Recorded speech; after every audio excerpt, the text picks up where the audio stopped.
Hey.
What's How's up? everybody doing today?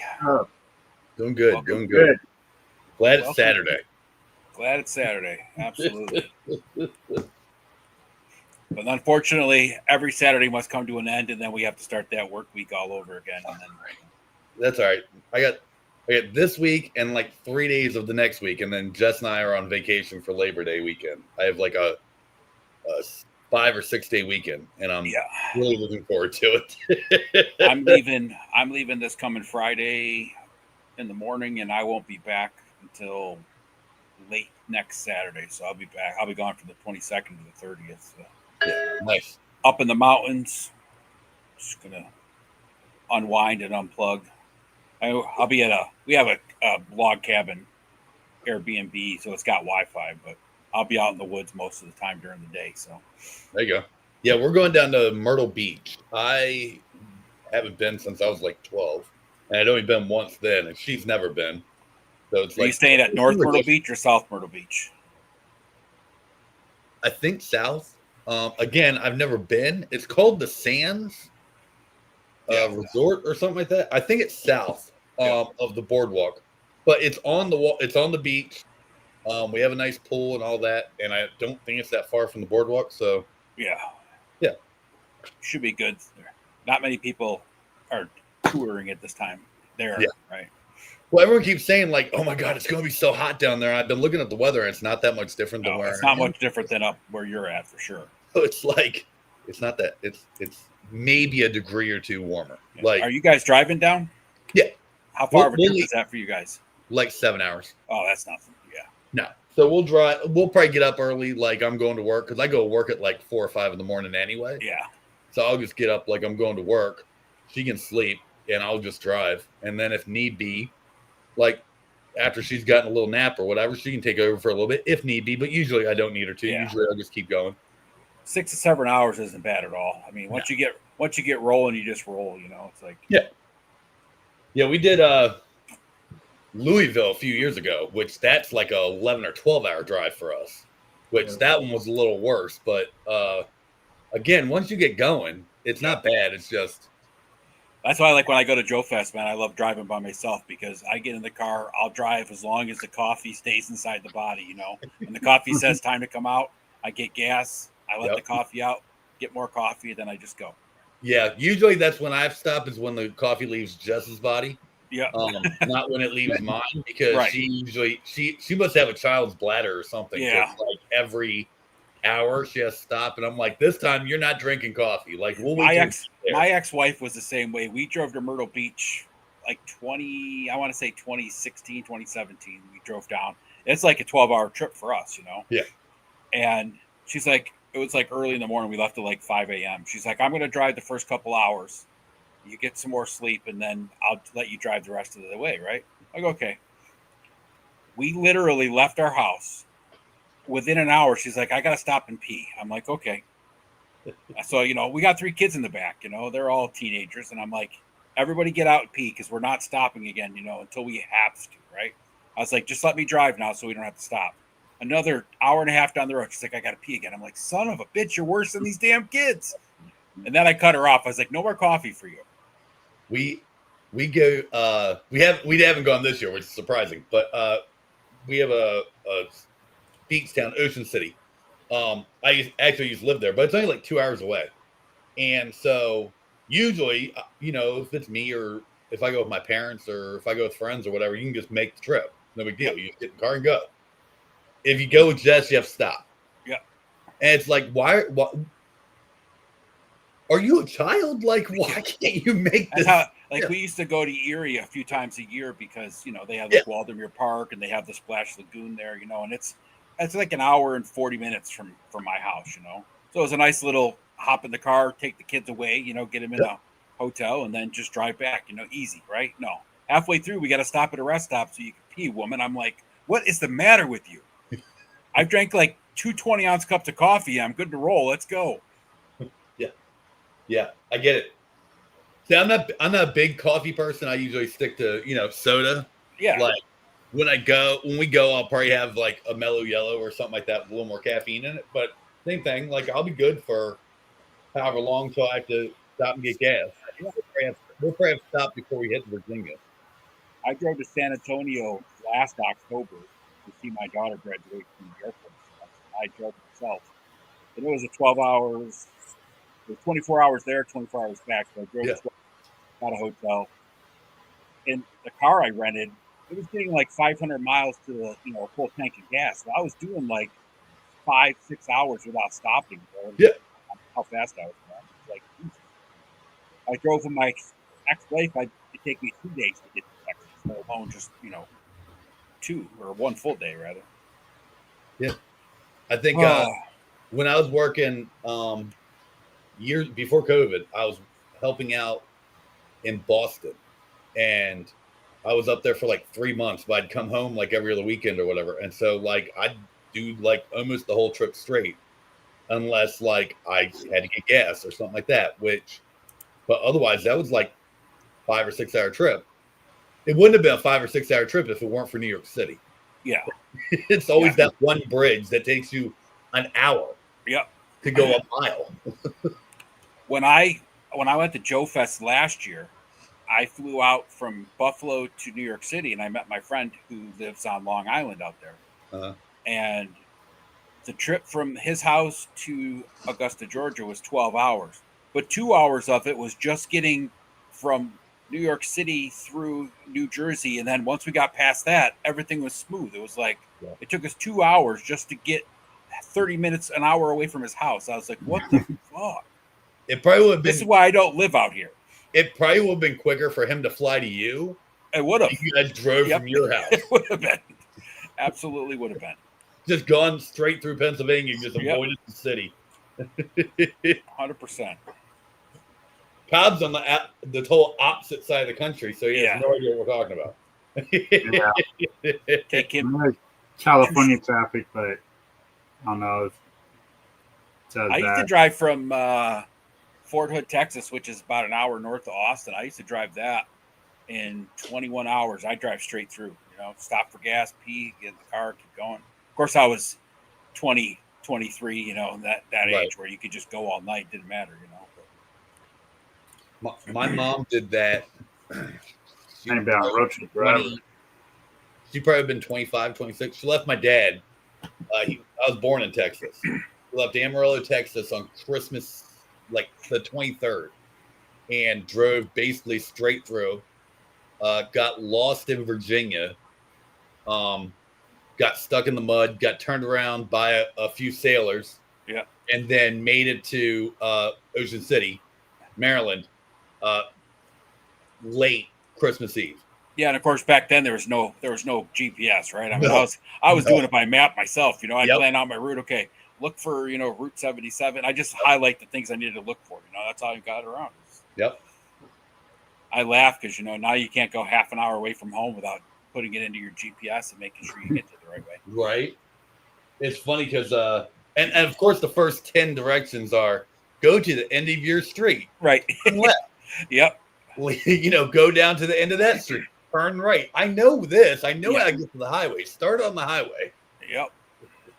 Or you pull in Worst for part gas when you're before you're leaving. in They're the like, parking lot. return Couldn't get out return the to parking Route lot. 39 and take a right. Okay, I'm just getting gas. Give me a break.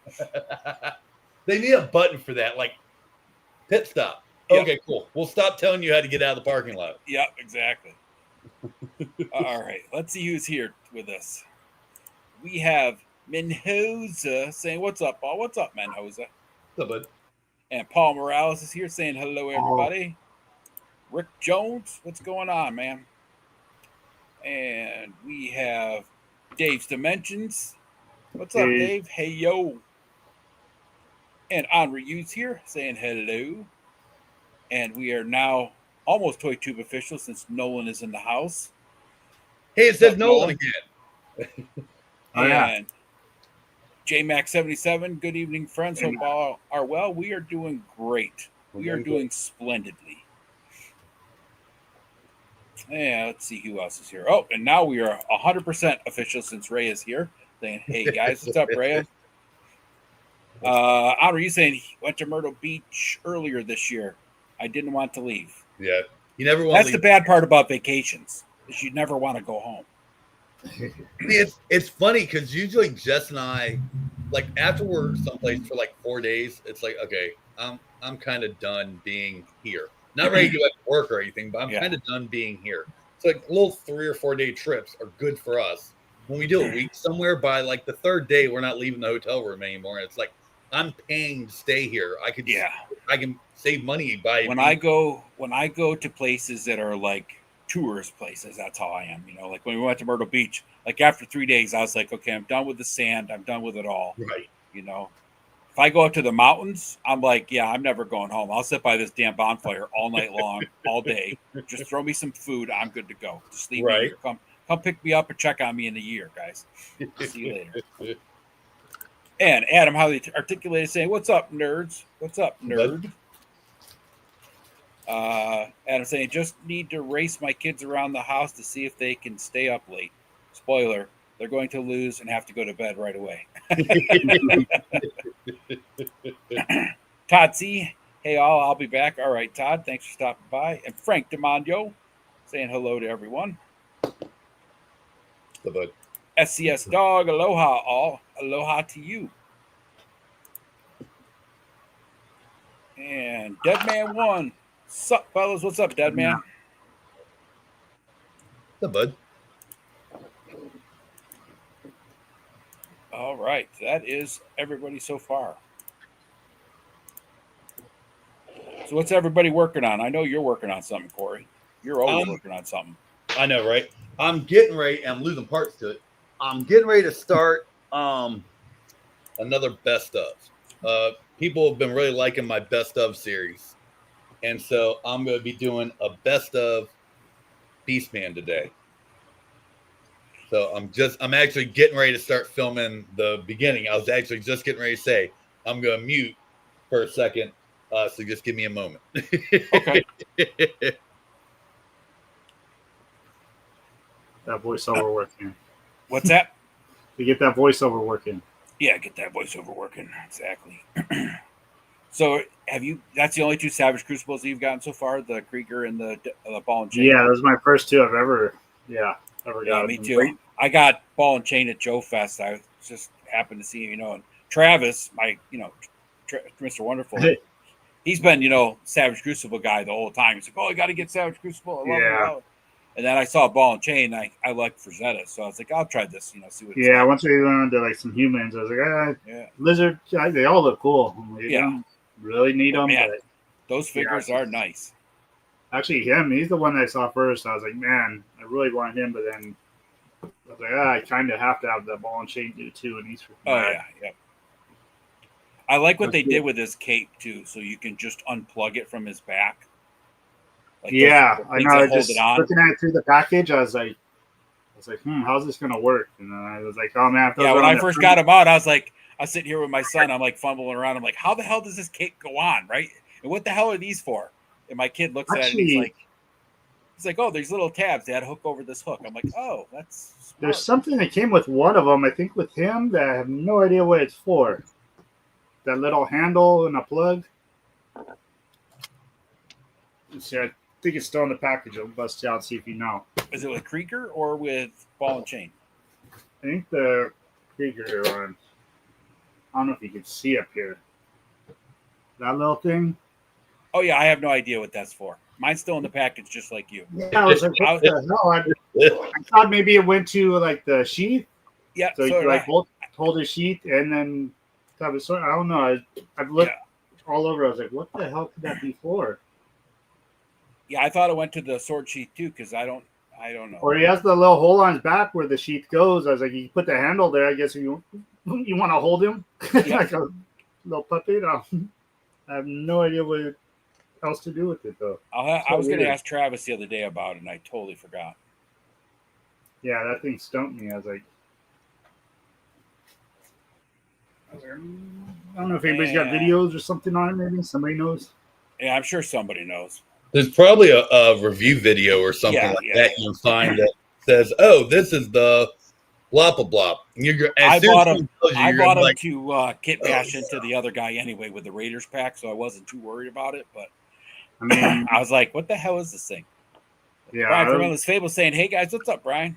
What's up, bud? Dead Man's about to start working on a Death Guard Plague Marine. That sounds serious, man. Huh. And Frankie Rivera, what's up, everyone? What's up, Frank?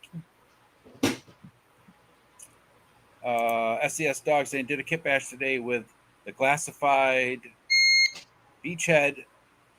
Swap the retro gear on him for a blackout version of sorts. Oh, nice. Night Force Beachhead. Yeah. Night Force Beachhead looks cool. So does, I actually like Night Force Quick Kick, but.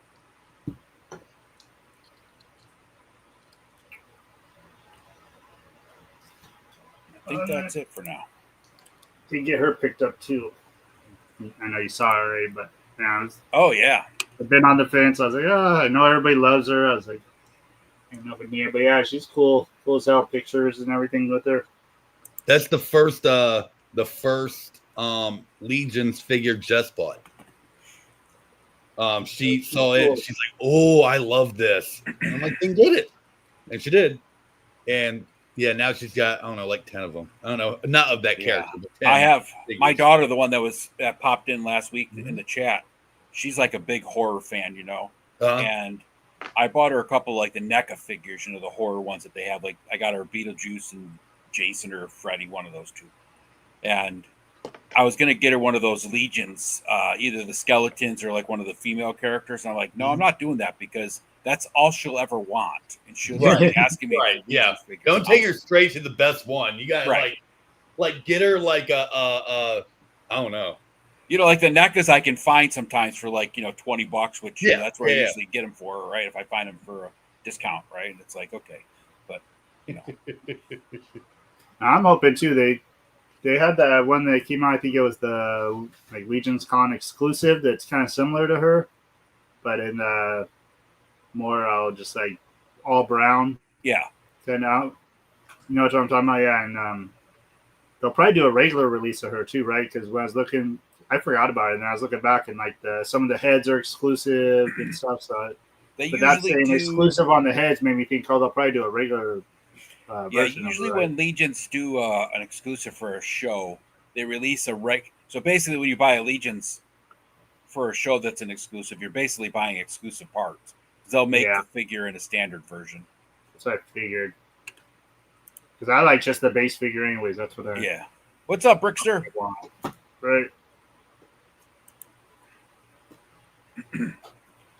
Yeah, I mean, I like, like some of the stuff that Legions is doing where they're doing some repaints and stuff, especially on like some of the characters, because they do such a good job with the paint that it could ideally be, two separate figures, right? Even though it's the same figure, just repainted, they throw in the soft goods that are a different color. It's ultimately a totally different figure at that point. Yeah, there's been a few things I've gone through, like figures now that I've gotten. I'm like, when I look close, I'm like, oh, this is the same thing.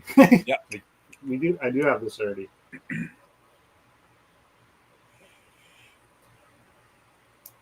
Oh, Corey must be talking again. He's muted.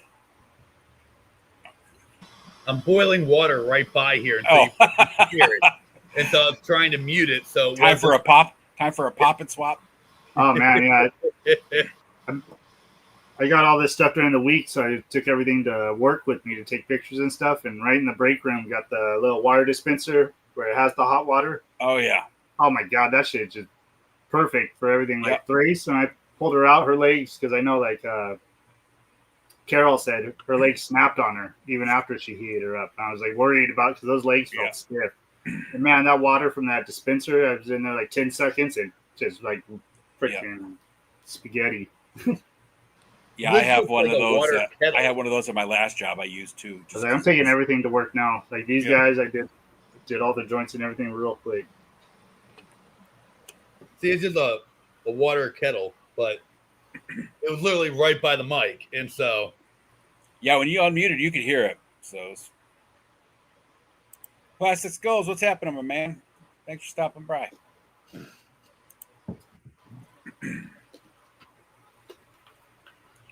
Yeah, I know. When I was asking for that Entertainment Earth code the other day, that sucks. No more promo codes with them.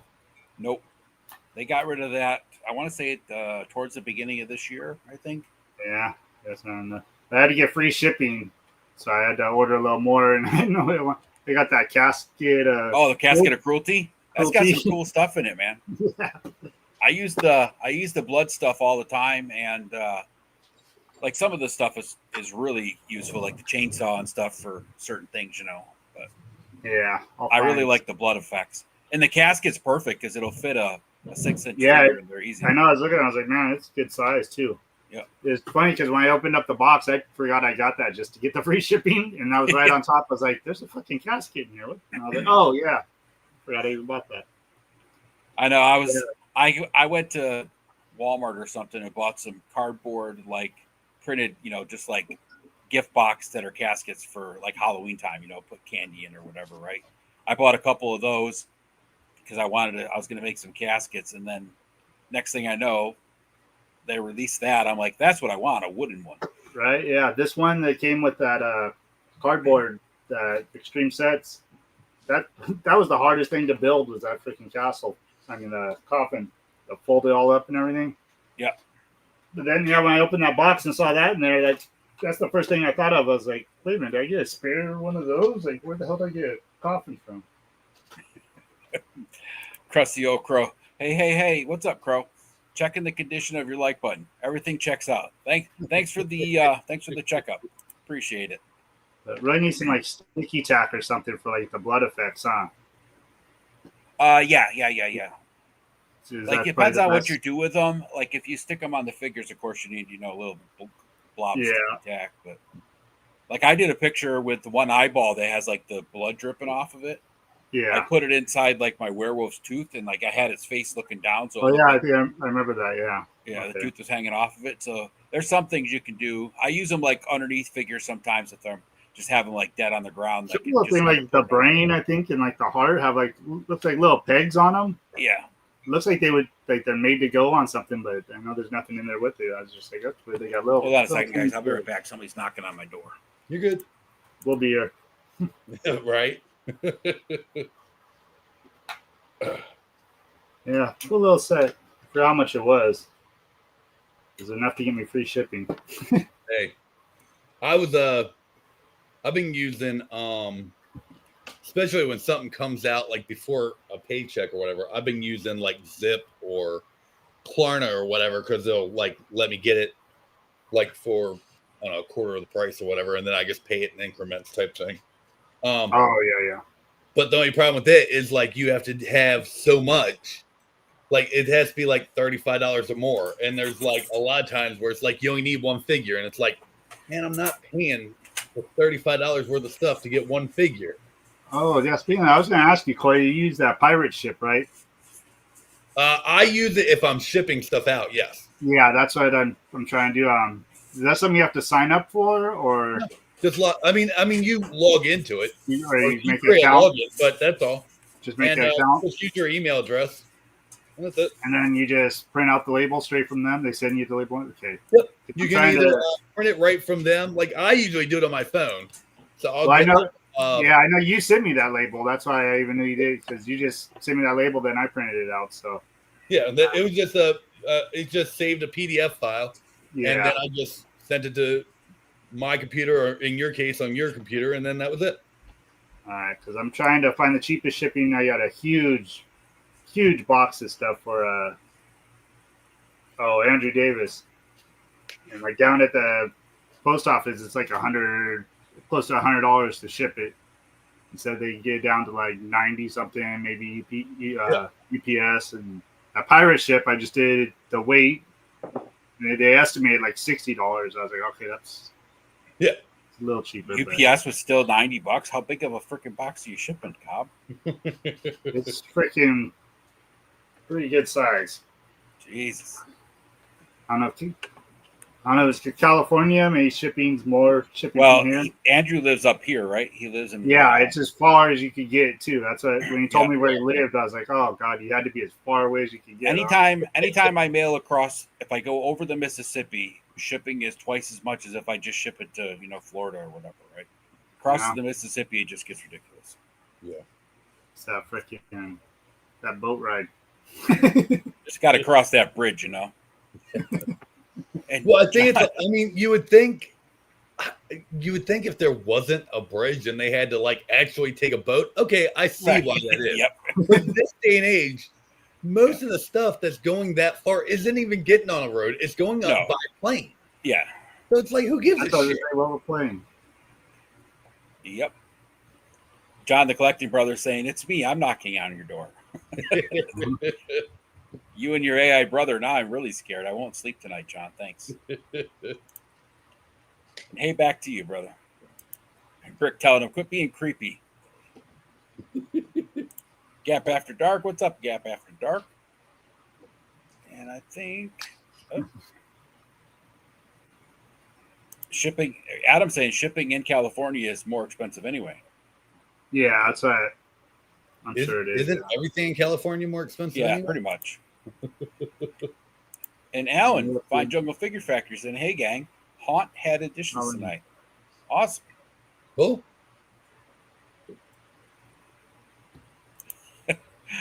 How else do we keep living in Iowa so cheap? Yeah, right. And GI Jetman, what's up, GI Jetman? What's happening, brother? Oh, did you get to go see Superman yet, Cobb?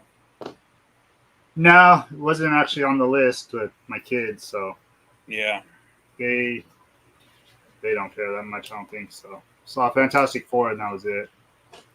I want to see them both still. I haven't yet, but Oh yeah, I thought Superman was better than. They were both good, but I thought Superman was better than Fantastic Four. But to be fair, I'm not a Fantastic Four fan, really. Yeah. Either. Like, I have nothing against it. But and I thought, like I said, I thought everything was good. It's just, I think that's if they're both decent movies, right? You're going to go with the one that you're more of a fan of, right? So obviously, right.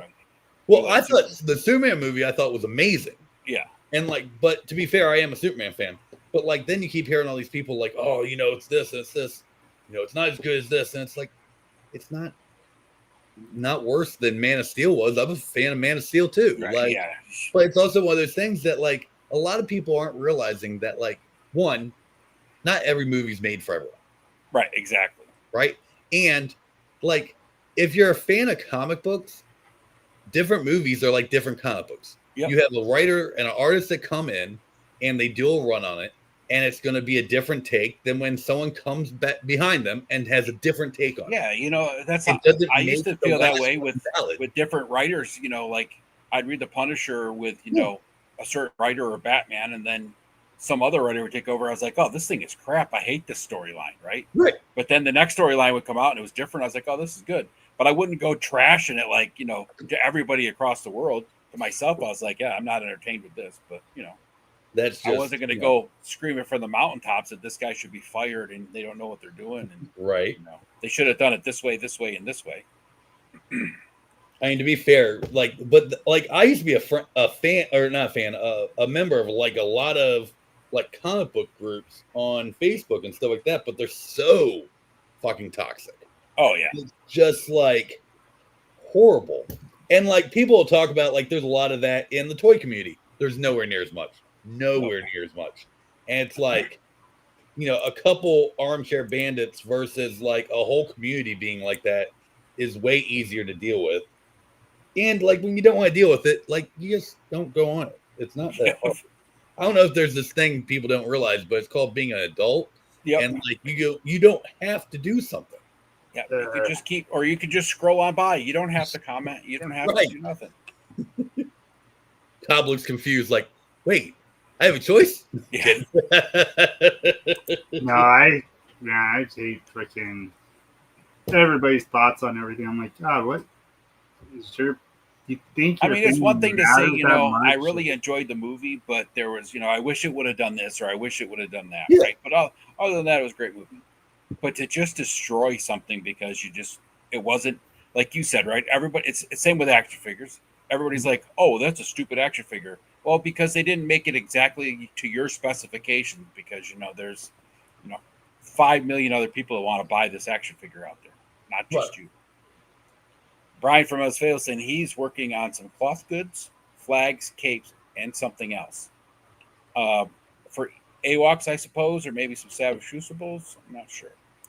And Alan saying, no one is a Fantastic Four fan. Marvel has been shoving them down our throats for 50 years. I would say, for the most part, you might be right, Alan. But my cousin, who's like 48 now, has been a Fantastic Four fan since the kid was like 5. For whatever reason, I don't know, but he's been a Fantastic Four fan since he was like 4 or 5 years old. It's the strangest thing. I mean, it wasn't freaking huge though when they came out comic books. Oh, it was. That's what basically relaunched Marvel Comics. Oh yeah, for sure. It was a massive hit. But the thing about it was that back then you had, when comics were written then, especially because comics were kind of in a lull, and then DC kind of started bringing back some of the Golden Age characters and redoing them, but and bringing some sci-fi into it. Before that, a lot of it was just kind of like, not that the stuff in the 60s wasn't pseudoscience, but it was more pseudoscience. Like the original Flash got his powers by inhaling hard water. Like, the stuff that creates lime on your bathroom wall, like that gave him super speed. I wish, because I should be fast as fuck, boy. But it ain't. Like, so it was just, they just pulled shit out of their ass, Oh, yeah. So they tried to make it a little more sci-fi, but it was like still like, he got struck by lightning and splashed with chemicals. That's called burned, not super speed, but whatever. It's fine. It works, bitten by a radioactive spider. That means you have radiation poisoning, not superpowers, but it is what it is. But the Fantastic Four became a big hit because they were the first ones that weren't all written the same. Yeah. Until then, it was like Superman, Batman, and Steve Trevor were all written the same way. All the Justice League members were written exactly the same way. They were all, didn't have any quirks. They didn't have this. They didn't have that. They were all just, you could literally just draw whoever, wherever, and it didn't matter. The Fantastic Four, they spoke differently to each other. Each one had certain, mannerisms or dialects or whatever. And so you could tell each one distinctly. And then that was one thing Stan Lee was very good at, was giving each one their own personality. And once they did it, then everyone else started doing it. Well, and they were a big hit for like the first, 300 or 400 issues, probably into the 80s. But then by the 90s, it was like they kind of started going off. They were gone probably late 70s, early 80s when they started dying out. Yeah. And then they came out with a couple of those like really bad Marvel movies, and they kind of got a resurgence. And you had a couple good runs after that. Like I think in the late 80s, I think John Byrne did a really good run on it. In the, I want to say like 2010s or whatever, like Mark Waid did a really good run on it. They've tried to relaunch that series so many times, and sometimes it's been good, sometimes it's been but. And like some of the newer ones, I think have done really good. But then Marvel also tried to like basically bury them for 10 years or whatever because Fox wouldn't give them the rights until they just bought Fox, and then it was like, okay, well now we'll bring it back out. Yep. Dave's the Bench saying every fandom is filled with toxicity. Very true. That is true.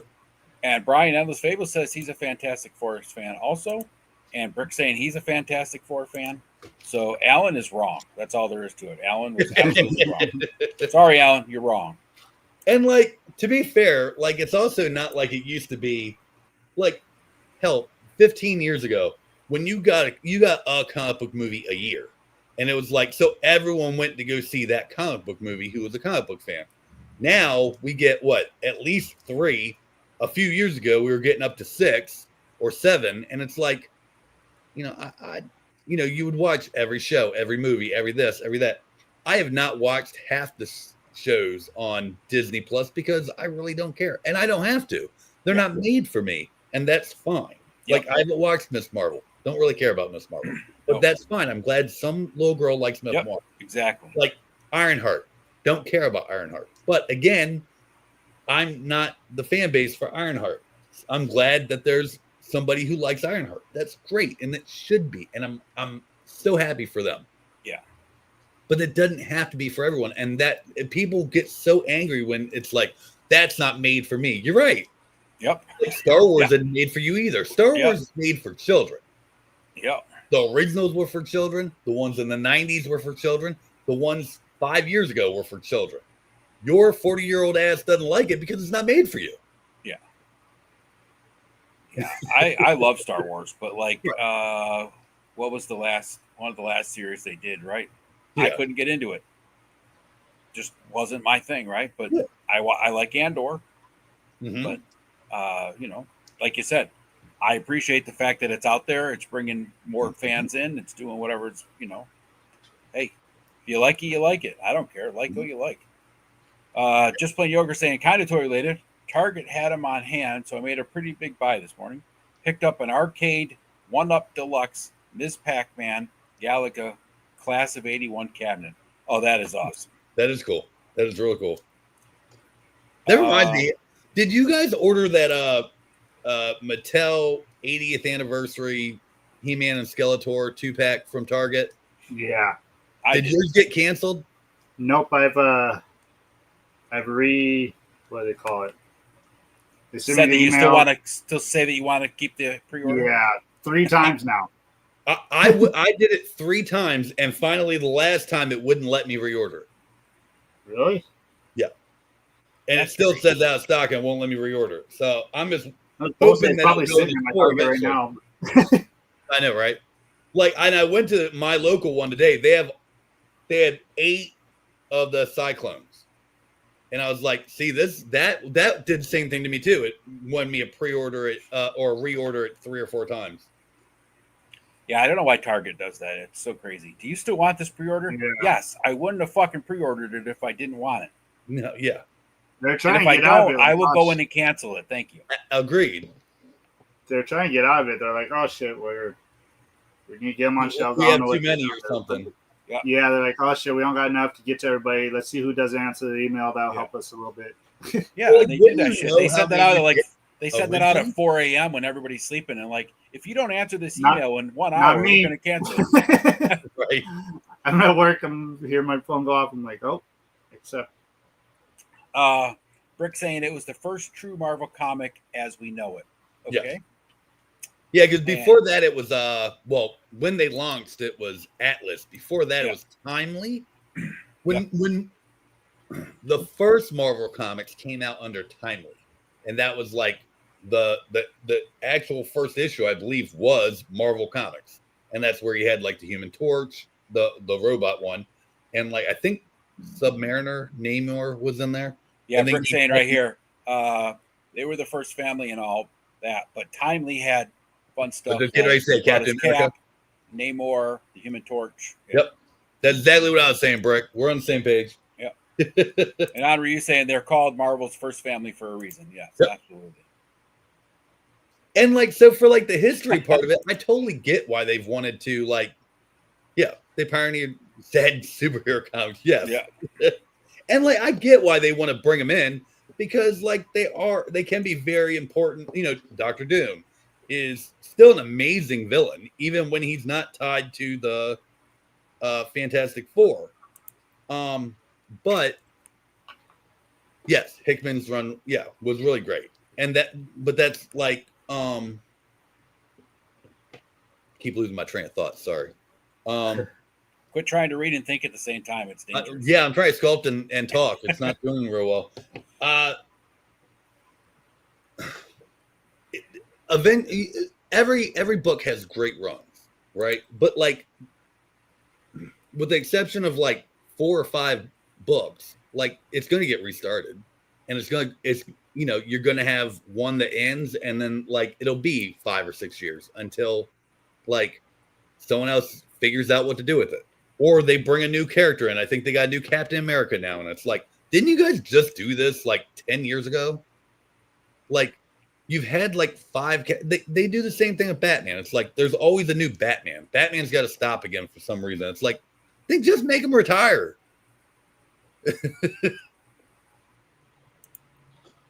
Yeah, they some of the I mean I get, well, retelling the stories and relaunching the characters and stuff, but it's like sometimes some of the new ways they become superheroes or how it restarts is just Yeah, they just miss. But Brick saying, if it weren't for the Fantastic Four, we wouldn't have discovered Jean Grey was alive, but stuck in the ocean. when she was Phoenix, I think. Yeah. Frankie Rivera saying he loves the Fantastic Four. He got his Dragon Man figure. That's a cool looking figure. I didn't get it, but I watched a couple of reviews with it, and it looks pretty cool. And Alan saying, no, most folks don't have the Fantastic Four in their top 10. And I think it's kind of a double-edged sword with that, because would they be in their top 10 if there was more books that were solidly written of the Fantastic Four? Or is it because people just don't like the Fantastic Four? But to be fair, I think the same thing can be said of Superman. Like, a lot of people like Superman because of stuff they remember from their childhood. The Christopher Reeve movies, the TV shows, Smallville, hell, even Man of Steel or whatever. But and in this community is not the right one to have this argument with. But if you ask a casual fan, like, okay, name me a comic, they're gonna be like, duh, I don't know. Yeah. Well, most people, if you name, like, if you ask, like, my ex-wife who has no idea about comic books at all, right, name a comic book, she's going to tell me Spider-Man or Superman, or not Superman, Batman, Spider-Man or Batman, because those are just the most well-known ones out there. Yeah. And there's a lot of people, like, I'm not a huge fan of Superman. I like Superman, but I like Superman from, the Super Friends cartoon, right? And, the old cartoon from the 50s and 60s, and like you said, Christopher Reeves, and I used to watch the black and white George Reeves Superman. Or even the Max Fleischer cartoons. Yeah. You know what I mean? Like, yeah, that's what I mean. The Max Fleischer ones are the old ones, right? I mean, like, that's my Superman, right? But and that's fine. Like, again, there's nothing wrong with that. But like, hell, I'm a Masters fan. A lot of the fans of it are like, I have a guy at work that's like, no, I don't like the new stuff. I only like the stuff from the 80s. And it's like, okay, well, that's fine. There's nothing wrong with that. But like, there's not that much different between that one and this, except for more articulation. They look almost identical. Oh, yeah. So what's the problem? Oh, well, I didn't know that. I don't even have one of them. Yeah. So you don't like something you've never had. Got it. Which is 99% of people who are like, I don't like that. They've never had it. But they never tried it. Yep. Right. It's just like you don't know, but if you have kids, right? Well, I don't like macaroni and cheese. How do you know? You've never tasted macaroni and cheese, right? I'm still like that, so I can't say too much when it comes to food. I have a thing about trying new food. I'm not good at it, but I try new things, but like if it's a vegetable, you might as well forget it. It could be, if I haven't tried it, I'm not trying it now.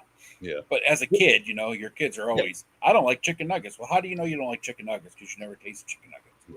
Then they taste them and they're like, oh, these are really good. Yeah, no shit. That's why I told you to eat chicken. Kid doesn't like chicken nuggets. Sure, they're not a robot.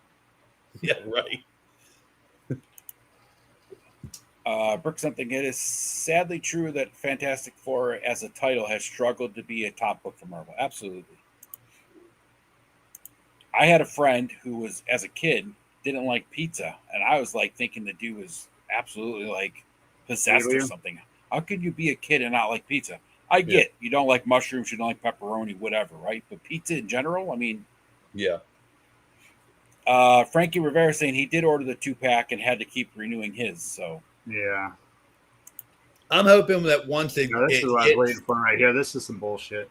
I'm hoping that once it hits the stores, I'll Corey, be I able think to, you're here. which I'm sure I will be, but yeah.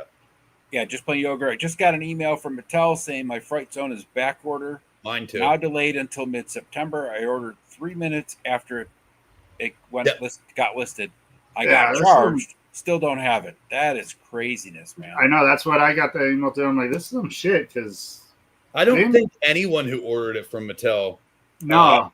got he's it. He's saying people who ordered it from BBTS have theirs already. Yeah, they got it quick No, over there. I ordered it from there too, just to hedge my bets, and I haven't seen anything from them. Entertainment Earth people got it already. And for Mattel Creations, weren't we able to order it because of Club Grayskull, or were you able to order it without it? I have Club Grayskull, so maybe Me that's. too. But you would think that that's what you have a Club Grayskull. Yeah, you know, because I saw somebody write that somewhere that what the hell am I paying for a Club Grayskull for? Or I got to order this early on here, and now everybody else has got it. And I'm like, that is some bullshit. I'm like, what are you paying for then? Well, like you how much is Club Grayskull? $10 a year. $10 a year, which isn't bad. But still, I mean, it's still right. You're paying for a service and I for just a don't reason. understand. Like, how's Mattel fucking not have they sent all their stuff out to everybody else first? Like that's how a lot of manufacturers do it. They will ship it to the the stores and retailers first. So. Like you should, yeah, but like to me, you should have put pre-order on their shit. Then everybody Mattel should be. Well, it was pre-order, but I don't know. You should get it to Mattel first, and then Mattel have a thing saying, you can't ship it till this date because we have to get ours. I mean, let's be honest. None of these companies nowadays, not even just toys, know how to ship shit when you pre-order it. I mean, that's true. the HasLabs, the Rattlers that have been going out, I think they actually shipped it last order to first order because some of the people I knew that ordered it first haven't gotten it yet, and other guys that ordered it like the last day are like, "Oh yeah, I got mine already." Yeah, because this is like backward now. I think till September 19th. What? Fright Zone? Yeah, it's the 19th or the 15th or something like that. Yeah. Yeah, I'm like, that's fucking a whole another month still. That's insane. Yeah. Brick saying he loved it when She-Hulk was on the team after Secret Wars. Mm-hmm. Fantastic Four, X-Men was definitely a factor in Disney buying Fox. Oh, 100%. The other Marvel characters, the Spider-Man stuff and all that. I'm surprised. I'm not. I'm sure them getting X-Men was more of a priority than them getting Fantastic Four. Oh, 100%. I mean, they're way more popular. I mean, they've had, 9 or 10? No. 13 successful movies in the last 20 years. So, and have they been great movies? Not all of them. But, they were better than the Fantastic Four movies, for sure. Yeah. But, the thing even is, the with worst X-Men movies were with the better X-Men, than the you can make a movie, you can make a TV show, you can make a cartoon, and there's enough of a fan base of X-Men still out there that it'll be successful even if it's okay. Yeah. The Fantastic Four is best when they have a new member like Wolverine or Hulk or She-Hulk that adds spice to the white bread. White bread, that is the Fantastic Four. See that. And the casket head, that axe. Oh, that battle axe? Yeah. It's perfect for them, man. The colors match up perfectly. Yeah, the one cool thing in that casket. In there, huh? There should be, there's a samurai sword, I think. And it's got a cool little blood effect that you can slide on, so it looks like... Yeah, the blood and the whoosh. Yeah. The whoosh. Menhuza saying Superman comics were never his thing, but he loves Superman. Yeah, that's how I kind of am. I was never a comic book fan for Superman, but all the cartoons and shit I've always liked. Which honestly, like the Superman cartoons aren't bad. And I definitely watched them all. But like I was a fan of the comic books. And so like I did read them and like there were some really good there were some that were just you know, but that's any character. Any character has like just meh stories. But like especially the 90s stuff, like I think 90s were kind of the best for most of the comics, honestly. But yeah. I used to read a lot of comics when I was a kid, just whatever my uncle would give me because he was a huge comic book nerd. So he would give me comics, and you know, I'd pick one up on a spinner rack once in a while, whatever one just had the coolest looking cover that I recognized. But in the 90s, I was strictly like Punisher, Ghost Rider, Batman, all the darker stuff. I started with Batman because of the animated series. Of course, I was 10 when the animated series came out. Yeah. So I was their demographic. You know I was in the army, married, divorced, and had a kid already. So like the first regular Batman comics I bought were I literally got lucky and started with the first issue of Nightfall. And that was good place to start. Yeah, it was. But I was very confused as to who's this guy? Who's that guy? Because I was watching the animated series who had Dick Grayson. And I'm like, who's this Tim guy? Who's Jason? Like, but the good thing about then was like they had the little editor's note, like this happened in this issue. Yeah. Well, then you go to a comic book store and go find that issue. And that's how you kind of learned about like the whole thing, which was fun. You know, now it's like they don't tell you that, or the continuity is so jacked up they don't get. Yeah, continuity is so jacked up most of the time it doesn't matter anymore. Rick saying it's not unlike. What's that, Calvin? I'm sorry. Batman. Since I was little, the Adam West, I loved that as a little kid, and I was I was young enough not to know it was corny.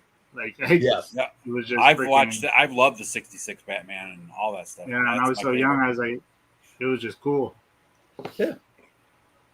It's not unlike some people not easily welcoming Kamala Khan or Riri Williams, or why some had a hard time with the Star Wars prequels or the Star Wars sequels. Yeah, I mean, for me, right, I grew up with the originals, and I am a diehard Star Wars originals. But, like, I like all the expanded stuff that they've come out with.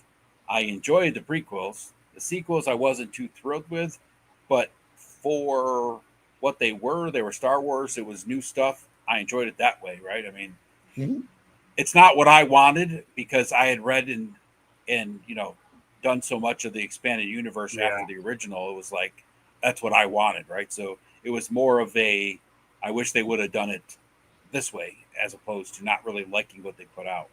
Right. And I think that's kind of the thing is that like with any new property, not new property, but new iteration of a property, like, you know, I really did like the new Superman movie. I still don't like the costume. And it's not about the trunks. I'm fine with the trunks. I don't like the collar. I've never liked the collar. I didn't like the collar with the new 52 stuff. Yeah. It just, you know, Superman has a very, very classic costume. And it's not hard to get right. They did it in the 70s. They did it in the 70s perfectly. Do that. It's real simple.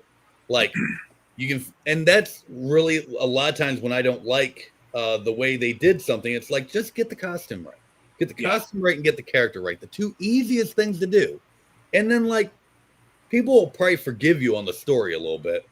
You know that like like they did that with Batman. You know, like all the movies, right? They kept changing the costume, just giving it little tweaks and stuff. And none of them have been bad, but some of them you're just like, that was just a bad choice, right? It's like I love the '89 Michael Keaton, but the fact that they made it so he couldn't turn his head in the costume is like, okay, guys. But maybe the thing about that, I'm sorry. Yeah, maybe you should have done something a little different when you started that design of that costume, right? It's just those little quirky things. But like the thing about that is like if you actually, read the comics, like that's the way he was supposed to look in the comics. Even though it was blue and gray, in the continuity, it was black and gold. Yeah. Like that was the way the costume is supposed to look in universe. But like if you actually think about it, it makes no sense to run around in light blue and light gray. Oh, 100%. No sense whatsoever. But that was a printing thing. The reason it was blue was because that was highlights. If you go back to go see like Superman's hair, Wonder Woman's hair, anybody who had black hair, it's got blue highlights. The blue, same thing with Spider-Man. The blue was highlights. His costume was black and red. They put blue highlights on it. Well, artists slowly got tired of drawing all that black. And so it became bluer and bluer and bluer. And that's the reason it was ever blue, was because they got tired of drawing all the black, and people didn't realize that as new people came in. And so they're like, oh, okay, it's blue and gray. Got it. I prefer my Batman with the blue and gray now. So agreed. But again, my love of Batman goes back to Adam West in the 80s cartoons and 70s. Yeah. Brick saying that's why I have so much fun moving through manga and anime, or I don't know what that word is. Like indie toy brands based on new IPs. I did the old stuff already, interested in seeing what else can happen. Yeah, I feel the same way, Brick. It's like I love some of the nostalgia stuff that comes out, right? And there's things that, like if they made a line of Hanna-Barbera characters, like with, the Herculoids and all those old, Hanna-Barbera, like Jabberjaw and stuff, I'd be all over it just because of my love for those things. Mm-hmm. But most of the toys that I collect, as far as action figures go, none of it has anything to do with nostalgia. It's just something I enjoy because it's cool. I will say all of my toys have something to do with nostalgia, or at least start there. And it's fine, but and then go from there. Yeah, but you're also not one that's hooked on it, where it's like, oh, it's got to be absolutely, vintage Motu, right? No. You take your Motu and you've made, different characters out of Motu, and you made the Batman and Superman and all that stuff. It's like, and I also like that they're introducing new characters. Like, yes, do I want them to go through all the vintage characters? I absolutely do. But the minute they release that last vintage character, people are going to stop buying. Yep. And they know that.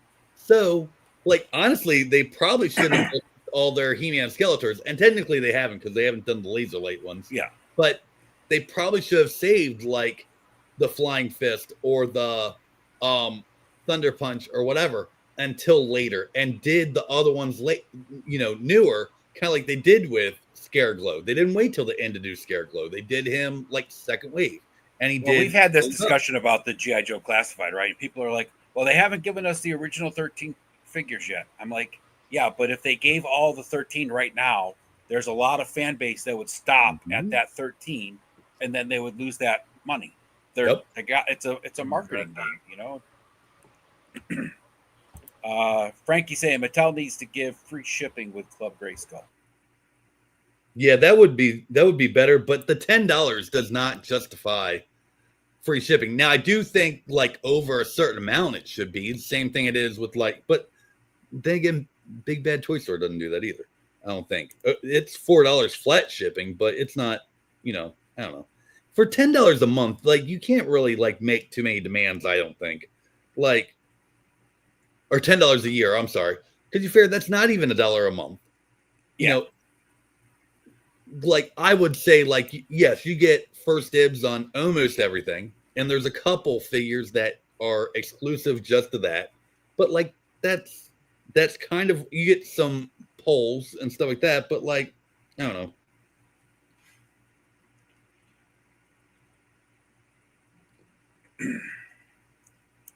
Oh, good. Todd's back. Thanks, Todd, for coming back. You said you were coming, and we're glad that you're a man of your word. Right. And Brick saying he's pretty stuck in the 80s to 91 for favorite all-around period of comics. Enjoyed some of the 90s, but enjoyed non-Marvel stuff way more than I did in the 80s. Yeah, I was a DC guy my whole entire life. I didn't even start reading, believe it or not, I started reading Marvel comics for the most part when Liefeld was doing the Avengers. And oh wow, you're talking about Heroes Reborn. Wow. Yeah, that's when I started reading Marvel. I mean, I read some Marvel here and there, Spider-Man comic, but like never like a Marvel fan. My uncle was a DC guy. Other than Spider-Man, he was a DC guy. So he kept all of his Spider-Mans and would give me one or two if he got an extra one or something. But most of the time he was reading Batman, then he was giving me Batman or, Super Friends or whatever it was. I was diehard DC, and I've bought, no, not even. Yes, I've bought, but I've only ever read 2 Spider-Man comics. One was they were both the Batman Spider-Man crossovers from the 90s, and they're the only Spider-Man comics I've ever read. I don't have anything against Spider-Man. Just I wasn't a Marvel guy. Yep, that's how I am, right? That's exactly how I am. But like a lot of people who read comics in the 90s told me all the time, like one of my favorite comics from the 90s was Robin. And everyone was like, oh, that's Spider-Man. That's just Spider-Man. That's how Spider-Man was. And I'm like, oh, well, that's cool. But I like that. I watched Spider-Man from the 60s and 70s and 80s. That's how that was, is it was written like Robin. Or back Robin in the late 70s and 80s, they made like those TV movies that was like Captain America, where he had like the actual motorcycle helmet on, and he made like the really bad Spider-Man movies, right? That was like my only taste of Marvel. I didn't even really know Marvel until Secret Wars action figures came out. And then I learned like who some of the figures were, like the characters and stuff, but still never read any of the comics until I was older.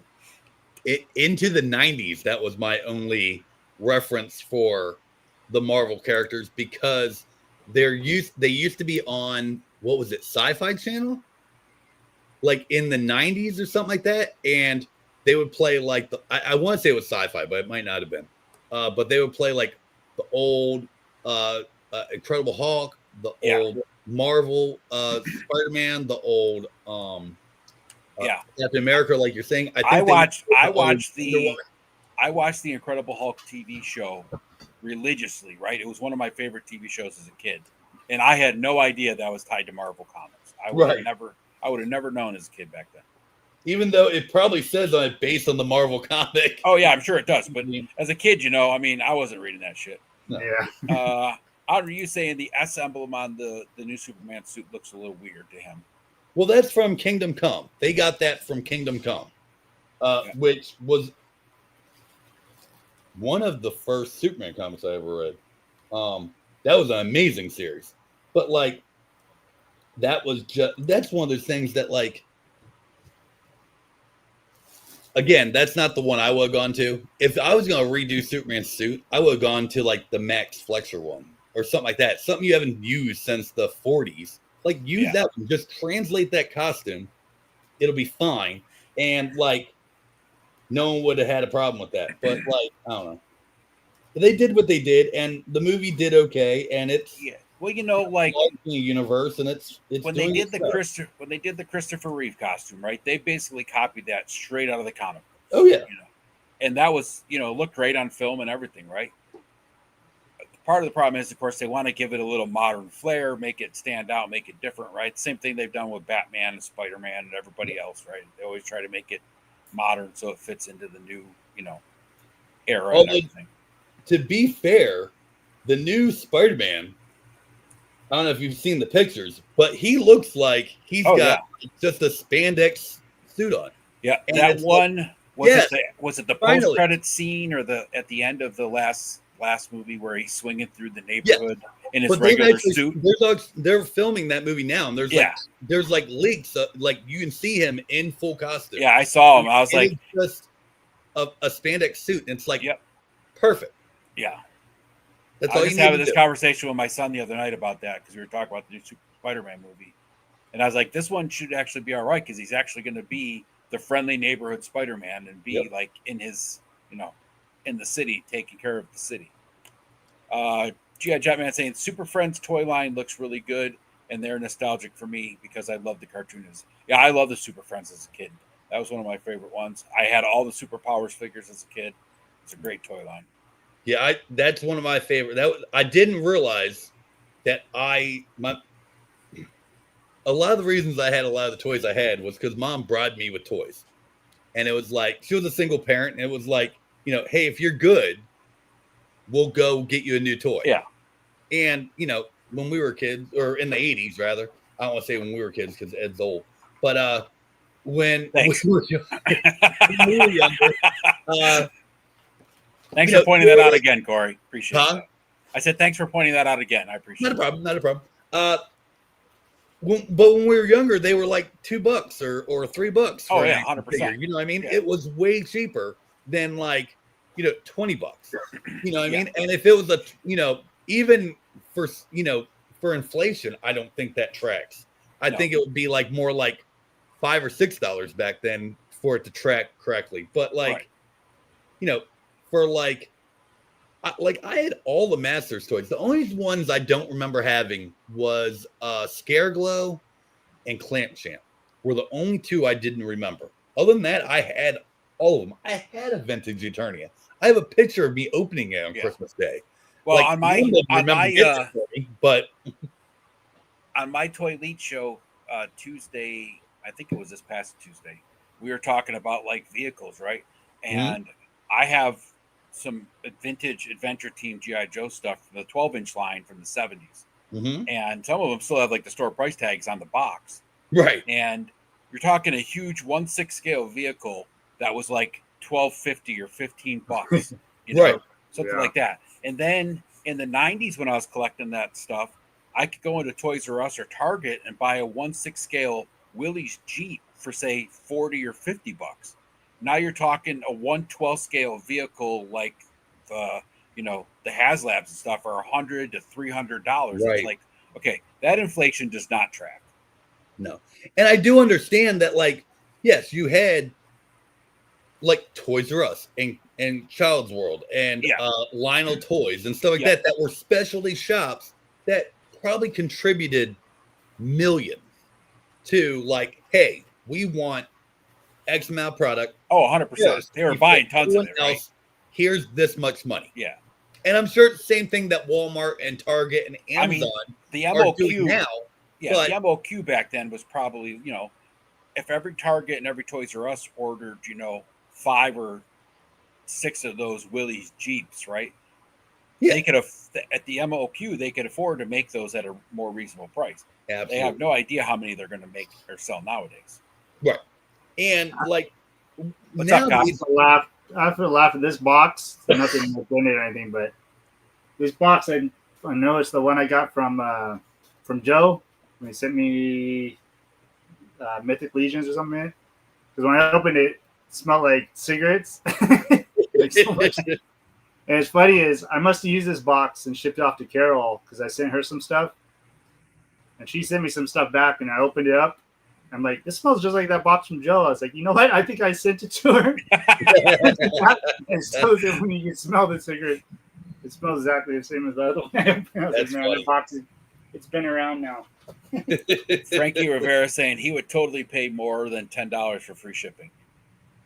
Oh yeah, absolutely. If it was like, hey, we'll give you as much as we buy, like $30 a year, you get free shipping on everything you order. Yeah, blah, blah. Well, that's why like the HasLab, right? If you join the Hasbro thing, it's $50 a month. But if you order one HasLab, which is a huge vehicle, you just made up that $50 in shipping because they can ship it for free. $50 a month? No, it's $50 a year. I'm sorry. Okay. I was like, I could understand that a little more, but like, then when we get like a Fright Zone, like we need to get it first before a Big Bad Toy Store, or Earth, or whatever. We need to be first priority, and it's not. So, Lone Dragon saying he's not paying $10 because I only collect Masterverse, and it's very clear that Mattel hates Masterverse. I don't know if that's true, but I don't know enough of it to say yes or no. So they have quite a few on there, but they don't. I feel like their Masterverse stuff, and Cobb collects it more than I do, but I feel like the Masterverse stuff is more retail centric. Yeah, that's what I was gonna say. It's not as online, where the Origin stuff is more. They've even said like The Origin stuff is going to be online only. Like the rest of these are going online. Yeah, Not vintage. right.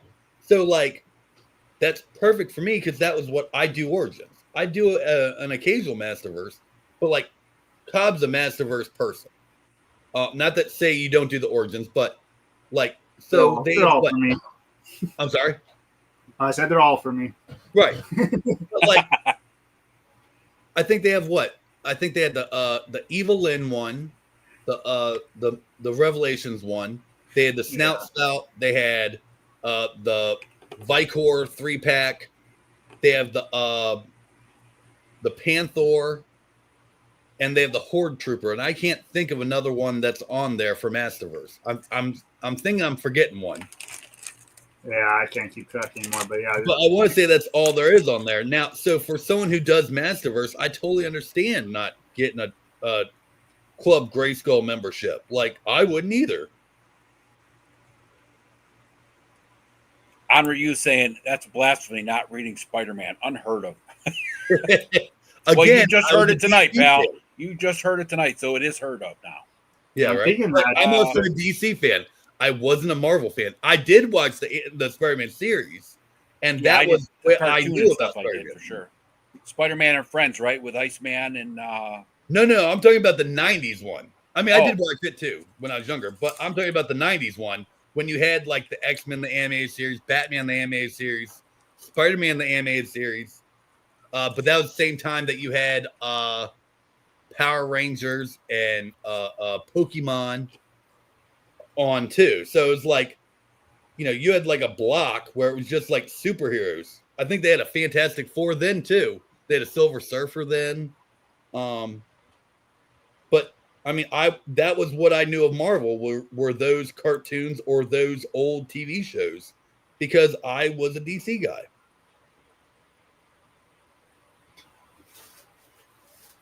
When it comes to cartoons, I'd watch any cartoon that was cool, right? Didn't matter what it was from. But as far as knowing the characters and understanding like all their, stuff, right? I watched the 60s cartoon for the Spider-Man, where the Spider-Man theme song originated from. Mm-hmm. And that's the only reason I knew who Spider-Man was, how he got bit by a radioactive spider. Other than that, I had no idea about the guy, right? I didn't know he's Peter Parker or any of that stuff. Right.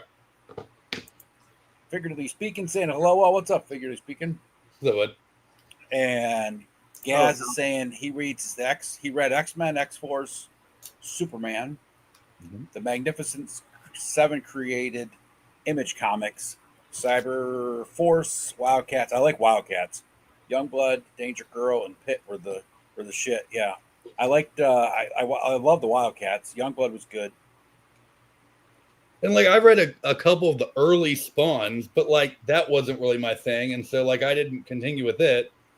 Like I was just a DC guy, and like I was actually for a long time I just did Batman comics, and then I forget exactly when. My best friend was a Superman fan, and he kept telling me about like, dude, you didn't read the Death of Superman? It happened at the same time as Nightfall. You could, and then. Like comic book stores were popping up everywhere. We had 5 of them within 5 minutes of us. Oh yeah. And so like there was one that like all their back issues were like a quarter. They just opened up. And so that's how I got a lot of my Death of Supermans was like I went there and got them because, they just had them in bulk. And, that's how I read that. And then it was like, oh, well, I guess I'll read this too. And so like by the time he returned, I was reading it regularly, and then, that led to, I think around the time that JLA came out. Then I was like, ooh, like, well, let me read these other characters too, and then I went back and got like Kyle Rayner, Green Lanterns, and started doing a lot of like Wally West Flash. Flash became one of my favorite characters. But yeah. Lone Dragon saying he meant Mattel hates Masterverse in general, not just the site. They keep shorting waves, remaking characters we already have, making characters that he needs a Masterverse into cartoon collection instead. I'm sorry. Yeah. Or Yeah, it's just been back and forth because I know like now we're those ones they just showed were we'll be getting like Dragstore, Mantina, Mm-hmm. well some new characters, but yeah they are with all the sublines going back and forth like a Yeah. lot of remakes of everybody. Like I said, I'd be happy with just Vintage Collection and New Eternia. Then you have ones that look like the original look, and then New Eternia, like updated, newer kind of stuff. It was nice to see. Like my Walmart hasn't had any kind of GI Joe or Masters of the Universe for a year and a half now, I want to say. And now that they got that new display, that center aisle display out, they got Motu again, they got GI Joe again, they got a couple other lines, a lot more Marvel Legends in. It's crazy. I stopped by Target today, like I said, because I wanted to see if maybe they had that 2-pack, and they had all those, like I said, Cyclones, and they had the Masterverse Flying Fist He-Man. But they pretty regularly will have the Masterverse ones. My Walmart gets them in, and they go pretty quick. Like they only have like 3 or 4 of them, and they usually go pretty quick of whichever one it is. Usually, if I see an Origins one, whether I need it or not, I'll go ahead and pick up one. Yeah, because I want them to. Yeah, keep getting it. Yeah, right. So it's like, you know what? I'll buy one so I can. Yeah. Corey, have a good night, Jet Man. As updating him, I put some teeth right. on him. Yeah, that looks way better. I know you can't man, it's real shiny, so it looks like he's got a big ass thing. But I just cut the slit in his mouth and broke off a piece of white plastic, stuck it in there, and then kind of penciled in some teeth to it. Nice. Looks better in person. Looks like he means business now. Yeah, you need to look a little mean because he's. The only thing I didn't like about that one is that I felt like in the cartoon he was bigger at that point. Yeah, that's what I'm saying. He needs to be more involved. Still might do something to bulk him up, another body or something. But yeah, he needed a mean face. He looks much more like him now. Yeah, he looks good with the teeth. Yeah, Lone Dragon. The Walmart stopped carrying Motu and Classified here. A lot of Walmarts did, but they got that new Walmart center. I found on the way to my kid's mom's house, and like such a drive to freaking stop by there. I hardly ever go. They just got that new center thing in, so the center aisle display with like the glass cases of Star Wars and everything on it. Hopefully, if it sells good, they'll actually start putting that stuff back into stores more. So I got fur. What's up, Jay Gonzo? On my arms and hands from a beast man, and I got feet swapped. Oh, nice. And hair in the shins. So I got that done. Getting there. Yep. Oops. Oh. I see how it is. Did we both tap on at the same time? Take me off right away. This wasn't teased that you were here. I was letting you on. I was kicking you off. I was like, nope, not this guy. I know what happened. You put me on. You saw that my hair looks maybe as good, if not even better than yours. And you're like, fuck that. Get him out of here. So. It's the beard. It's the goatee. How you got yours nice and pointy. That's what it is. What's up, guys? How you guys doing? Going good? We're just BSing, killing time, you know. Yep. We've been talking a lot about comic books. I didn't even realize how we got on that. I don't know the movies. The movies, yes. I asked you about Superman an hour ago. Oops. Yep. Nice. And it kind of just snowballed from there. Lone Dragon, I think all the Walmarts are getting the big display. It's just a matter of when they're putting it up. So cool. I hope. That's from Hasbro? It's Hasbro and Mattel. Oh, really? It's got Hasbro on it's like an 8-foot center gondola. Mm-hmm. It's got Hasbro. Mine has Marvel Legends, G.I. Joe, and Transformers on the 8-foot side. And then on the one end cap, it's Star Wars. And on the opposite end cap is a Mattel. I don't know if it's Monster High or something like that. Then on the backside is Motu and some other stuff from Mattel. So Where's the McFarlane shit? They're Back in putting it electronics still. Yeah. He even said, like, from now on, our stuff will be Yeah. in the Yeah. back of electronics. I don't Well, know. that's how they ended up being able to put the weapons back in with the characters Oh. and stuff, is because they Oh, made it nice. so they sold I didn't it. hear that. That's cool. Understand. Like, I did open up my San Diego McFarlane Batman tonight. oh, yeah. yeah. Yeah, this thing's cool. And then it's got Good old gold Batman. the lithograph with it. So Oh, that's nice. Yeah. yeah. And then the backside has got just kind of the regular. Yep. But yeah, that's pretty cool. They got that EQL program, so any of the extras kind of went on there, and I put in for it and got drawn. So I was over the moon. Nice. I'll never forget. Was it Batman Returns where he had all the bat suits and opened up the thing? He had all kinds of Batman suits. Yes.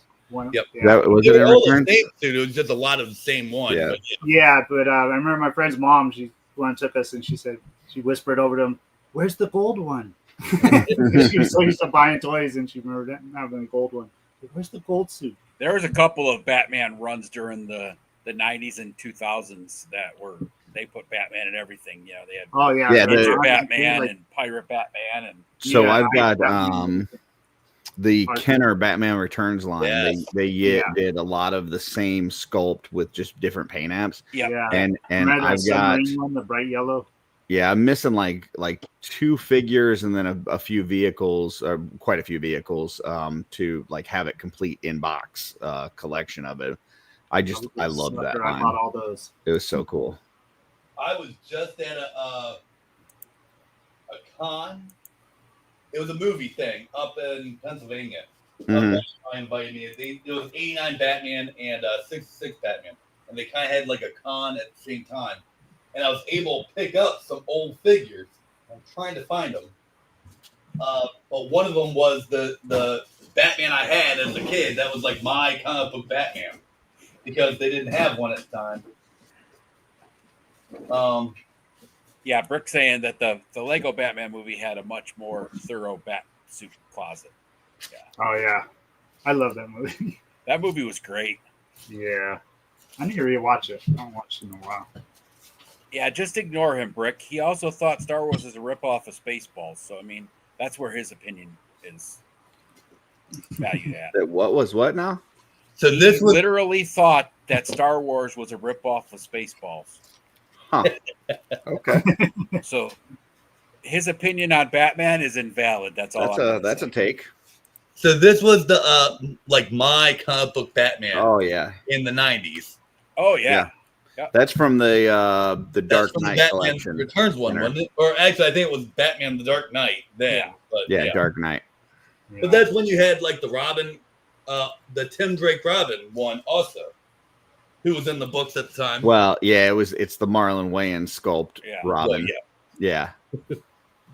Yep. What's up, bud? Bud? buddy. Hey, I may have just woken up. They have That just rain, woken that up. rain put you asleep.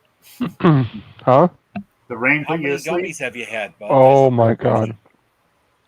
He put together a Gummies. slideshow and it put himself to sleep. It's just face after face of like a Curtis.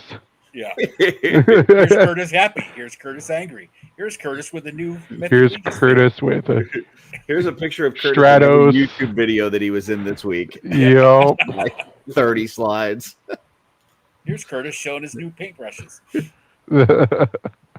No, well, yeah, like it was raining so bad, like it literally looked like a freaking hurricane outside, and I'm in South Central Wisconsin, so like, yeah, it was crazy. So I was like, oh, I'll just probably take a little nap, wake up maybe an hour or so before the show, and then I woke up. I looked, it was like 10:30 at night. I was like, oh snap.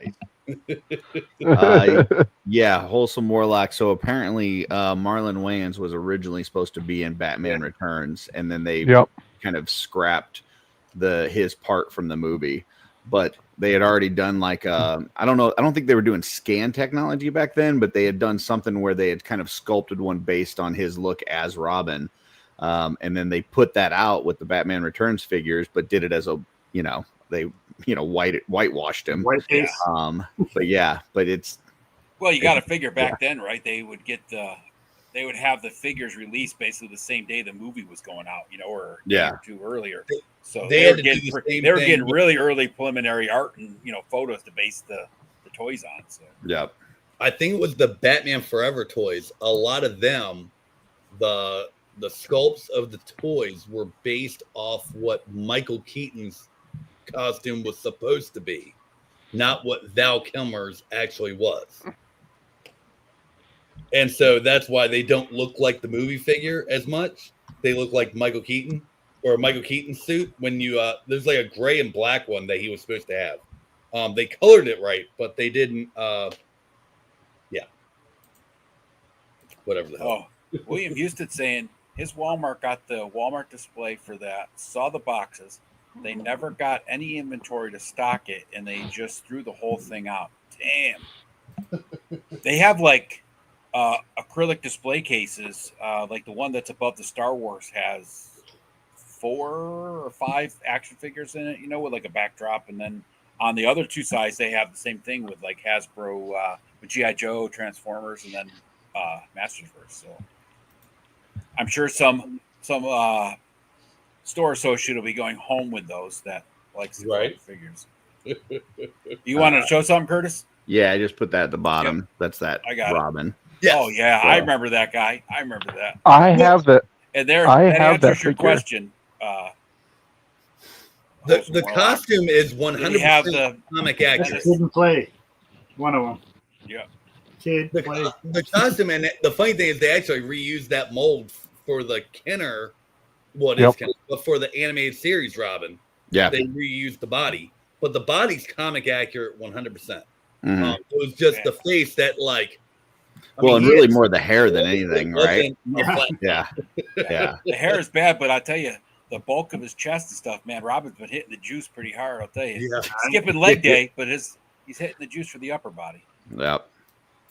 Good Lord. Well, all like Kenner toys at that time, kind of were like juicing because like when the Star Wars ones came out, like Luke was yoked. Bulky, gigantic people. Freaking Leia looked like Chun-Li with her legs. Yep. They were so like that like pose she was in, that kind of like ready to shoot pose kind of. Yeah. William saying he saw the display cases, but they told me the manager decided to throw it all out. Yeah, chances are the manager saw the display cases too and said, "Yeah, we're not going to get any of that inventory, so just give those to me out there."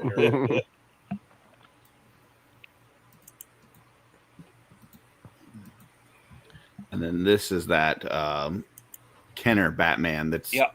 similar to that one that San Diego Comic-Con just did. So all those back then, man, I had tons of those. I had so many of these as a kid because like dude, I was in and out of the like a hospital a lot as a kid, so like I was always getting like, you know, gifts, and these were like usually the ones I would get. So I had like there's like Arctic Strike Batman, where like the suit was like it's white and gray, and he had like the big wing backpack. Three figures for $10 or something. Yeah. And he like had the little zip line thing on the pack. But my favorite one of all, and it's always the basic ones too. Like it's just Batman with the gray suit and the blue cowl and cape. I think that's the one that Corey just showed. Hands down favorite one. Yeah. Because it was just so simple and basic. And that's funny that's the one that they ended up showing as like a secondary costume in the newer Flash movie. Yeah. And it was really... Like, I remember that. Yep, for that reason. There's one that's like a underwater scuba dive one where the color on the suit is this bright like neon yellow. That's the one I was talking about earlier. Yeah. And he had like the thing where like he had like the dive pack where like you kind of put the figure underneath and pull him up through, and his arms reach forward to grab the little like handle. The yellow is just so cool. You want to pull up that on the bottom?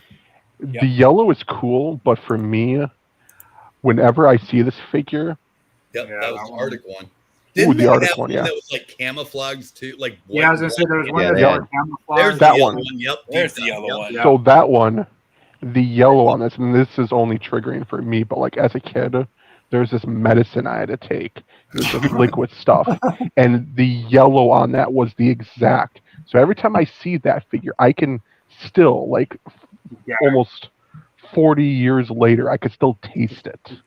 Gross. So like You gotta, I just you gotta give them ugh. credit for their. Oh, their, I hated uh, that one. That laser creative- Batman, I hated that skull. creative names. I loved Laser it. Batman, Deep Dive Batman. It's like quilted. Yeah. so like Yeah. that Batman looks a lot like there Oh, the was a penguins. I had those. It looks like that Spider-Man from the 90s. the Spider-Man, the like armored one, the silver armored That's one. like the only one they did a different sculpt with too. Like all the rest of them were that just penguin's repaint. there's the the Robin. remake of the That penguin. penguin's remake. just the superpowers one repainted. Yeah, they Yeah. just repainted it. I Yeah. literally had like we had gotten 2 packs of those. Gotta Penguin. love that Just hair, look at man. that I hair. Look at that high love- top paint. Crazy. Right. Oh man. From what I understand though, like he still gets paid.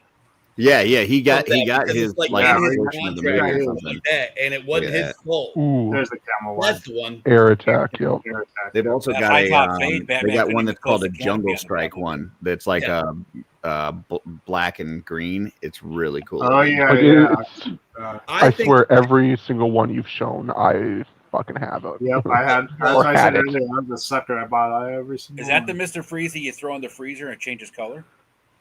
I don't think so. This was the Toy Biz one. Yeah, it was a repaint of Lex Luthor, right? Yeah. The head probably was, yeah. I think I- this I have to say, this oh, one sorry. and the Dark Knight one, which was basically the same toy line. They just Yeah. renamed it. But to me, that was like the best, my favorite Batman line.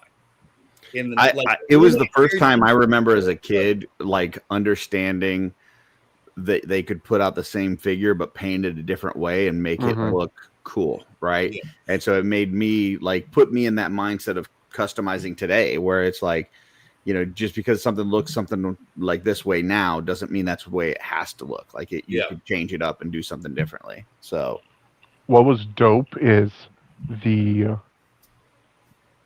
I think there was like a car for Bruce Wayne that came packed with a Bruce Wayne figure. He yeah, had like a black and he turtleneck had like with the armor red that you bat could put logo on to the make him chest. into Batman. Yep. Yeah, Even though that armor looked like too oversized on him, it was crazy bad. the Bruce Wayne figure Mm, looked looked so good. yeah, Weren't there's like two different ones? I thought there was like a Batman or Bruce Wayne that came with the costume, but then there was the Bruce There's Wayne 2, that yes. came with the car. And There- you Yeah, got there are. it was Batman both. in there and you like spun it or something like that. And Yeah. like it was like a quick change or something like that. Yeah. Yep. And then once they moved to Batman Forever, they started to use the gimmick where the head went down into, like, Bruce's head went down into his torso, and Yeah. there was this armored It's like like piece you would put on Monster, top. basically. This big. Yeah. I So it always was like hated it was the chest piece, and it had the helmet with the face on it. You just like popped it over the body. That one worked better. Can you pop As that like one a up there real quick? Bruce Wayne figure. Last one, sorry. Oh, This, sorry. this one's Oh no! Show all of I these. never had will- him. dude. I actually did fucking- not have that one. This is one of the later All ones. of them, man. Yeah, they even had some Toys R Us exclusive ones too, that were really cool. There's like a Polar Blast and some other Yep, stuff. the Polar but, Blast. I'd Yeah. have to see them to see if I had them. dude, so cool. And then of course I had the one of many repainted Wayne Manors, because like Yes. they used the same sculpt all the way Somehow- up through even like the not only the all 3 movies, the animated series.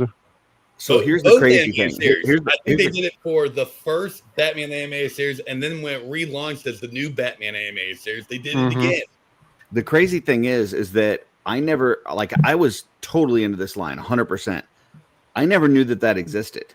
Like until like a couple months ago, I didn't realize that was even a thing. And then And then the more I looked at it, I was like, okay, wait a minute. They put it out for the 89 movie. They put it again out for Batman Returns. They put it out again for like Batman Forever. Then they put it out for the animated. I'm like, how did I not know that this thing existed? Like, it's a really cool Batcave. Yeah. So I had the one that was I had no idea. gold and bronze for the outside of the manor. The one I don't remember which one that is, but that's the one that I had. I know the Batman Returns one has like a Arctic kind of. Yeah, it wasn't that one. I had the Toy Biz one, which was. Did you guys have the? I'm pretty sure it was for the '89 movie, but the Batmobile. I can't talk tonight. That when you moved it, it had that annoying clicking sound. Yes. Superpowers Batmobile has the same thing. My family. Behind the wheel. That's my favorite Batmobile, though. Yeah. Superpowers. My family Batmobile is definitely regrets buying that for me because I ran that thing across the floor all night long. My brother. I had that, the Superpowers bat boat, the Batmobile. bat plane. Actually cut the plastic thing off because he couldn't stand listening to me drive the Batmobile around with that. Yeah. And then I got. I tattled on him because I was a little brat. I always wanted the Batman returns one where like the like middle part of it Oh yeah, came out Batman. kind of like it did in the film where like it that. split apart. The bat missile. Yeah. Ugh, hated that. What's up, Foo? And Oz is taking the night off.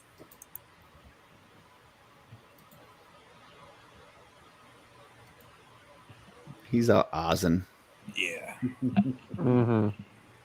He's out in the wonderful world of Oz.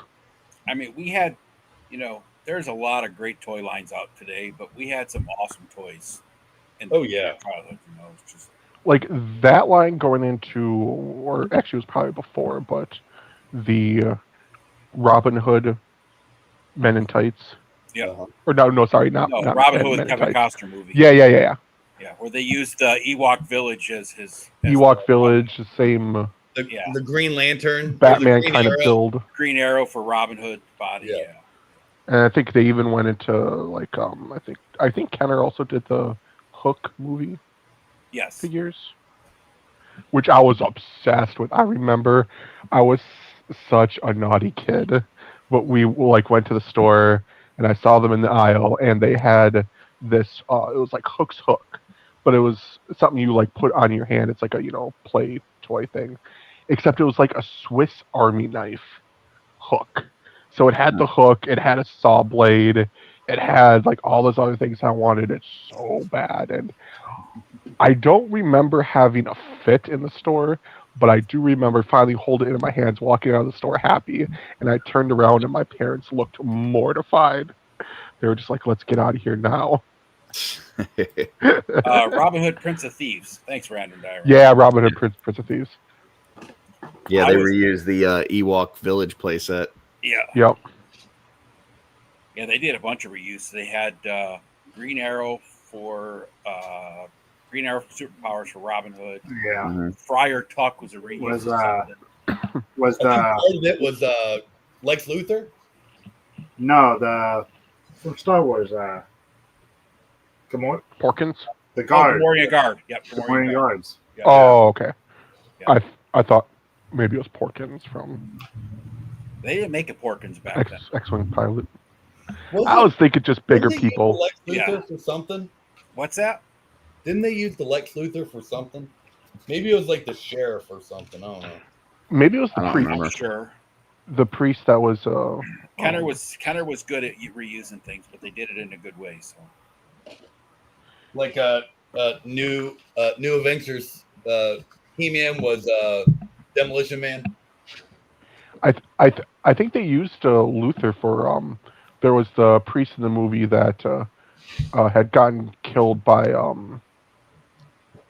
Morgan Freeman's character when he was trying to gather up all the gold and like leave. Yep. Maybe. Yeah.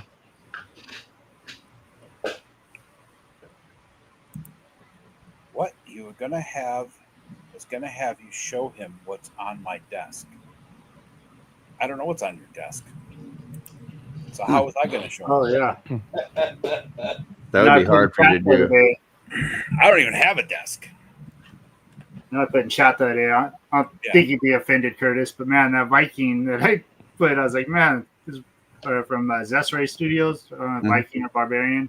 Mhm. Like, man, that looks like Curtis to me. He's really cool looking. That new Zesray one you're talking about, that thing looks awesome. Yeah, they've gotten a lot better with that Uh-huh. stuff, like the soft goods on it and Yeah. stuff. Like it, Yeah, it this looks really newest good. last couple waves of Zesrays have been incredible. Yeah, if one coming up, it's got like the bear. Yeah, you cow. said you ordered the girl, right? With the white. Yeah, I ordered that girl. That'll be my first one of them. I've never. Yeah. I don't have. I got a anything. couple of their gladiator trainees from like one of their first waves, and they're decent figures for sure. Yeah, I remember seeing videos on back then, and I was like, man, what people their aftermarket price were it's expensive when I was looking at it. But Yeah, they have basically the same articulation as the Mythical Legions figures. I think doesn't Brick have a couple of the female gladiators? I I thought he did. Sure. I think he might have. Yeah, yeah. I know he's got the Zesray, one of the Minotaurs. There was like I know that. I don't know if it was like a red helmet on her or like a gold helmet. That new girl, man, she looks amazing. I can't wait to get that. The face on that figure is incredible. On that new Zesray. I know Brick didn't care for it. It looked Really? a little too glamored up compared to the old. Yeah. It doesn't have a barbarian look. It definitely looks like a warrior princess or something like that would never see battle. But speaking of that, someone needs to put out a really good Xena figure. I'm really surprised no one has come back out with those figures. They could skip the Sorbo whole Kevin Sorbo, like but, those shows were pretty popular back in Oh, the day. yeah. I mean, they were on every Saturday. I never watched a single one. I watched both of them. It was kind of weird watching Hercules now because like it was just very like male centric. That was the time of year time of yeah. Out. I mean, It was just strange watching now. Like Xena, on the other hand, though, like that one still holds up pretty good. I actually watched it a couple What's months wrong back. with the male centric show? Well, no. It's the very like '90s typical, like Hercules has to hook up with a woman every episode and damsel in distress. Captain Kirk. It did, but it was. But I mean, if you want to talk about cheesy. that, I mean, in quite a few episodes, there was a lot of us guys that were watching Xena, hoping that Xena and whatever that blonde girl's name were going to hook up in there. Gabrielle. Yeah. Because they made it. They didn't make. They it, hinted very hard. Yeah, they hinted very hard. Yeah. And like there was like one episode where I think it was Gabrielle got turned into like a vampire, or maybe it was Xena, and she like bit her, and it was all like erotic and shit. I was like, oh, this is hot. Yeah, yeah, exactly. There's one episode where they were in a hot tub. I remember that was like a big wooden hot tub, and they were like, like rubbing each other's arms down with water to cool each other off, or whatever they were doing. It's like this is great Saturday afternoon content. I love it.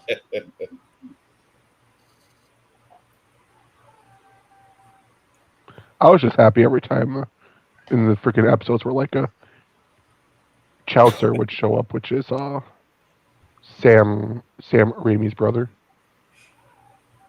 And then Bruce. Like I say, there's a Bruce there's Campbell a party too. on my desk, and Richard Simmons has invited everyone. I don't want to know about that. Actually, glad I don't have to see that.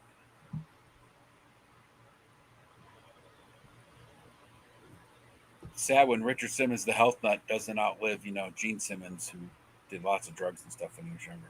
Or like Ozzy. Let that be a lesson, everybody. That's right. Do the drugs, man. Yeah. Do the drugs.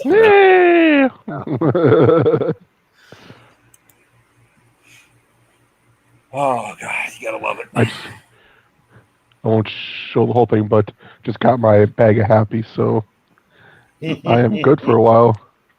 It's got a bag of happy. Yeah. Curtis, That's have what you I gotten call any it. of this He Savage can't say Christmas stuff? Batmobile, but he's happy as fuck. Yeah. Oh my god, dude! Like, there's some words on me that are like stuttering trigger words, and that's like one of them. Have you ever watched that comedian? I can't think of his name right now. That stutters. Yeah. Yeah, and then people started giving him shit because he's actually like working to reduce his stutter, and then now they're Yep. giving him shit because he doesn't have the stutter as much anymore. He was talking about the one time that him and his wife were together, and he came home from a show, and he's like, my stuttering and her ADHD came into like this cosmic thing, and he was like trying to say something. He was going, and he's like, Yeah. and that bitch just started dancing. Yeah, I have problems with words with R's and N's. Like Batmobile. Yeah. Oh my But god! like those are usually like I'm gonna try to say this one. I probably can't. Ninja. There we go. Wow. You did it. What's up, Brad? Now? Hey. We didn't Usually even have that to one shut the takes me a stream good down. 10 How's seconds everyone to say. doing? What's up, man? What's up, Doing brother? good. All right, brother. Stuttering the night other away. day, for those of you who don't know, Jess and I work together, my wife, and she came out. She was looking What? for. My wife works with me. What? She came out. And she was looking for a Sorry, product for a customer, and I was like, "What's the customer's name?" She's like, "I don't remember, but it's on this manifest. It starts with a Y." I said, "Okay." I go to that manifest. I'm like, "Honey, not only does it not do none of them start with a Y, none of them have a Y. But you picked the one letter that's nowhere on this manifest. So, are you high right now?" And she's like, "I might be, but that's not the point." Yeah. Corey's like, there's an X, there's a Z, there's no Y. There wasn't even an X. Like, I could have seen it, like, okay, it's in between. I'll give it. No. It ended up being like Hakeem or something like that, Razim or something like that.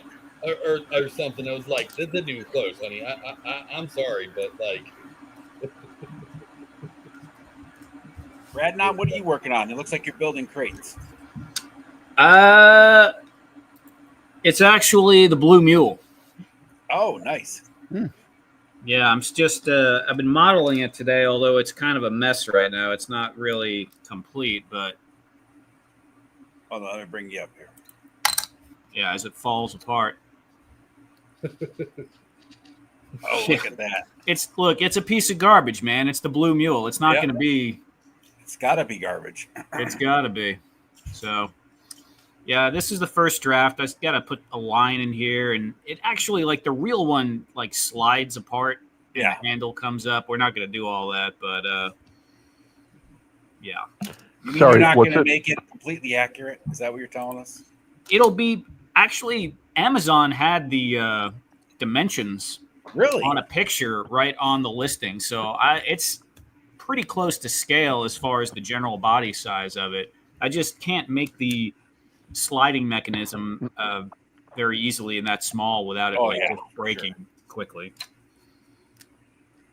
So What is it you're building? Sorry. The Blue Mule, there's a backstory behind it. It was Ted Darklaw's little dolly he bought on Amazon when they were loading up boxes for, was it PowerCon? No, it was one of the local Columbus toy shows. Yeah, so he thought he was getting this dolly that was really going to help him move the boxes, and it was this tiny little, I mean, to give you, this is to scale, and here's Deadpool.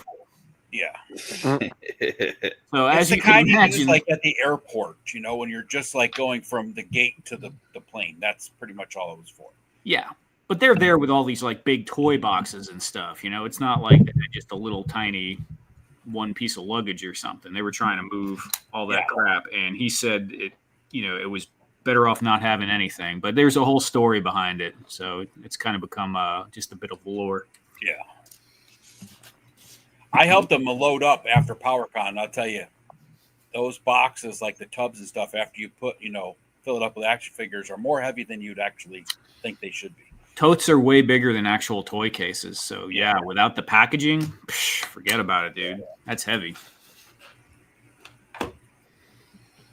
And Menhoz is asking, does anyone else get missing time when editing photos and etc.? Yeah, I lose time all the time. But, I do too, but it's usually that's smoking. medicinal. But Yeah, we weren't talking that way. We were talking like when you're editing a video. Well, he said photo. I get it when I'm editing like videos, but yeah. Dude, I'll just fall asleep sometimes. Just wake up in my chair. I'm like, what the heck? Might choke on my own spit. Wake me up, one of those. that's why we keep you active on your streams on Friday night, so you don't fall asleep on us. I'm telling you, dude. I don't know what happened. You hit 40 and all that weird stuff starts happening. I was just talking to my friend about that. He just hit 40. He's like, man, I don't know what's going on this year. I'm like sick all the time. I'm like, yeah, you hit 40. Like once you hit 40, it's downhill. I'm just letting you know. Like I've called out from work more in the last 3 years than I did the 22 years before that. You want to know what your problem is, Corey? You don't drink enough coffee. Oh yeah, that's probably it. You know what's bad? I'm 39, and so far this year, I may have crapped myself 4 times. Yeah, that's bad, bud. That's medicinal, bud. That is because no lie, it relaxes me a little too much, and I'm just sitting here, and all of a sudden it's like, bloop! Oh god, I got to run to the bathroom. Medicinal. Like That's what I was saying. It's definitely related. Like was it like, oh, I'm pushing because I thought it was a fart, or you just like didn't realize you had to shit until it happened? Bud hasn't even gotten to the age yet where he can't trust his fart shit separator. So. Yeah. 40, I'm scared of. I'm just going to need depends.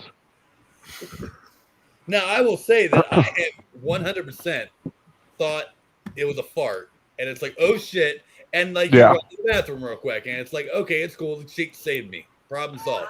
Yeah, you clinched fast enough. See, here's the thing. I mean, I do not have an ass. Everyone's done that at least once. Like, I don't have an ass, so I don't have the gluteus muscles to like. I want you Well, to he's look also at the missing screen a right kidney. now. So. Man, I'm glad I had my snack before I jumped on here. Bud, I want you to look at the screen. You're talking to 5 white guys. We don't have asses. You know, to no one. I mean, mine's literally like a bullfrog that you like stood up straight. Mine's the top of my legs.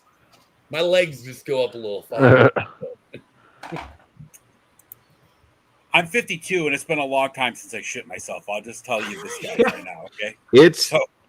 I tell you what, when you're in your mid 40s, making it through an entire movie in your home, like especially like sitting in your home and comfortable, making it through a whole movie is quite a chore.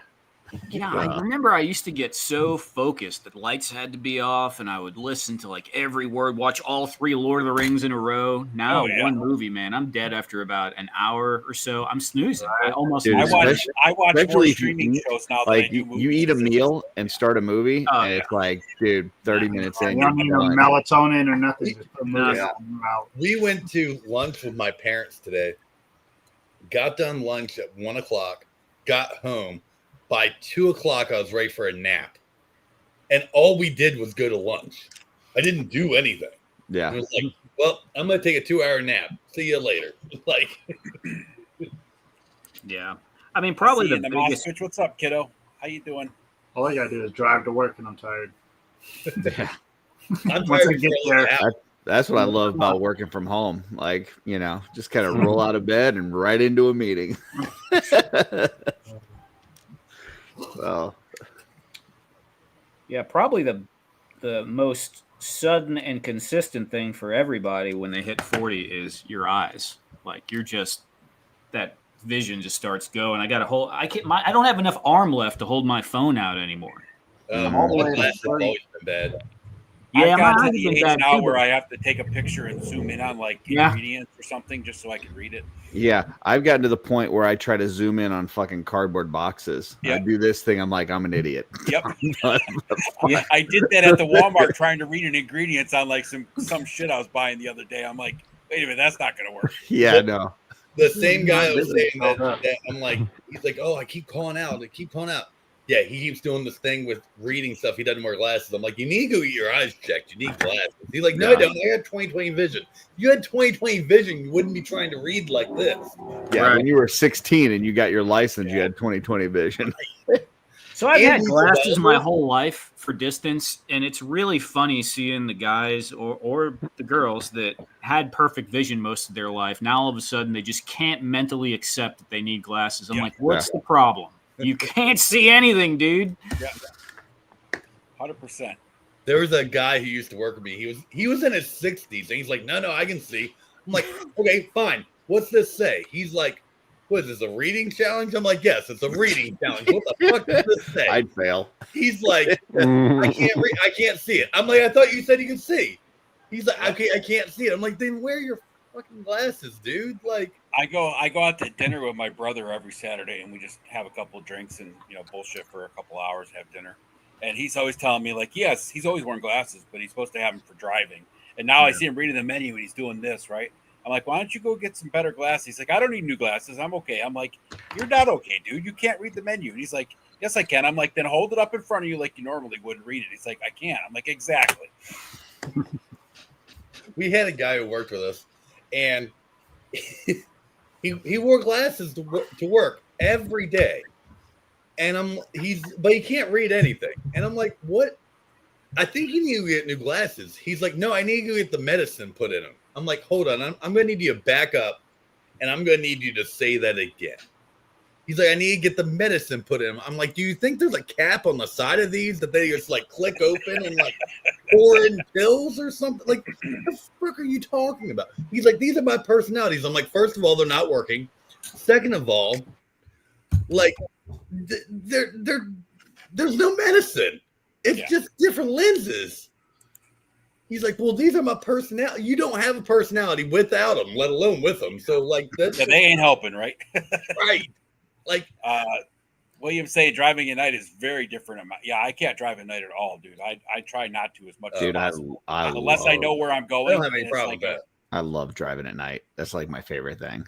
I used to love it when I could actually see the road, but I can't see the road anymore. When I go to Legion's Con, I got on paper, it's like 14 and a half hours. I think it ends up being more like, 18 getting there with stops and everything. And then on the way back, it's more like 21 or something. But like I leave in the middle of the night because there's like nobody on the road. And like, you can just get so much done like in the middle of the night with nobody out there. I used to drive home from Fort Hood. That's what I would do. I leave Central Texas at like 8:00 at night, and I drive all through the night till I got home because it was. I'll leave here at like 7 p.m. and so by the time like 8, 9 in the morning rolls around, I'm almost there. So Jess and I went to Louisville. I don't know, it was probably 5 years ago now, but we left at like 4:00 in the morning to go out there. Got out there like good time. Coming back, it was like. We happened to both wake up at like 2:00 in the morning, and we were wide awake. And I'm like, "You just want to leave now?" She's like, "Okay," and we left then. And so we were home by 2:00 in the afternoon. And it was like great. When you drive overnight through the night, though, you can get so far because there's nobody on the road. Absolutely. You go to the rest stops, everybody's just sleeping if they're there. It's so much easier. Yes, it's awesome. Driving at night now is high adventure with thrills, chills, and spills. Yeah, no shit. I'd love it. I'd much rather drive through the night than during the day around other people. That's the worst thing about the roads is the people. Yeah. It's I told my kids like that's the worst thing about everything is people. Yeah. I got a few of them. Well, my last one is getting ready to get her license and like she's all nervous and shit. And I'm like, I can tell you before you ever got behind the wheel, you're better than 50% of the people out there. Like they're just fucking stupid. Yep. And that's what you got to be aware of is the other people. Like don't be worried about what you're going to do. You're smart enough that you're going to be fine. Yep. It's these other people you got to watch out for. I told my 2 kids that both have their license. I told them the same thing. Right? It's not you I'm worried about. It's Yeah. not you that I'm worried about. It's everybody else on the road that you have to watch out for. Yeah. You're still lost, Random? Oh yeah. Oh man, that sucks. It's okay though. You can never truly be lost because no matter where you are, you're there. So It's Yeah, true. where you go, there you are. So I don't think I know I showed this before we started, but I don't think I've showed this on here. This was my video that came out today. The Manny Faces, the concept art Manny Faces or multi faces. Very cool. What'd you make the tarp thing out of, Poncho. or the vest poncho? Honestly, out of a black, I think I still have it. Like one of those fabric bags you get like from some grocery stores now. Oh yeah. Like just a black one of that. I think they're called reusable bags, Corey. I think they're called hippie bags. Oh yeah, those things. Yeah. The ones that aren't plastic. I'm sure I have one here. Hold on. I didn't miss anything, Fu. I know everything. Oh okay. Yeah. Get out of this. Yeah, it's not going to hold stuff now. No, I mean it might. I mean, you could have chose a spot at the top. You didn't have to choose. You have to cut it from the bottom. It already had the fold in it, Curtis. It was easier. Right. Like, I mean, seriously, like it was already creased there. Why wouldn't I use that part? Like, no, I actually have a plan for the rest of it too. That's why I used it. But a few years ago, when I did some character, I had a red one that I did the same thing with. And I used it for a cape, and then but it worked out really well. And then I just painted it. It did bleed through, so luckily I painted it before it was on the figure. But it works perfectly. Fu, I got to tell you, if you're watching some show that we're talking about toys and you're worried about how much plastic there is, probably in the wrong place. Right. Exactly. We're the ones that ripped on Hasbro for their plastic-less Cardboard packaging boxes. until they went back to it. So Right. 100%. Speaking of plastic, so like a lot of newer figures kind of have that. I mean, obviously they have that newer plastic, but some of it has that kind of softer plastic. Do you guys fear in like maybe 20 years half that shit's just gonna fall apart and just like? I know I've Turn seen that into goo. Maximum Hulk, that spongy chest. I've seen some videos where that's already starting to fall apart on people. There's one that I saw one that looked like a crack, but one of it did look like a person like poked it with a knife, because where it's cracked doesn't make sense to where the creases on the figures when you like do that pose. There was that. What was it? Fison that did those seamless bodies where they had like the Batman Mezco '89 Batman has the same type of body. Those bodies are going to be falling apart within 10 years, 100%. Some of Thanos have been. Dude, that Mezco Batman '89 Batman is just so freaking terrible. Oh yeah, 100%. Now I will say the head came out awesome. I saw somebody had done a custom, real easy custom, where they had taken an '89 Batman from McFarlane and then popped the Mezco head on it, and it looked fantastic. And I did that, but that Mezco body is just trash. It is so terrible. The other, I have one of the other Mezco Batmans, and they have like the cloth suit. It's fine because it's just I just wish they'd make a Batman that wasn't so damn bulky, but the suit's good because there's none of that rubber shit on it. Is the brain just went dead for a second. The Judge Dredd figure you have with the like leathery outfit on him, is that one like creasing or like it'll cracking? probably fall. The body's fine, but the suit's gonna fall apart. All that fake leather. Because is it? Yeah, the fake leather. It's like a. But I mean, very if you don't thin put it in layer the on the sun and keep it, in a stable environment, I mean, it's not. It's gonna be a while before it does. So. Okay. It's really like those bodies that are the seamless ones, like the Batman '89, are made out of like a foam rubber, and that shit's just, It's like a sponge. yeah, it creases. It starts Especially tearing if you seeing want too much. photos of like the suits from the first like TMNT movie, and now they look like fucking zombies. Yeah. Like they're all falling apart and shit. In the 90s, G.I. Joe, they made like the 12-inch line. They had like leather coats and stuff for like bomber pilots and stuff. Those are all like, finally starting to fall apart. Like, I'm sure this McFarlane cape is going to be like shit in 10, 15 years. Like, because it's just pliable plastic. Like, but like, I mean, the rest of it's hard. It might be okay. I have no idea. I don't know how. A lot of it comes down to how it's kept too. I mean, if it's kept in a temperature control and out of the sun, it'll last longer than it would if it wasn't. Well, like I guess I'm saying that because like we know how the plastic was in like the 70s and 80s, how it felt. Oh yeah. This plastic feels softer and pliable and kind of more for sure, gummy. Yeah.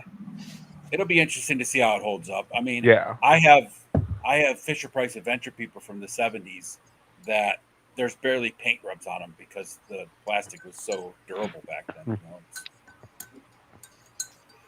Well, I think also the it was probably the plastic, but it was probably also the paint also too. Like, the paint, sure. There wasn't the regulations that are now. Yeah, I probably and it was like probably wasn't good for us to chew on that. Doesn't matter, right?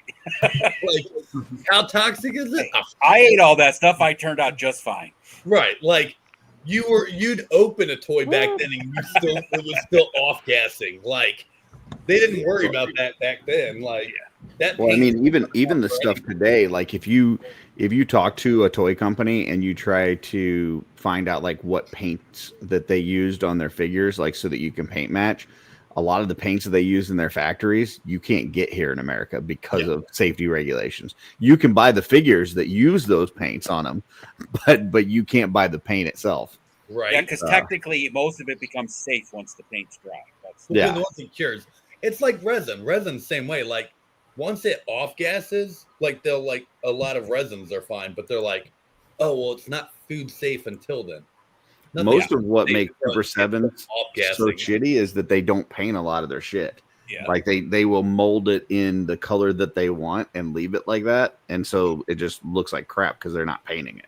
Especially the human faces. Like they molded in that like fake crappy skin tone. Yeah. And then it just looks glossy and crappy. So the flesh tone that was used in the 1980s for action figures. Now you can, a lot of times you can hit it with a matte clear coat and it'll, kind of dull it down enough that it doesn't look so bad. But Mr. Super Clear for the win. Okay, Robo don't know. Dude, I just got another 5 cans of Mr. Super Clear from Amazon. They opened up yesterday. What is it? Mr. Super Clear. Yeah. The UV matte spray. Yeah. It's just a really dull, flat clear coat. Oh. Yeah. They have it in super gloss and all sorts of different. Yeah, you can. What is it called again? Mr. Super Clear. I think it's Mr. Hobby Super Got it. Clear. Is it the one in the silver and white can, or is it in the? It's the one that's yellow? the UV cut matte is the one that I use. Got it. Cool. But like I use it on all my customs, but I also will use it like if I get a figure, like a McFarlane one that like just looks shiny for some reason. Yeah. You just hit it with that, and it all of a sudden it just looks like a totally different figure. You ever try it on a 3D print? Yeah. I'm guessing that probably reduces the glare from all like the layer lines and stuff on an FDM. I mean, I usually paint it first before I do it, but yeah. One thing I did find on 3D you got print, some of their new O-rings, Super 7 new O-rings from G.I. Joe or whatever. I don't know what kind of plastic they use, but yeah, those figures look like crap anyway, so they probably used the bottom of the barrel plastic that was left over from everything else, and they just mixed it together. on clear 3D prints, I've been using this. Is that the Krylon? Yeah. And honestly, the only reason I had this was because I originally had it for when I did artwork. Right, but that's not a matte finish, though, right? At all. This one is not. Yeah. But that's why I that's used clear. I used a Mod Podge. matte spray. It works good. Yeah. A lot of those, like the Krylon and stuff like that, it's going to leave it sticky too. If you're, it's not great. Yeah. The Mr. Hobby Super stuff or whatever it's called, Mr. Super Clear, that stuff is great. Yeah, There's getting no something residue or anything. Getting something that does a good matte finish is usually one of the hardest things. So that's See, this is like one of the clear 3D prints I did with that. Hold on, Corey. Let me bring you up here so we can actually see it. Okay. Right. Well, that looks cool because it's see through. But that's what I meant. For the clear ones, I was using this. Yeah. No, that's cool. But for like that's why when he said that one, I immediately went and found it and put it in my that's it. This is the one. Immediately went and found it and put it in my cart so I can get it. Yeah. So they have matte PLA now, and it looks fantastic. But I still have quite a bit of PLA that's not matte, and sometimes you can't get all the colors you want in matte, and it's a little too shiny. But if you were to put some kind of matte finish, even on the top without additional paint, I think that would probably, reduce the shine, and the layer lines wouldn't jump out at you quite as quickly. Yeah. That one, that's olive drab one you had was matte, right? Yeah, and I mean this gray is too, and you can see it. So it's like it looks pretty clean considering it's at the end. The camera barely picks it up because it's the light isn't bouncing off every single line. It's that file cabinet. Oh, that's cool. Very nice. That was one of the first things I had to realize, and I didn't give it any thought when I first started customizing, was the glossiness of the finish. And realizing like how much that matters. And then once you realize that, it literally takes your customs up several steps, because it's like even the first couple I did were glossy as fuck, because when you're doing like figure photography, right? If the figure's too glossy, man, the light just I'll see people paint heads like human flesh tones and stuff, and it's like, dude, if you just took down the gloss, it would look great, but instead it looks like dog shit. You can use high gloss, but it has to make sense with the materials you're using it for. Yeah, definitely not for skin. Yeah, that's not where you want to use it. You need to get that guy some acne treatment or something. I don't know. Yeah. Now you want to throw some gloss on the eyes or on the inside of the mouth or something, absolutely, but like not for the whole face. No. Yeah. That the main paint that I use, one of the painters from the Four Horsemen studio recommended it like 3 years ago on one of their live streams, and it's called Golden So Flat, and like it is a very flat paint to begin with, and then if you hit it with like that Mr. Super Clear to finish it up, it's just like it looks like a painted prototype or an actual figure that you would get from a company. It looks great. Does it add any durability to the paint? The clear coat does. Yeah, that's what I'm asking. Yeah. Okay, because that's also one of the biggest problems I have is that like I use the Vallejo paint and I love it, but like it is not very durable. Like it will ship. Well, you're never. The Vallejo paint's made for like model cars and shit. Yeah. Gundams that don't get posed a lot. That's the problem. Yeah. Yeah, I'm not. I do not like Vallejo at all. What I find is a lot of people that like Vallejo, they're using a dry palette, and people that don't are using a wet palette. If you use a dry palette, it's thinned out enough that maybe it works for you. But man, if you're using a wet palette, like that stuff is just not good. I would love to one time I want to get on a thing with you and pick your brain to find out some better options, because I mean that's what I know. I was using like some other stuff and it just wasn't working very well, and this has been working great. Do you use a dry palette or do you use a wet palette to paint? A dry. Yeah, if you're using a dry palette, I would say my best recommendation would probably be Pro Acryl paint. That's from Monument Hobbies. They've got a really good one. But if you use a wet palette, then you want something that's a little bit, thicker, that you can thin down and kind of create the consistency that you want. So therefore, like a Citadel or a So Flat, something that's a little bit thicker would work better for you. So, But if you're going to stick with a dry palette, then yeah, I would say Pro Acryl might be the best option. Okay, cool. I found them. Cool. But it's just really, what people get used to. And, at this point, I don't know that I could paint without a wet palette. It's just like you can get your paints to the right thinner thickness that you want it to and just kind of keep it there. And it lasts a long time. Like there's been times where I'll use a wet palette and I'll come back the next day or 2 days later and I've still got the paint mixed up and I can still use it. I don't have to, remix it. Yeah, I use a wet palette too. What I do use a dry one, and what I'll usually do is I'll just I got like a couple of clear acrylic sheets that I'll just literally put right on top, kind of save it, and then when I come back to it, it's still good, and I can do it that way. But that works. Yeah, I think I'm used to a dry one because like I don't know how you guys started, but I was doing artwork. Like that's where my painting comes from. It's doing like pictures and doing like, paintings and stuff like that, not models and stuff like that. So, right.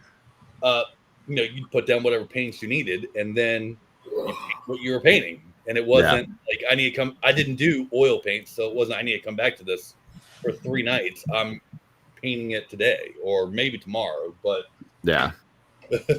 My big thing was before I started having kids move out of the house, which was nice so that I could get room. Like I just had like a TV tray in my living room. I would do some painting and then I would have to put it away because it's the living room, right. And then I would do, so I had to kind of pick and choose. I would get, maybe 30 minutes here to paint. And then tomorrow I might only get 10 minutes. And, right. So that forced me kind of into the wet palette thing. And now that I've got my own studio and stuff, I just stick with it because it's just what I'm comfortable with at this point. So it's funny because people will talk about when I was doing more DIY stuff, people always talked about like, well, when you're not filming it or whatever, it takes less time. Well, when I was doing the DIY stuff, I started doing DIY stuff for YouTube. And so like I've always done this stuff to film it. And so like I didn't understand that. So kind of like what you're saying where you're like, oh, well, I did it like in between stuff. No, I did it and filmed it. And so I've always done it this way. And so I'm not saying it's the right way. You don't know any different. Yeah. Right. So this is what I know. And so it's like this is just the way I do it. Although people see me doing stuff and they're like, where the fuck did you get that from? I'm like, I don't know, I just thought of it. I just pulled it out. Like I had to split this figure apart to get it to work. I didn't know how this was in there. Yeah. And I literally had a guy today just like, I love how you just figure it out. And it's like I had somebody had sent me this and I'm using this for a customer right now. It's a hot dog cat, whatever. Oh, that's awesome. but it was just like it's an FDM print and it was just super light and kind of top heavy. And so like I took a rotary tool and just cut an opening in both of the feet and put some hot glue in there, put some ball bearings, put some more hot glue, and then put some green stuff and finished it off. So now it's got, ball bearings in the bottom kind of weighing it down. Yeah. So I can like drop this on the desk and it'll wobble around, but it won't fall down. Right. So. I saw Terrence's hot dog cat today. So. Yeah. Weebles. But it's just like you learn to do stuff like that. It's like, oh, well, this thing keeps falling over. I wish it had more weight in the bottom. Okay, well, I'll just add some weight in the bottom. Right. Like, you do it. You just make it work. Yeah. I don't know. It's just, maybe it's our generation. I don't know. But like, I don't feel like I just learned to do stuff. Yeah. You're just problem solving, right? Yeah. Throwing shit at the wall and see what sticks. Right. Absolutely. And like Allison calls me like the MacGyver of customs because like I'll pull something out my ass and she's like, I would have never thought to do that. Like I use craft foam all the fucking time because it's awesome for like armors or harnesses or whatever. It's pliable. It's durable. I mean, as long as you're not trying to rip it, but you're not great for seat cushions too. Oh, nice. Right. I like that. Like, people don't think about that. Well, like go talk I like to that little computer on there. That's cool. Thank you. That looks awesome, by the way. That was on last night's stream. Right. But like people, like cosplayers use this stuff all the time. Right. And so like that's where I got it from. And if you build stuff with pink foam, the reason why I use this on seat cushions is because it doesn't dent. So when you're putting figures on pink foam, it gets mangled up, but the EVA is significantly more durable. Yeah. And so it's like I said, I started out doing DIY stuff. So I picked up a lot of stuff doing it that then I brought into customizing. Yeah. And so like I use silicone and resin and stuff like that to mold and cast and stuff like that. And like Lee, I don't know if any of you know Lee Customs. I know Bud does because we're doing a challenge, but we'll get to that. But like he knows about that. did you get high? Bud just got one of those. What was that, Bud? Oh yeah. Oh yeah. He's not here. Sorry. What day is it again? Don't worry, Bud. You got like 2 weeks. You're good. Okay, cool. Actually, I think it's 3. Anyway, but like he knew what I was doing, but like other people are like, "What's that stuff what's that green stuff you're using?" I'm like, "It's 2-part silicone." Like, because I'm just like, why don't you know what this is? Like, as a customizer, this like literally is what you used to have to do to get this before you could have access to a 3D printer. Like, this is how you got it. You sculpted it. You cast it. You poured the plastic or resin or urethane or whatever, and then you broke it open. And if it didn't work the first time, you did it again. Yeah, if it doesn't exist, you just make it. Right. Yeah. Well, there are a lot of people that come into these hobbies and they've only been doing it for a year or two because Right. it doesn't take very long to like, get some level of proficiency at it. They might be making really good stuff, but they just don't have all that, previous knowledge base. So they're just following along with TikToks or Instagram reels and that sort of thing. Well, one of the things that I picked up this year, I mean, I've been customizing now for 4 or 5 years, and a lot of it's Mythic Legions, and a lot of when you're doing those, it's just a lot of details and like rivets you're painting and things like that. Well, I found out this year, like the sculpting ball stylus, that if you use that to paint with, it makes like a perfect circle every single time, right? So like you can just dip that in your paint and just like if I've got like a waist piece or something that has like 20 rivets on it, it's just like boop, boop, boop, boop, boop, boop, boop. It's like, I was painting it with a paintbrush and I'm like, all that time I wasted, I could have just been using this ball stylus. This is one of my favorite brushes. And I got this from Toy Ploy. I didn't get it from, but I learned how to do it from Toy Ploy. It's called a pen brush. It's literally just a pen, like a sewing pen or whatever, cut off and put into a paintbrush. And then it's perfect for just like the iris of an eye or something like that, or even like teeth or something like that. Or eyebrows or whatever, where you just need a thin line, but you don't want to have to like drag a whole paintbrush across. So you know what I mean? Just something real quick. This is perfect. And it's so simple to make. The real MacGyver of custom figures would have used a toothpick like I used it. Exactly. Hey, don't be mad that I With a use paper metal clip. instead of wood. Well, fellas, I'm gonna have to take my leave. I need to get something to eat and watch some movies with the wife real quick before bed. So, All right, Curtis. Have a good night, brother. yep, you guys have a good one. Enjoy your 0.5 movie. Thank you. Enjoy the half hour you're going to get to watch. I'm gonna really try to make it through. bet. You guys. Later. Yeah, well, Bud left, but yeah, me, Bud, and Lee are doing. Where did Bud go?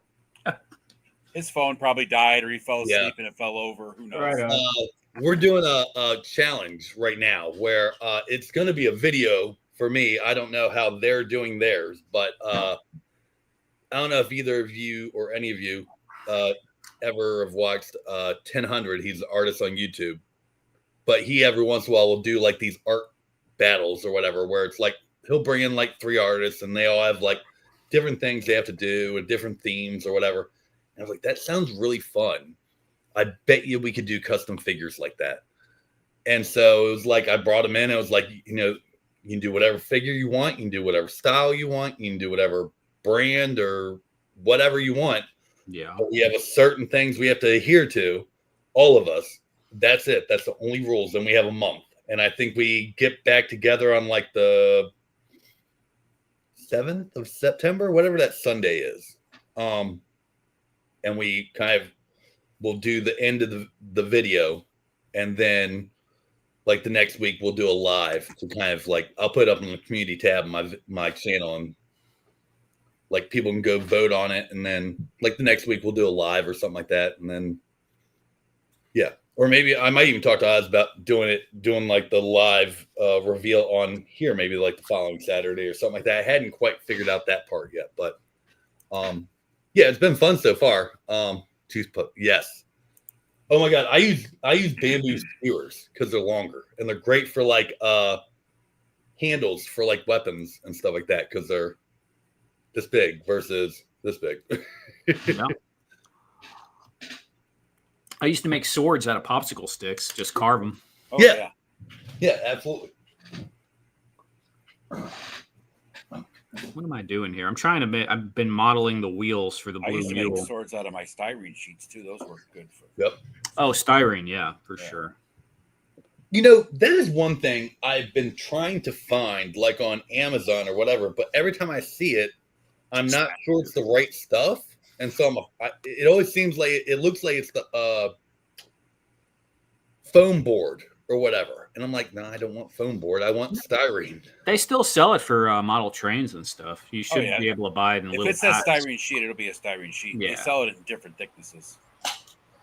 Yeah, and you could get it for free or next to nothing if you find someone that makes signs. Yep. Oh, okay. Yeah, like the cutoffs. I might need to look into that. Thank you. Mm-hmm. For action figures and stuff, though, you could buy a 3-pack of 60 millimeter sheets or something, and for $10, and it'd last you for quite a while. Probably. Yeah. When I used to do RC cars, we used to build bodies out of that stuff, cabs of trucks and beds of trucks and shit. And you go through that fast because you're just layering and layering. Oh yeah. Well, you're probably doing the whole. You're doing the whole car, right? So I mean, it's like That's who really was pushing the. I should play with styrene was Chooch. You remember Chooch RC? Yeah. Yep. Yeah. I don't. That's how we did things before 3D printing became available. Right. You built it out of styrene because that shit was durable enough. You know, the funny thing is that like until recently, I never was like one to do carving until like the last few years, and like I just apparently am not too bad at it. I haven't tried to do like a whole head or anything like that yet, but like so far, been working out pretty good. So, well, you've developed confidence. Because Yeah. you played with the Sculpey, you've probably cut on some plastic and some styrofoam and stuff, so it's not that dissimilar. Wood, you just deal with grain and things like that, and things breaking away. But yeah, Shovel it in, Cobb. Shovel it in.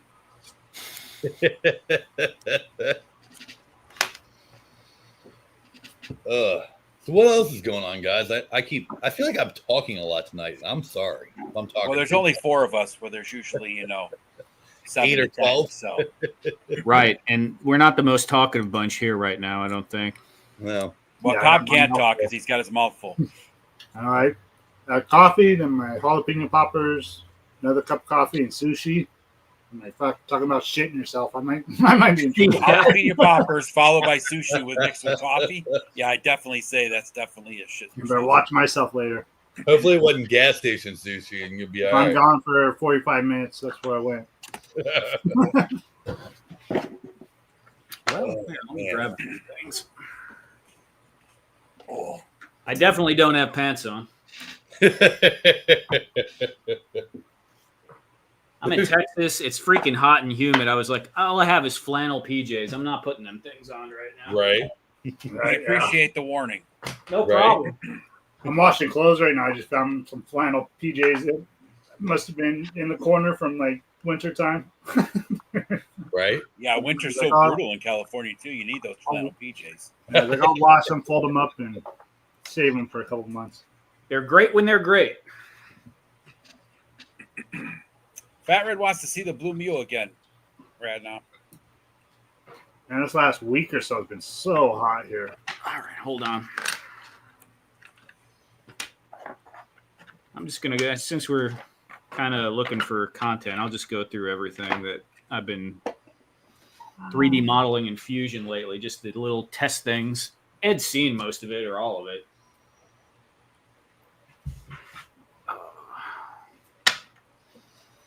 Blue Mule. Okay. It's the red mule right now, Fat Red, and I'm warming up to print some wheels for it.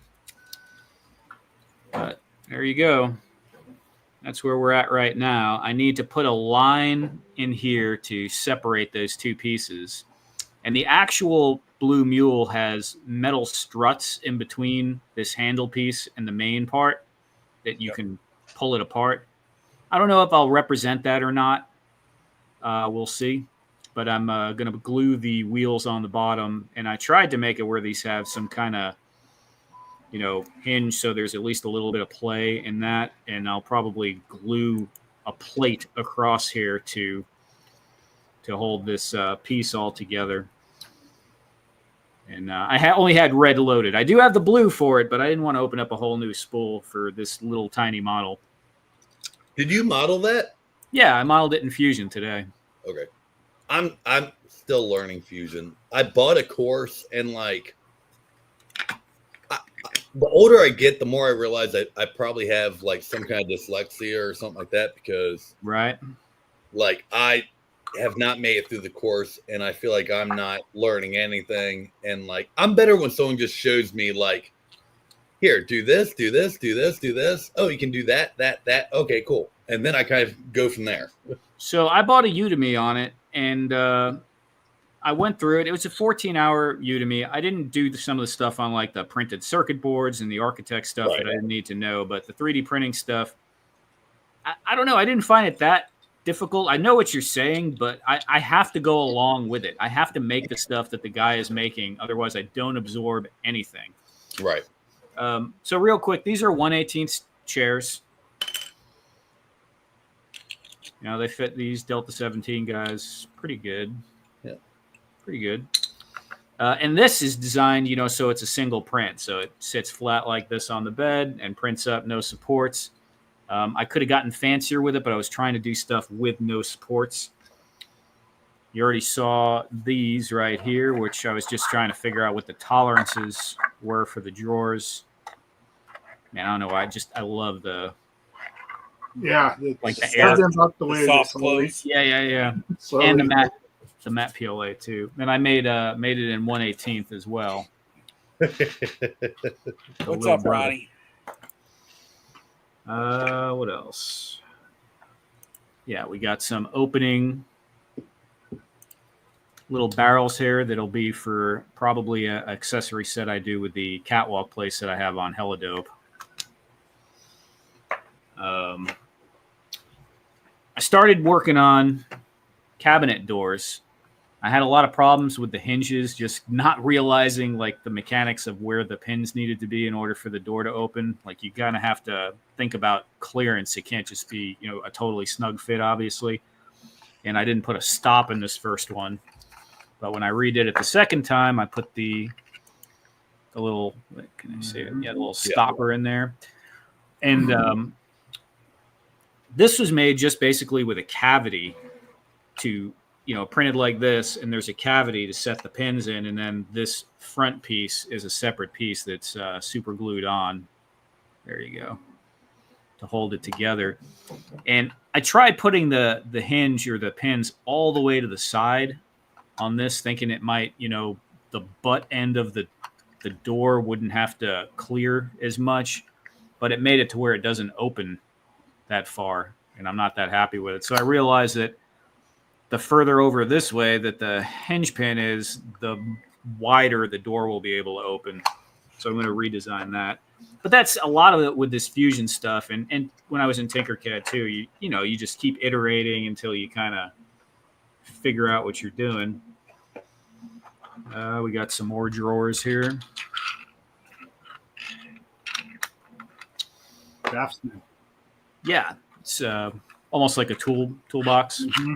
Probably What would be cool, Rad Dom, is if you could Looks like make something Craftsman. like that that's in 1/12 scale or 1/18 scale that's deep enough, or I guess big enough to actually store handguns and knives in for the figures? Yeah, so this will hold all the accessories off a Delta 17 Oh, figure. cool. Yep, it'll So hold it's big enough the for that. Yeah. yep, it'll hold the guns and stuff.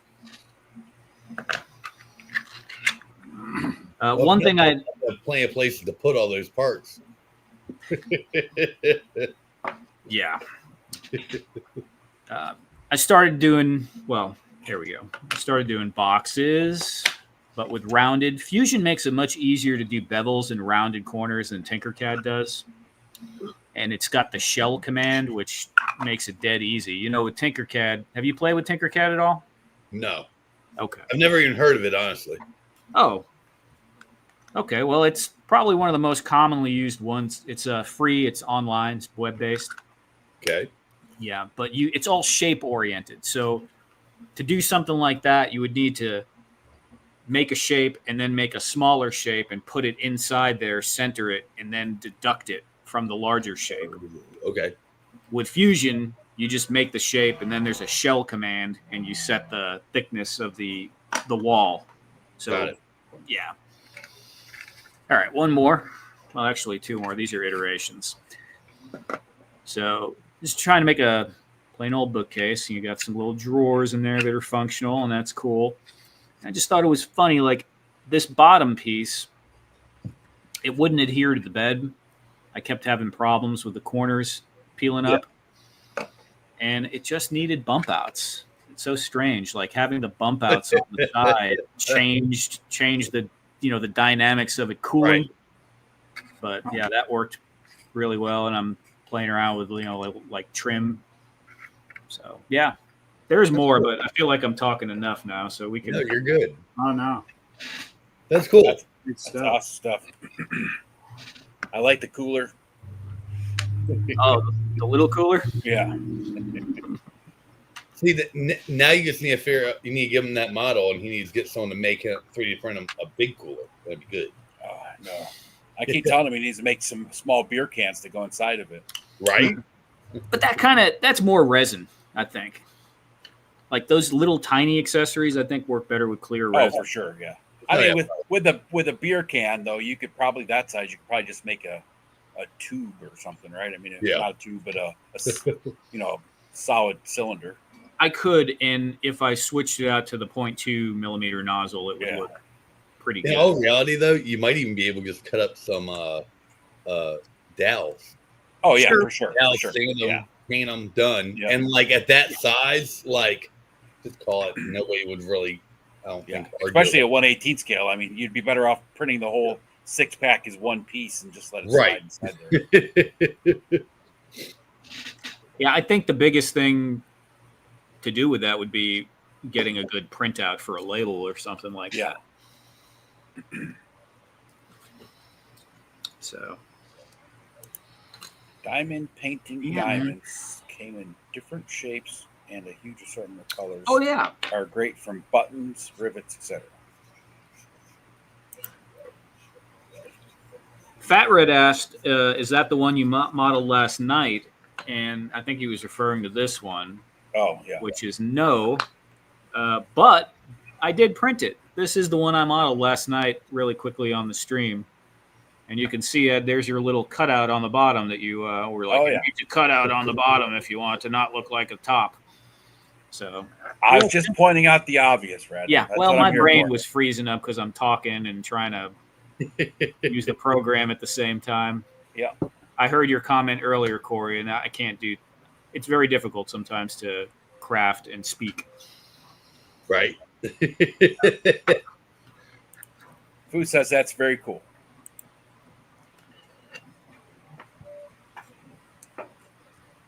And he knows what cool is. It's the keeper of cool. He is the keeper. Right.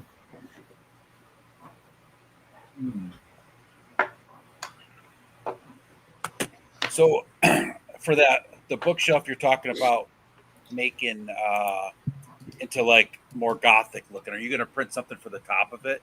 Like I know you're talking about like some crazy stuff.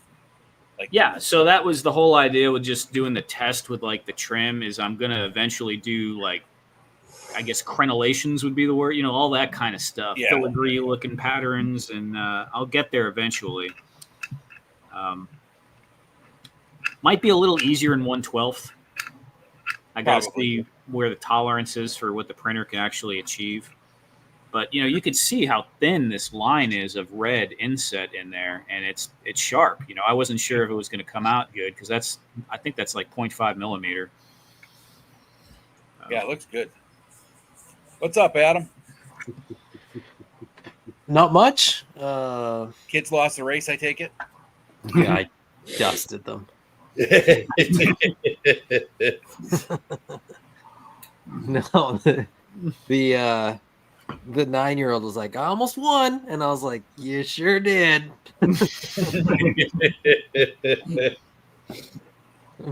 My sister-in-law was like, I saw you look like you almost win. Even she was teasing her. So, Did she beat all the other kids?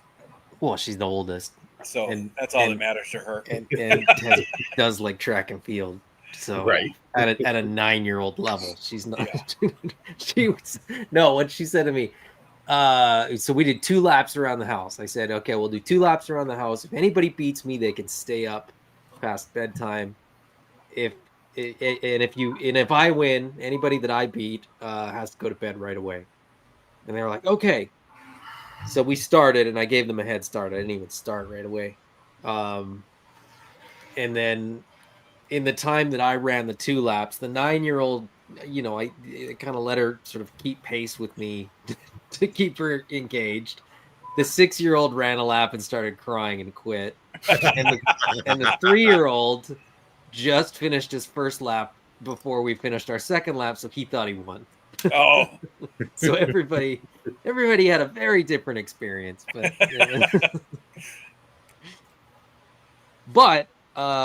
they all, they were all tired as a result, so they all went to sleep. It's a win-win. Exactly. Well, that's exactly it. It's like, how can I tire them out in a way that they think they have a chance of not having to go to bed? It's like, have a good night, Foo. Later, man. Food.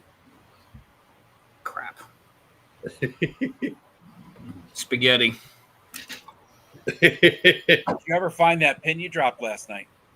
Oh, man, I forgot about it until you just mentioned it. It's all right. Better than finding it with your foot.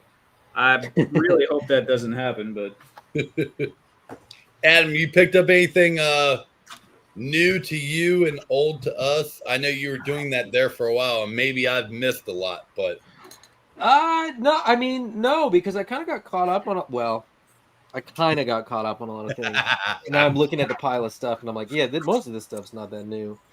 I just got a box of stuff from E-Collectibles, which is where I get most of my toys, being that I am in Canada. Not thumbs down, 2 thumbs up. Sorry, that was so I got some new stuff that I got to unbox. But I still got to unbox my 2003, my Super 7 Ultimates 2003 Ninja Turtles. I still got to unbox my Sexy Rat King. I still got to unbox my Robert Bill. So I got a stack of Super 7 Ultimates that I need to open. I got a stack of G.I. Joe Classified I need to open. You just got a hell of a haul from SDCC, right? I didn't get that much stuff actually from SDCC. I got a couple things, but what I really got was the memories and the friendships. No, what did I get from SDCC? I got Cold Slither, and then I got the Cold Slither record and like a couple T-shirts, but I didn't get that much stuff. I got some stuff for a couple other people. I picked up the Savage Land pack for somebody else. I got the Paladin, but I already opened that. Yeah, I didn't go too crazy. I probably brought home more stuff for other people than I did for myself. So, but that was because I didn't plan on going. So I didn't strategize what I needed to pick up or anything like that. And I didn't budget for it either. So you accidentally went to San Diego Comic-Con? How do you Pretty much. I need to accidentally go to like the biggest con on the planet. Well, you need to Well- work accidentally for Spiro Toys. Yeah, you need to That's how it works. accidentally end up working in the Are toy they hiring? industry. 'Cause I'll work there. I have no problem with that. I'm just saying, like, No, I don't know so if you know, but I know how to customize toys. yeah, no,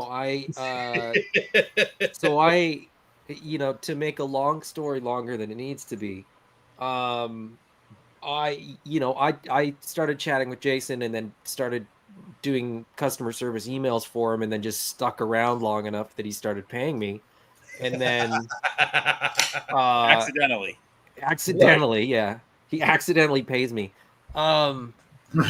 But no, Jason got invited kind of last minute to do a panel, and as a result, had 2 passes, and he messaged me and he said, "Hey, do you want to go to San Diego Comic-Con?" And I said, "I absolutely want to go, but you know me, I got a full-time job, I got 3 kids, like I can't just agree to go to San Diego Comic-Con like 2 weeks before San Diego Comic-Con.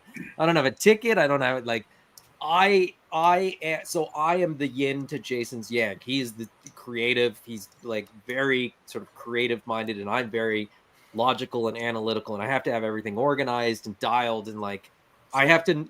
I booked my hotel room for Legion's Con. I booked my flight for Legion's Con. I know what I'm gonna buy at Legion's Con. It's in November. So you're saying you had anxiety? Yeah, massive. You want me to really screw up your brain? So I'm a very logical person, and yet I'm also creative, and so I understand both of those sides. There's very few people that I need. Yeah. There's certain things where it's like we go on vacation, or you have the room plan, this plan, this plan. I got a list of potential restaurants and bars and this and blah blah. But I also know when we get there, it's gonna be like, we'll figure it out. We're planning to do WonderCon in March. Like, what is it, 9 months from now or whatever? Yeah. I've already picked 3 options for the Airbnb. Yeah. And I'm just going to wait until Jason confirms which one he likes the best. And then that's where we're like, that's how my brain works. So two weeks before San Diego Comic-Con, Jason says, "You want to go?" And I go, "Absolutely. But I don't think it's going to work out. That's just not really, I hadn't planned for it. I hadn't budgeted for it. I can't, I got to get time off work to go, blah, blah, blah." And I come home and Cobb, I think you heard this story already. You were here last time. I got home and I said to my wife, "Yeah, Jason's going to San Diego Comic-Con. He's going to do a panel." He asked me if I wanted to go. I told him it probably wasn't going to work out. And she goes, "Do you want to go?" And I was like, "Of course I want to go. It's San Diego Comic-Con. Every nerd in the world dreams of going to San Diego Comic-Con." She goes, "You should go." And I was like, "Is this a trick? What's going on here? What am I going to Am I in trouble already? I didn't even ask to go. Like, what's going on?" But no, my wife is awesome. She's super supportive and like encourages me in all of this. And she's like 100% behind me. And she goes, "No, you should go. Like, this could be the only chance you get. Right. You'd be dumb to say no." And I was like, okay. So I texted Jason the following morning. I said, "Is the offer still on the table? If so, I'd love to go." And then that's how I accidentally went to San Diego Comic-Con. And that's awesome. We had friends that were going to be there, so we just crashed on their floor. And like I just had to get a flight. I just had to get there, and that's pretty much it. And then I kind of just like, it was, it wasn't ideal for me, but it was probably good because I didn't plan anything. So I didn't know what was going on most of the time. They were like, "We're going to go do this." And I was like, "Okay, let's go do that." So, so San Diego Comic-Con was fantastic. It was completely overwhelming. And it's, it's chaotic when you're organized, and when you're not organized, it's more chaotic, but you don't know that you should have planned all this stuff. It's like it's too late, right? You're there, and you're like, "Oh, you just gotta figure it out as you go." And so it's like, whatever. Yeah, we're doing this now, it's fine. So the hotel room that we had was Jason and I sleeping on the floor, and then Arlen, who is my business partner for Nameless Toy Company, and a friend and amazing sculptor who people know his work but don't know him. And then Chris from Grindhouse Studios. And so the 4 of us, kind of hung out and kind of back, they had stuff to do and we had stuff to do, and so but that was kind of the nucleus of our group. And of the four of us, only Arlen had been before, and the other three of us were kind of just like learning on the fly, and it was super, super fun. We're planning to go back now that we've gone once, and we kind of, we've dipped our toe in. We now want to sort of do it properly, go Right. again and do it properly. So I'm already sort of planning Airbnbs for next July. The funny thing, so the closest thing I have to that is PowerCon.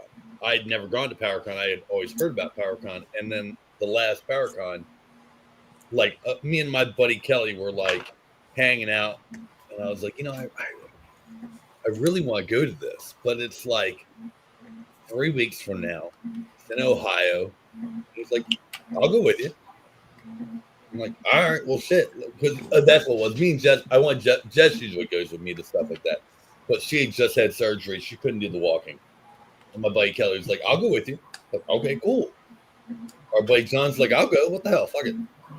So it's like, okay, cool. Well, I'll plan everything. Like, I'll do all the planning. You guys just give me the money. Like, just let me know what you owe. Like, every week I'll come to you. Like, divide it, blah, blah.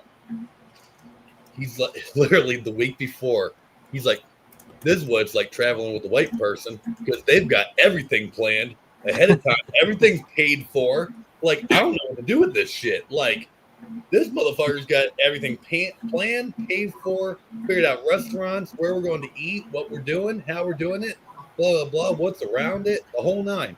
Like, I'm used to just flying there and being like, where we go? I'm like, no, I figured all this out for you. So, like, we literally, like, in 3 weeks went to PowerCon, and it was like, I didn't know anyone. Half these people were probably there, and I didn't meet them till I didn't even know about them till like 6 months after PowerCon. And it was like, I feel like I saw you there, but I didn't speak to you. I feel like I saw you there, but I didn't speak to you. I feel like I saw you there, but I didn't speak to you. And yeah, that was my experience. It was like, yeah, it's just. Yeah, we didn't. I knew lots of people were there too. That was the other thing. I knew tons of people that were there, but like having not made any plans to meet up with people, it was just, I hope I'll bump into them. But I'm like my brain is used to conventions that are 5,000 people, not 150,000 people. Yeah. So I'm there and I'm like, this is insane. I know that there's people that were within 30 feet of me multiple times that I never saw. Yeah, bumping into someone at Joe Fest is a lot different of an expectation than bumping into somebody. I feel like everybody that was at Joe Fest I saw and looked them in the eyes. You know what I mean? Like there's that many people at Joe Fest. And then you go to this and it's chaos. It's crazy. There's like more buses of people being trucked in and out every day to San Diego Comic-Con than there are at like all the conventions combined that I went to for the rest of the year. Like it's nuts. It's bonkers. And there's I think I wouldn't like that very much, to be quite honest. But I would love to go, but like at the same time, knowing that there are probably 150,000 people in this building at the same time I don't have anxiety. I have anxiety. Like I think I really wanted to go when I was like 28. I don't think I really want to go now. I mean, I feel like at 43, it's like I would go that one time and I'd be like, I did it. I've experienced it. It was fun. Fuck that, never again. It didn't feel as I thought I was going to be overwhelmed in those ways as well, and I really wasn't. The venue is huge. Like the venue is the equivalent of probably 2 city blocks. Yeah. Okay. Like it is absolutely massive. Then on top of that, you've got the exhibitor floor, but you've also got the upper floor, which is where all the panels happen. And then Hall H is like at a far end of the building. And then if you go to the other end of the convention center, there's a hotel, and that hotel has panels in it as well. So like you could literally never kind of go on the exhibitor floor, and the exhibitor floor is craziness. It's, you know, con experience like you kind of used to, but there's tons of stuff that it like, I mean, it's a toy convention, comic book convention, pop culture convention. Yeah. But there's so much stuff going on that, like, I mean, they have parties and stuff, like raves at night and all kinds of crazy stuff. Right. Crunchyroll had a concert, and I bet there was 20,000 people at this like Crunchyroll like anime concert thing. There's this huge amphitheater just sort of like behind the convention center. There's like a marina, and there's this big amphitheater that's sort of at the end of a pier almost. I don't really know. You could probably look it up on a map and sort of see. But it was packed. Like we were sort of walking out this sort of, you know, there's these shuttle buses, and they're on the other side of this road, but you walk over this sort of footbridge to get there. And we were walking over the footbridge, and I'm looking back over like where the amphitheater is, and it's just, people are just going crazy, and you can see that it's like a massive concert. And then you learn that it's like, oh, Crunchyroll's just putting on this concert. Like, it wasn't the only concert I went to. Not that this concert was a San Diego Comic-Con sort of direct tie-in, but I went to the Cold Slither concert, which was an absolute blast. Like, it was so cool. It was such a weird, surreal experience to watch Cold Slither play actual music and then have an encore with Gem. And it was just like, what is going on? What is I think it was maybe it was Pixel Dan's video where he was like, in case you ever wondered why so many people have trouble getting into Hall 8, that's and it was like from a balcony or something like that. Like, that's the line for Hall 8. Like, it's around the building and down the street or something like that to get in. And it's like, oh, fuck that. I wouldn't do that. I'm gonna try to find a picture. One morning, Jason and I stood in this lineup to enter the exhibitor hall, and we got there like kind of early. Like, we weren't there too early, too crazy early, or anything like that. And here, let me share this here. This will be a good. This is like a good. It's crazy. Hold on.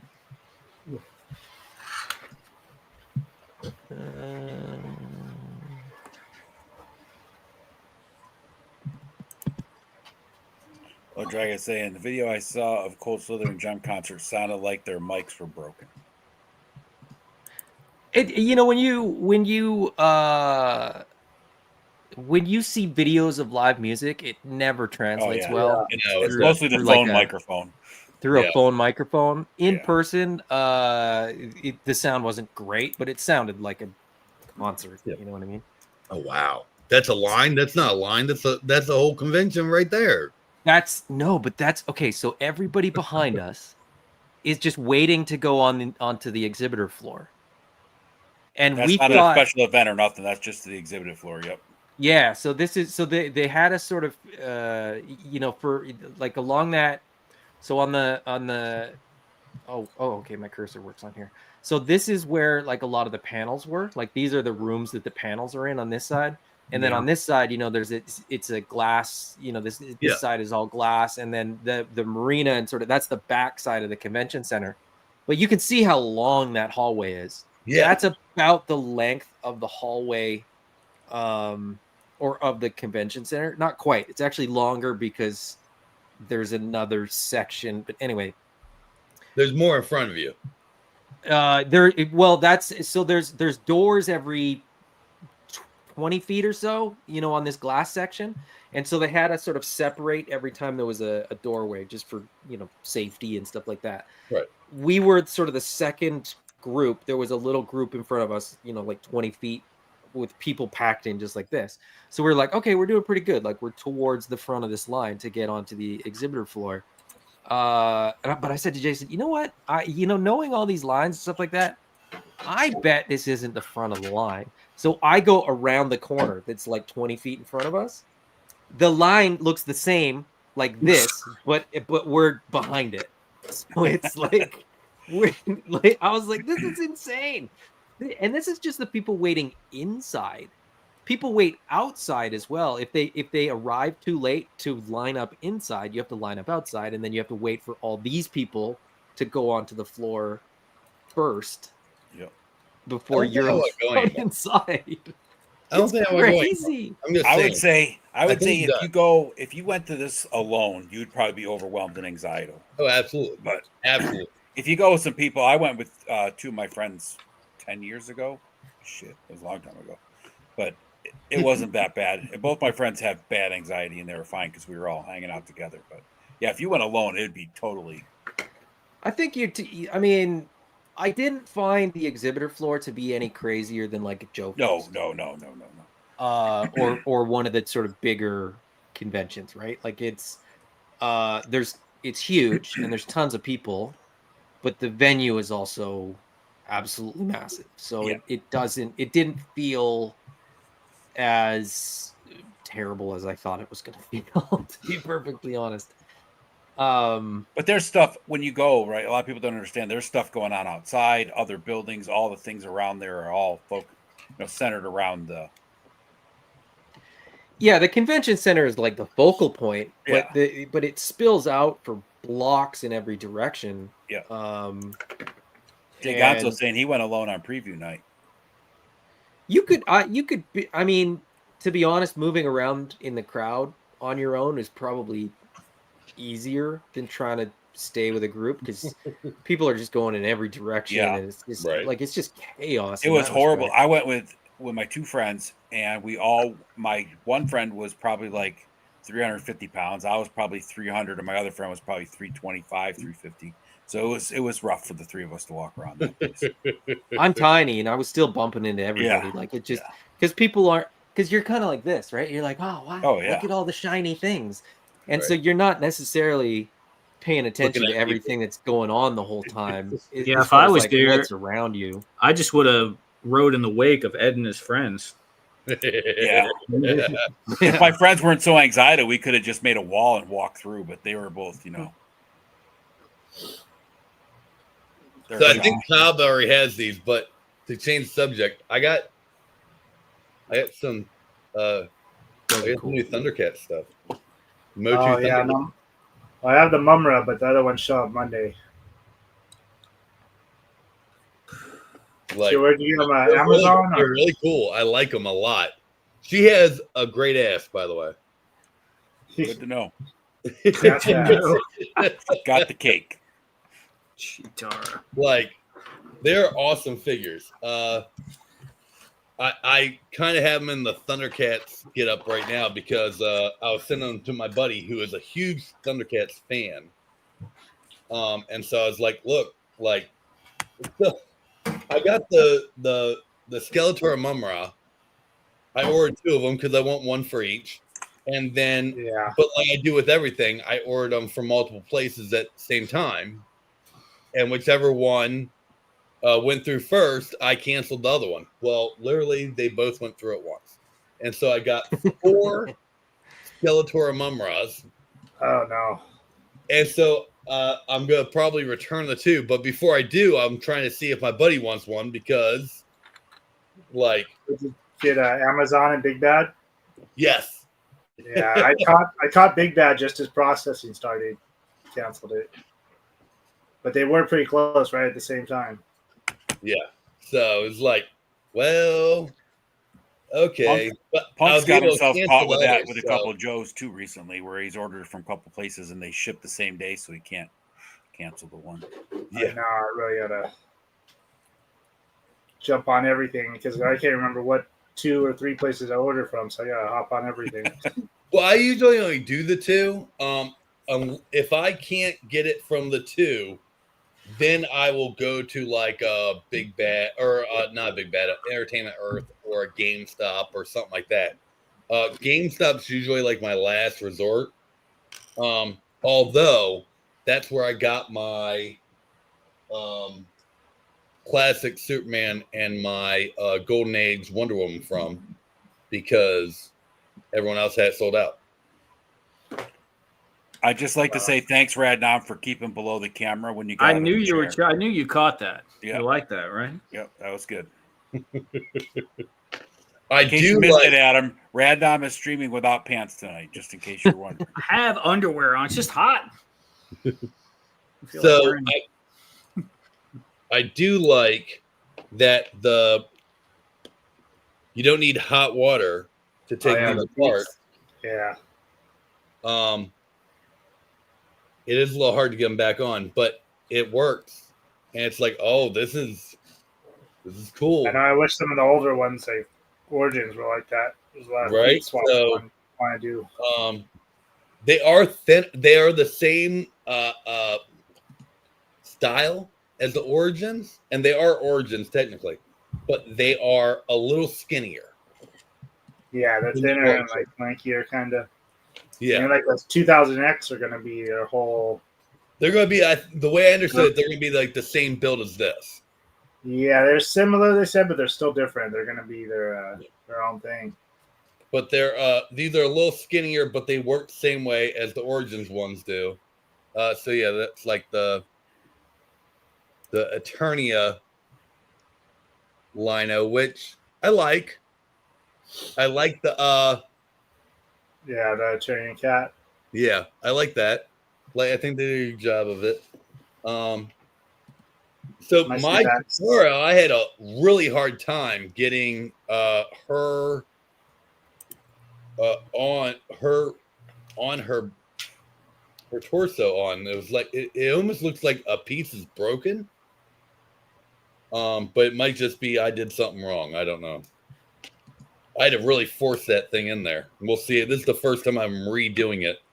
I've only taken it apart once.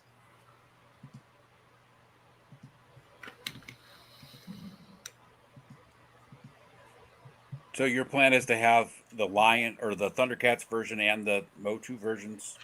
Well, I just wanted no, I didn't want both. I only wanted both of Skeletor and Mumra. Oh, Yeah, he's the only one I got double of. Right. So I only wanted two of them. The other ones, I was trying to show both to my buddy. So Yeah. I took a picture of them in the Eternium one, and then took a picture of them in the Thundercats one, and sent it to him, seeing if he wanted them, because he also is like, I don't want to put my credit card online, so like, I'll Cash App you the money, because that's not online or anything, but I'll Cash App you the money, and you order it from Amazon, and then it's like, okay, whatever. The funny thing, you'd think this guy's old. No, he's 30 days younger than I am. Like, okay, dude, if you want to do it that way, that's fine. And he probably clicks on links when he gets random text messages that tell him he needs to like, Right. hey, you have shipping that you need to pay for. Click this link. Right. Man, they are all over me lately. I don't know why. They're all my over car's everyone. so- That's I even- get someone- emails and someone texts warranty. every day about my FedEx packages needs to be Yeah. Right. routed or My Amazon account, my Yeah. this account, my toll tag. I don't even have a car. yeah. I'm Tell gonna me I lose. owe money I'm to gonna my lose toll all tag. my images that are stored in the cloud. And I don't even have the Mhm. cloud. It's like man. Yeah. Corey Oh, yeah, Wayne was my seen last my week. tags are so yes, I did get him. Nah, kind of a mix and match between them. Oh, that's awesome. Yeah, no, now I see it. Now that I'm looking, Yeah. yes. I'm loving this look way Did see more. that. That's awesome. And that's Yeah, cool too. that's- Is that Mumra head you got, that skull? You wanted Yes. I love that skull, by the way. without, I love without that. the big red piece or the green piece on his forehead. Yeah. You could use that other It's the skull. same thing just with that. But that skull's so good. Yeah, that's cool. I don't know where it is off the top of my head, but here's the one. Yeah. Like the skull on this is just amazing. Like, and again, yes, it is just a separate piece, but like, yeah, no, it's that's my favorite part of this figure. He didn't come with the Havoc staff. I just added it because it felt like he needed it. I don't like that the back is one color, so I might paint one of them. I think I'm going to paint his purple because I fear I have mint one that the back being purple on this doesn't bother me. Yeah, it's supposed to Seeing be. red on this bothers me. But yeah, and like Battle Cat Man is cool, and I kind of feel like this is the Thundercats version of him. And when you strip him all the way down, it's more the Eternium version, even though I guess the Eternium version would be regular Battle Cat. So it's kind of weird. But Yeah. he is fun, and I like him. But yeah. Ed, I sent you a few pictures. On Insta? Yeah, just a couple. I mean, you don't have to show it here or anything. It's just with the wheels on it so you can see what that looks Oh, like. okay. They're just glued on right now, but I'm definitely going to have to make some kind of peg holes or something. I'll let one of you Motu guys answer this question because I don't have the I'm answer. sorry. My skill rust. Where's Kiwi? I Yes, say for the 100%. Thundercats, that's a great Mumra. I mean, as Mumra, you can. Like both of them are great. The only thing, like I said, the only complaint about the Skeletor version is I wish he had Havoc staff, which I have plenty, so I just added one. Yeah, we got And plenty I of those. think the back needs to be purple. That's it. But for Mumra himself, like this is perfect. Yeah. There's nothing wrong with this whatsoever. I think this is the perfect Mumra. And he is in the same scale as like Andre the Giant or the bigger Turtles of Grace. Yeah, height wise, yeah. Yeah. So, you got those big long arms. That's why I thought the Skeletor version looks a little funny because his arms are long, but Yeah. Mumra works. Yeah. But I mean, I'm not upset about it. I like it. But yeah, they are. He is bigger. And I thought it was going to be like the same sculpt, and it's not. It is a different sculpt. It is a new sculpt for them. It's just in that scale. So it's cool. I like it. Yeah, no, definitely. If you got it, keep it. I would tell you to keep it. I mean, it's your money. If you want to return it and get your money back, that's up to you. But I'm keeping it. I'm not keeping my extra two. I'll either return or sell them. But No, Ed, they don't have to be functional. It's a I don't know if the skull fits on Cartoon Collection Manny Faces. I think he's saying, yeah, it does. You can put a lot of stuff inside the Cartoon Collection mini faces. I did a picture with it. I Put feel all like kinds of heads in there. that's got a lot of room in there. I feel like it should fit in there. Oh, yeah, it does. I mean, he said that's what he was saying. It fits well. No, okay. I thought he was asking, not saying. Wow. Sorry. That's it. Yeah, he's saying it fits well in there. No, I did a bunch. I took pictures all of them. Beastman, freaking He-Man. Yeah, He-Man's big head in there, so there's plenty of room. I was actually hoping that, like, when I got this opened up, that it was going to be kind of easy to. One, I thought it was going to be easier to get the head off. I didn't realize the head was encapsulated in the body. I was hoping it was going to be more like this, where it was just, I got to fly it off or something like that. And I originally was going to use this, and it was like, no, that's not going to look right. So that's why I did it the way I did it. But yeah, now I got this guy, New Day. I don't even know who that is. A wrestler, obviously, but like, it's actually three guys. Oh, that's why they have three different faces. Yeah, they just put all three of them. That's quite clever. Is that? Oh, that's the one you built before. Yeah. Yeah, that's the little hover pickup truck thingy. Needs another coat of paint on the bottom there, but all right. Yeah, it's 1/18, sort of. It looks a little bigger than 1/16, just a little bit. Yeah. Maybe it's 1/12. No, it's just too big for 1/18, but I built it for 1/18. The seat. Got it. But if you put a 4-inch 1/18 figure on there, you'd be fine. Yeah, I think so. It'll look cool with some cargo and stuff in it. I'm thinking about maybe trying to 3D model it and make it a printable. But with the multicolor prints, every single piece would have to be flat, so I could. Yeah. Yeah. Anywho.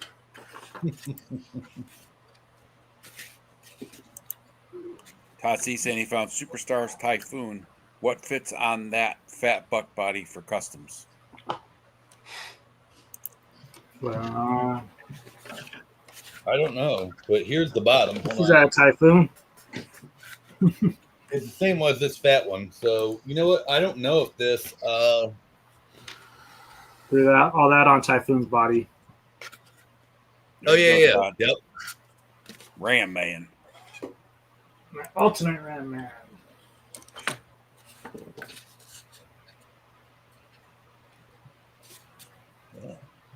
So how was that panel that Jason spoke on at San Diego Comic-Con? Was it he sat with a bunch of people or? Yeah, the panel was put on by I always forget his first name, Cifuentes from Fist Toys. Okay. And it was sort of like a independent toy makers panel. So it was him, it was Jason, it was, and I'm gonna forget names, but the gentleman that does Icon Heroes, it was Wade from Unparalleled Universe, it was Adam and Bonner from Undead. What's it? Forget why. Odd Frog. No, No, I that's the other one. forget the name of their Cursed Dead. I always want to call Dead, it something yeah. Undead. Cursed Dead. Yeah. I backed the damn Kickstarter, and I can't even remember what it's called. You're I doing wanna better say than there was I would. one more person, but I can't remember. I think that might have been it actually, but it was good. I mean, it was talking about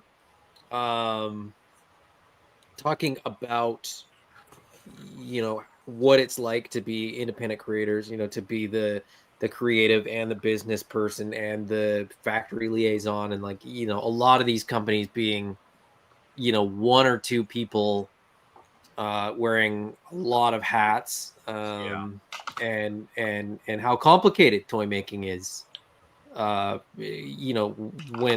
it's done that way, and how expensive it is, and the sort of troubles and tribulations of getting a product to market, and how hard it is, and like how unrealistic an expectation it truly is like to be able to do something like that when you're kind of looking at other companies that have been around for 40, 50, 60 years, and you're like, well, if they can do it, and it's like, well, they started out in a very different market, and Sure. the factories had different rules, and costs were very different, and I don't know. just There's a lot of people on totally the internet different that thing. say it's easy, Adam. I'm not sure if I can buy I it. know, and and my response to most of them is, oh yeah, go ahead. I'll support your endeavor. Good luck.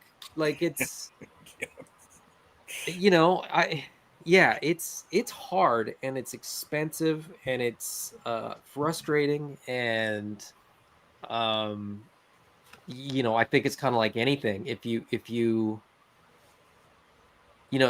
doing what you love, so you love doing it, even though it's hard. Yeah, but there's only parts of it that you actually like doing it. And like you said, it's one of those things where there's so many pieces to it. For instance, how you got hired is because I'm going to guess Jason really does not love doing all the admin stuff that you Right. kind of like to naturally do. So that's, yeah. Yeah, That's what you call a happy little accident. Real quick, if I can, just for that question a second ago, the Typhoon or whatever body, the bigger fat body, this is Andre the Giant top and bottom, and it's a little too fat for either. So it's kind of its own thing. So it doesn't really fit good with anything unless you have a fat person that you need to make. I just want to answer the question for the person. Sorry. It's all right. Good. 30. I just wonder, like, San Diego, do you feel like that convention, it's probably not as friendly to the independent creators, I would think, as some of the smaller ones, because it's so crowded out with the larger corporations and stuff. I would think. I mean, I don't know. Yeah, I mean, you're definitely just a face in the crowd there. Like, it's not. We talked about that a lot because I mean it's you know our you know we're all kind of like middle-aged dads, and so like we would be done at like 9:30 and we'd go back to the hotel room like we weren't partying very hard or anything.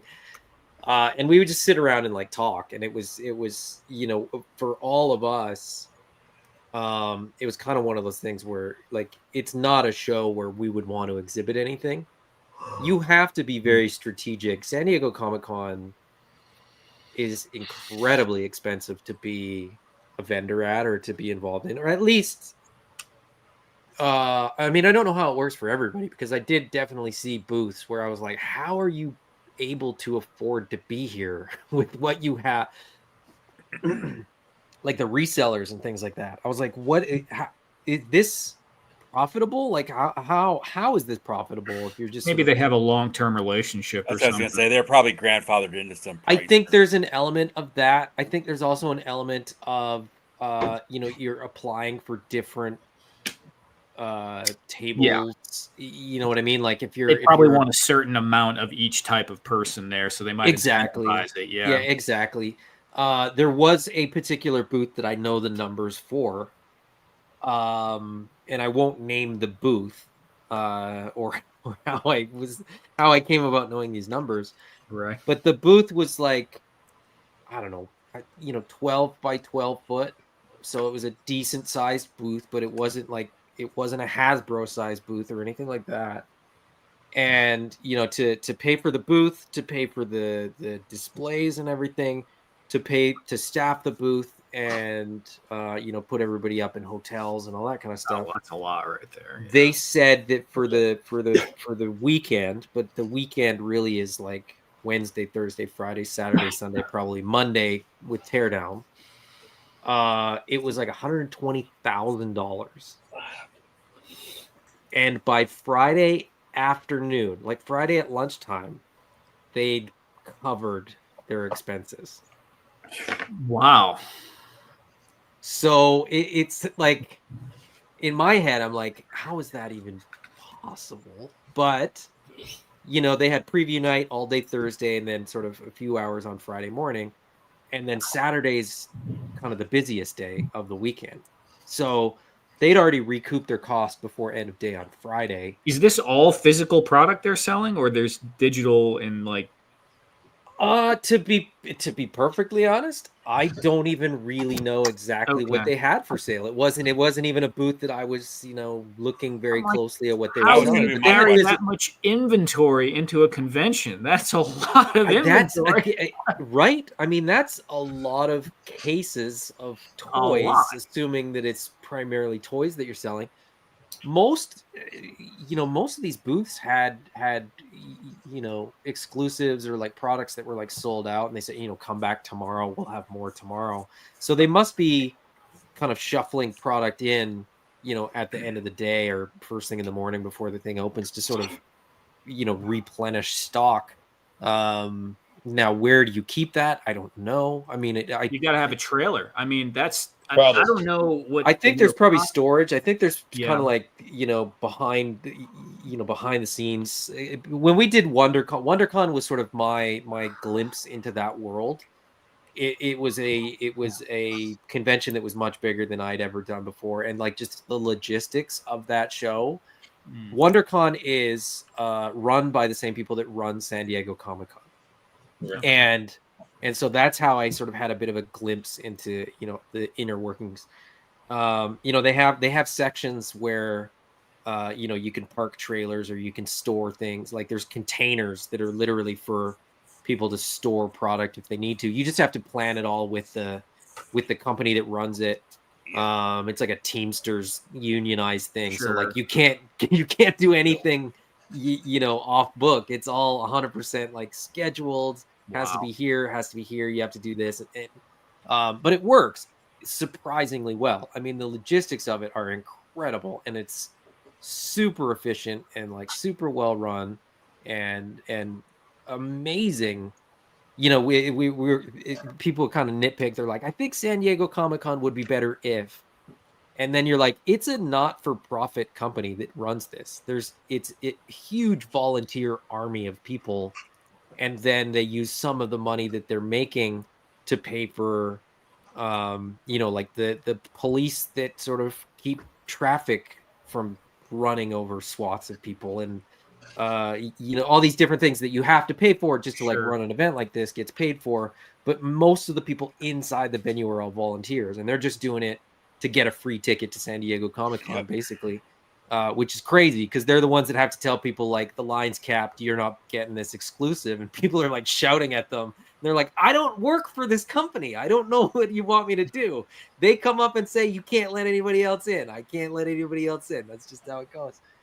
And they had to do that for like 4-hour shifts. And I was like, that is a crummy, like, Yeah, those have burden got to to be bear. not very friendly people too, that have flown from Right. all over the place. They're tired. They're standing in line. I mean, people are not going to be at their peak selves at that particular moment. No, it's crazy. I mean, people get it's pretty cutthroat for some things, for sure. I didn't experience it much because I wasn't that stressed about getting anything. Yeah. You know, I kind of ended up in the Hasbro line and got what I needed, and kind of timed a couple things well, and got, kind of basically got everything that I intended to pick up.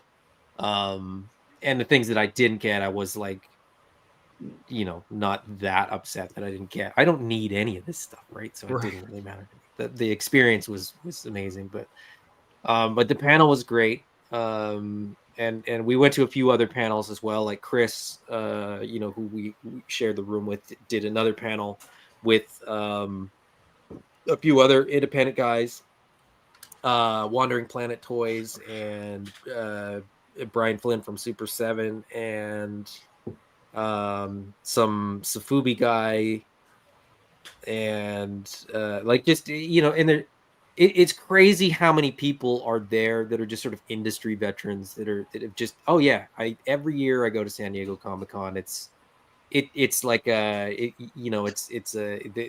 go like, so a lot of them just go to like meet up with people that they interact with via email and text most of the time, and kind of check in and say hello and share a meal, and get to kind of hang out and not have to talk shop necessarily for a couple hours. So it's everybody's there for their own reasons, and the sort of the reasons that people are there are massively different. There's people that are there that are just into anime. There's people that are there that are just into comic books. They're just trying to get a variant cover signed by their favorite artist or something like that. Mhm. There's the toy like, we're there for toys, but that's probably a minority. Like we think like, oh, San Diego Comic-Con is all about toys, but I mean, No. I don't even know what the percentage of vendors that are sort of strictly toys. There's Penguin Books was there, and they had a big booth, like a really big booth. And then I think they had a secondary booth that's like an independent line. Overkill. Is there a lot of? You got a question, Corey? I said I feel like going to like San Diego Comic-Con for like regular comic book stuff, like not a panel or something like that. Like, hey, I want to try get this issue, would be like kind of overkill. Like, I feel like there's a way smaller con that you probably go to that's way cheaper, way less crowded, way less hectic, and probably get the thing you want. Unless it's like, I want the experience of going to. Yeah, the person going to San Diego Comic-Con for that one cover is either someone that's a fanatic and likes to go for the experience, or they're go every year no matter what, because they're a local. If they're a local, they probably have an easy in. They might know half the people that work there. And I think there's a lot of people that are like, they live in Southern California, maybe even LA. You can take the train from LA. It's not that far. You live in, Nevada or something like that. It's not that crazy to think about. Yeah. And I mean, if you sell anything toy related or nerd related, dioramas, any toys, that like most of your customers in the US are New York and California.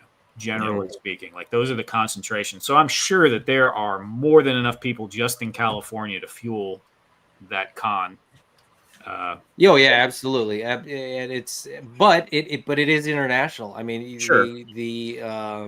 well, I'm I would just say assuming like half based the people probably are from California that attend the con. probably, yeah, that's probably I think that's probably not a stretch. But it's, and I don't think anybody's going, for a comic book. Right. I think if you're sort of an avid comic book person, you may decide, okay, I'm going to go to San Diego Comic-Con. You probably don't decide 2 weeks ahead of time. You probably decide, a year ahead of time, and start planning. And then you're following all your favorite artists and you're following all the blogs and all the websites and stuff like that. And you have your shopping list.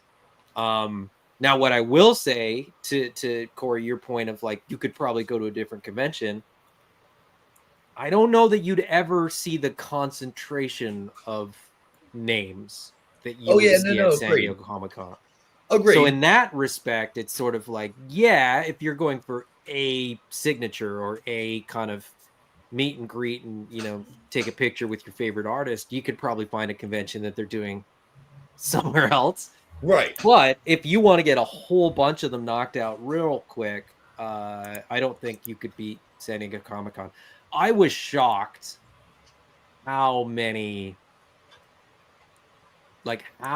people were there just doing autographs and just, selling their own products and selling, like the two creators of Big City Green had a table and had product for sale and were kind of like chatting with fans and stuff like that.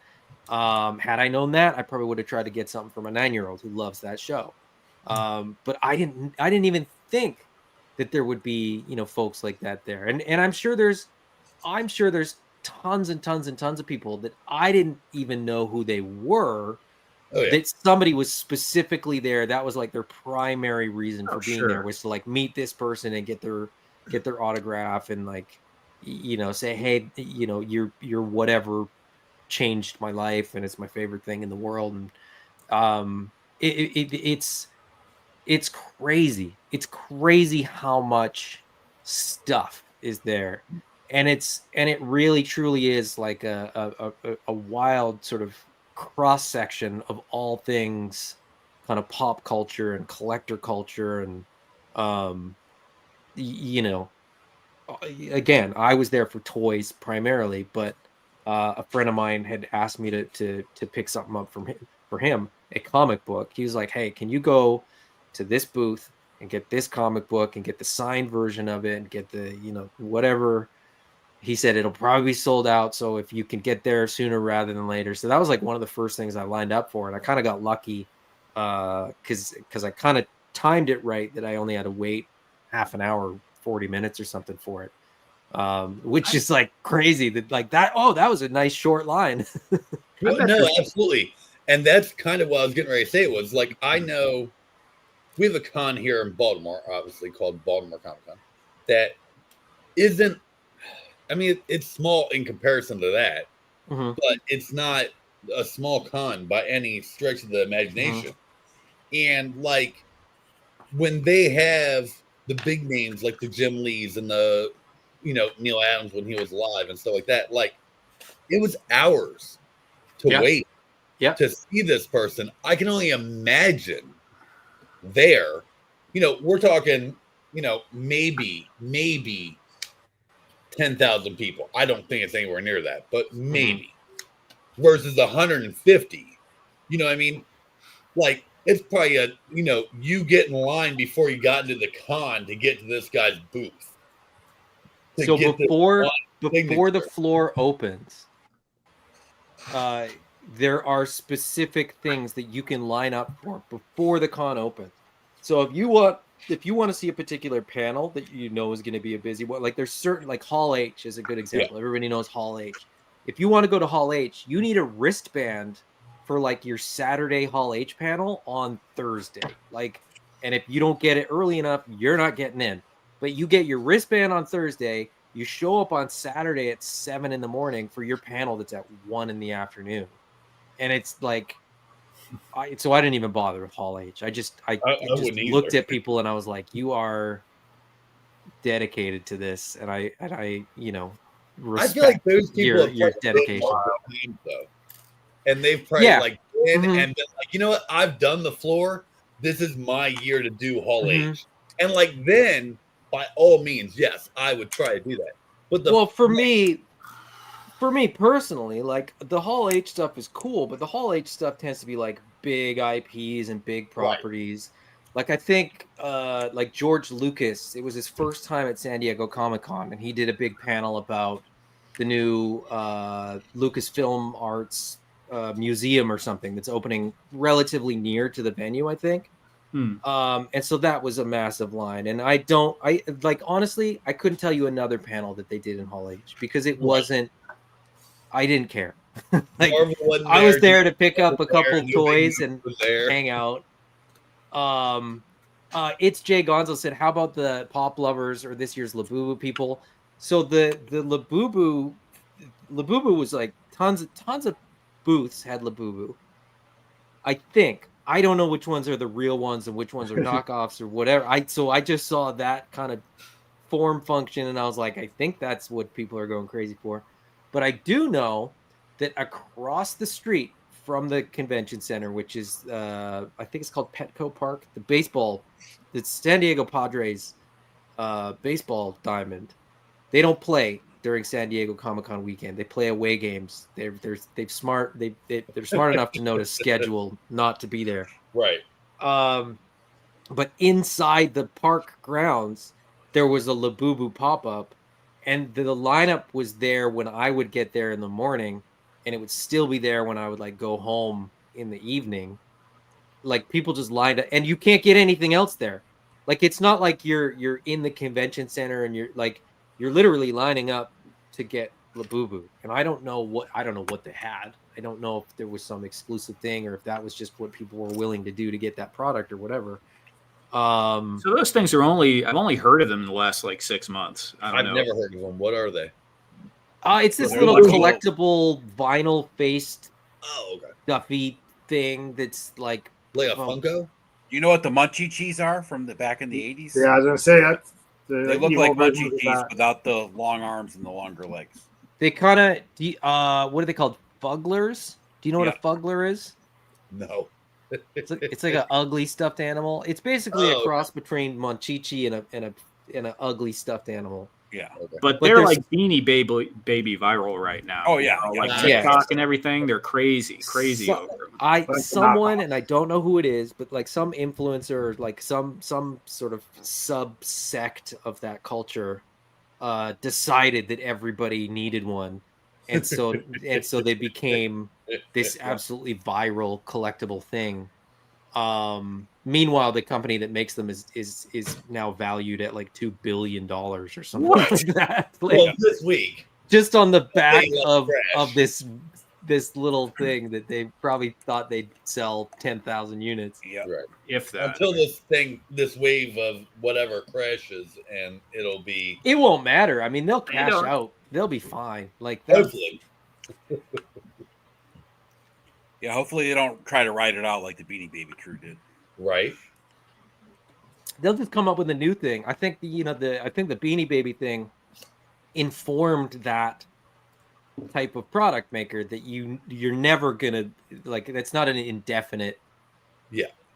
Thing like you're not gonna cash that check amount of time, and you're not gonna cash that same check 2 years from now, right? Yeah. So you got to be working on the next thing and hoping that you can get it in the right person's hands again, because that's really all it is, from my understanding, is that like this product that's been out for 3 years only took off because somebody saw one on somebody else's purse or something like that, and it was like, oh, now I need to have it because it's not an $800 purse, it's a $40 thing that I can go buy and put on my $40 purse. Like, it's a clout kind of thing. Like it's the name. I was gonna say, it's just like fidget spinners a few years back that like for a summer they were it's got a different level of well, engagement. I meant in general. Like Yeah. for I mean, on us, some summer level, they yeah. were the thing, and then like boom, they're done. Like, and by the time everyone else got onto that train, they were done. Yeah, I would say that the Labubu thing has more of a premium feel to it, though. Like they're sought after. Like no one was spending $150 on a fidget spinner. No. Yeah. Oh no, I knew that. I just meant, and I meant the idea, not the. Sure. I think they're closer to Funko at Stanley its Cup? prime. Yeah. Perhaps. Got it. Okay. Where there's chase variants and there's collectible, It's like the Beanie different Baby craze of thresholds the for what's 90s. collectible and Those what's Stanley not. Cups too. I don't understand why those Stanley Cups became a thing. So Dude, Pokemon cards right now are going crazy. I mean, you'll see those guys. Thing. No, not like it's been this last year or so. These guys are waiting at Walmart. They're just like standing around waiting. Yeah. Like I went to there's two a Targets particular and a particular Walmart, and all of them series have I think limited. that went crazy. They all have limits on how many you can buy now because guys are just going in there and clearing the shelves, and it's like Jesus. yeah, there's been like fights and stuff over them from what I've heard. Yeah. well, there was a few years back too. I remember big things over the cards.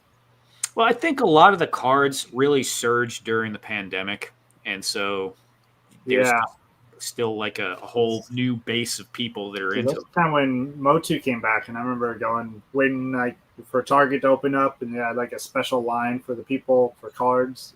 Like, oh, you guys here for cards? Well, you get in line over here. It's crazy. What I find quite interesting about the cards, and where I feel that it's different than toy collectors, is there are people within the toy collecting community that are buying with the intention of reselling. They're trying to find the exclusive, hard to find, limited run. Maybe it didn't get produced as well as it should have in the right numbers or whatever. Sure. And they're going to try and flip them, and they're going to make their 30% above retail or 50% or 100%, whatever it is, right? That it seems so nickel and dimey to me, but there's also, I would say, the majority of people that are buying what we're buying. I mean specifically the action figure market or whatever.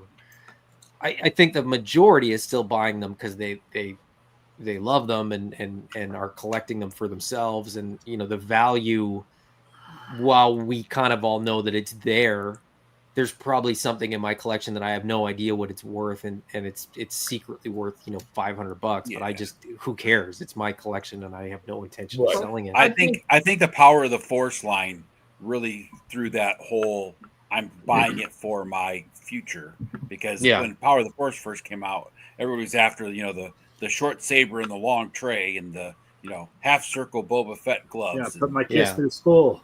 Yeah, I'm going to put my kids through school, and then they all ended up being worthless at the end of it all, right? I think worthless as far as monetarily goes. I think the current card guys, though, are 100% gambling. Oh, 100%. But like it's the commodification of cards has been ongoing for a very long time, much longer than toys really have become a big thing. I mean, it was around, but baseball cards were huge. Magic cards were tremendous. I sold my Magic cards for about $4,500, and now they'd be worth about 50 or 60 grand. Yeah. I sold my Magic cards for like $50 because I didn't want them anymore. I had a mock Sapphire, dude. I sold it for $400 or $350 on eBay or something. That'd be about 8 or 9 grand right now. Yeah. I feel like a lot of that started in the 90s. The same time the comic boom started, when people were like, oh, I'm going to put my kids through school with comics. Yeah. Not realizing the same with any of this, that the ones that are rare are the ones they only made X amount of, or there's only X amount that survived, are what's valuable. The ones they made 10 million of, and there's still 5 million around, aren't valuable. Everybody has one. Everybody who wants one has one. You can't sell it for that much because people have it. All right, that's why I say the Eternals are going to be the hottest collectible item in about 30 years from now. No one is buying those damn things. Everybody that bought them used them for fodder for customs. That's it, man. Yeah, I'll be digging them up out of the landfills. Yeah, what was that one with the Atari game or something? I can't remember. Oh, the ET game. Yeah, they found it where they buried them all. Yeah. Yeah, and there's a whole plot of them. whole documentary of people trying to. That's a really good doc too. Like there was the old Palatoys, which was the company that did G.I. Joe in the UK. There's always been a rumor that they buried all their molds and all their excess product at some point in the like 80s somewhere in England, and people have been trying to like find it ever since. It's like buried treasure. They're like, I think it might be here or whatever. Meanwhile, the Palatoy guys are like, that's not true. We just got rid of it. It's not. There's no treasure. But people are like, sure, you'd say that because you don't want us to find it. And a bunch of people that are flocking to that island, that Lego island, where. Oh no, that's it.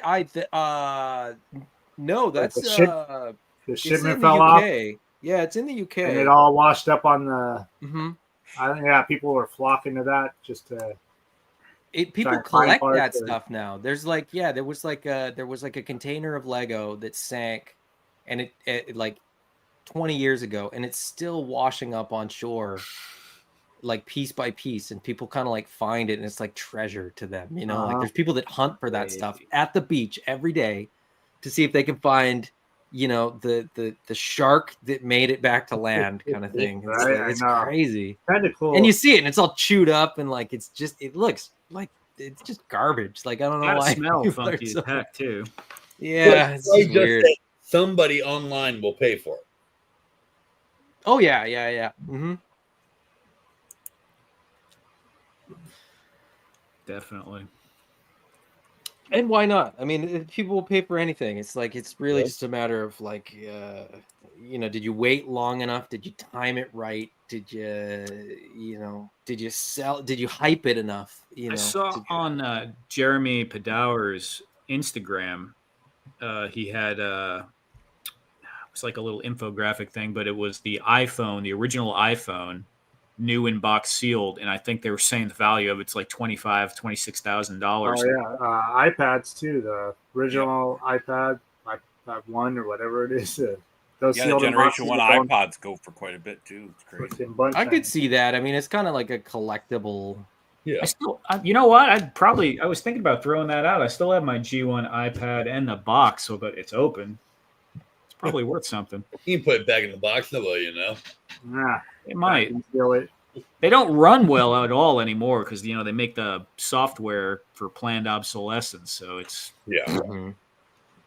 and you can't update it either. But there's people that have figured out how to like hack them and stuff too. Oh yeah, the whole where they basically override. Yeah, they override the software. It's lame. There's no way it doesn't have enough processing power to still like load the internet. It's just that's the thing. It's like you can hack it. That's great, but like, what's the point? Just buy the new one. It's better.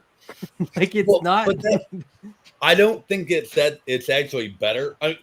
In some ways, yes, it is. Obviously, it's better. But it's better at watching you.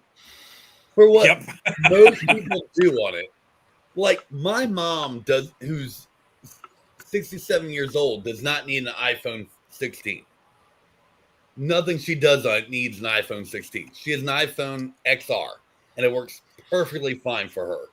And she doesn't need the latest and greatest because she's like watching cat videos, trying to get coupons, and redeeming credit or redeeming gift certificates. Sure. My mom's 75 and she doesn't need a smartphone at all. And I keep trying to get her to go back to a damn flip phone because every day I get phone calls. My dad is 83 and I keep telling him the same thing. Yeah, my mom can't use all the smart features, which I am extremely thankful of now. Like someone our age, I get, yes. Like after a couple years, like this 14 isn't going to have the processing power I need.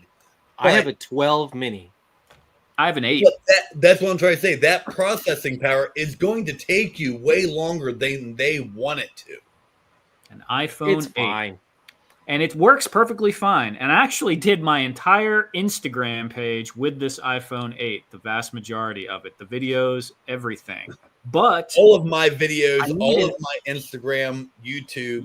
Yeah. I need an app, though, to open my apartment complex. It will not load on this because I can't freaking update the damn OS. So a friend of mine had an old iPhone 11 laying around. He gave me that, and I just have that just for my stupid apartment. But if you could hack the 8 and get it to do the stuff you needed to do, that would still work it'd for be you. fine. Yeah. See? Because they had That's the most frustrating part about the old They had tech this, is they that had that. the new I apps had a- won't I load had on a- certain ones. That's Yeah. the I had bad an part. SE, so I had an iPhone SE, Yep. and I did loved too. it because as a cyclist, I put it in a jersey pocket, and so I Uh-huh. wanted a small phone. I don't watch anything on it, so it's like it's a phone Right. and a camera and a calculator. That's really what I use it for. My favorite iPhone by far was the 5 because it had that really slim. It was the smaller one. That's I so like the 5C, SE. but yeah. The SE was a 6 and a 5 body. Yep. Okay. And Yep. so that's why I upgraded from like the 3 or whatever. Yeah, and I could text in one hand too. Yeah. The And bigger I- ones was like, Years and years and years, and I said I'm not getting another one. They keep making the phones bigger.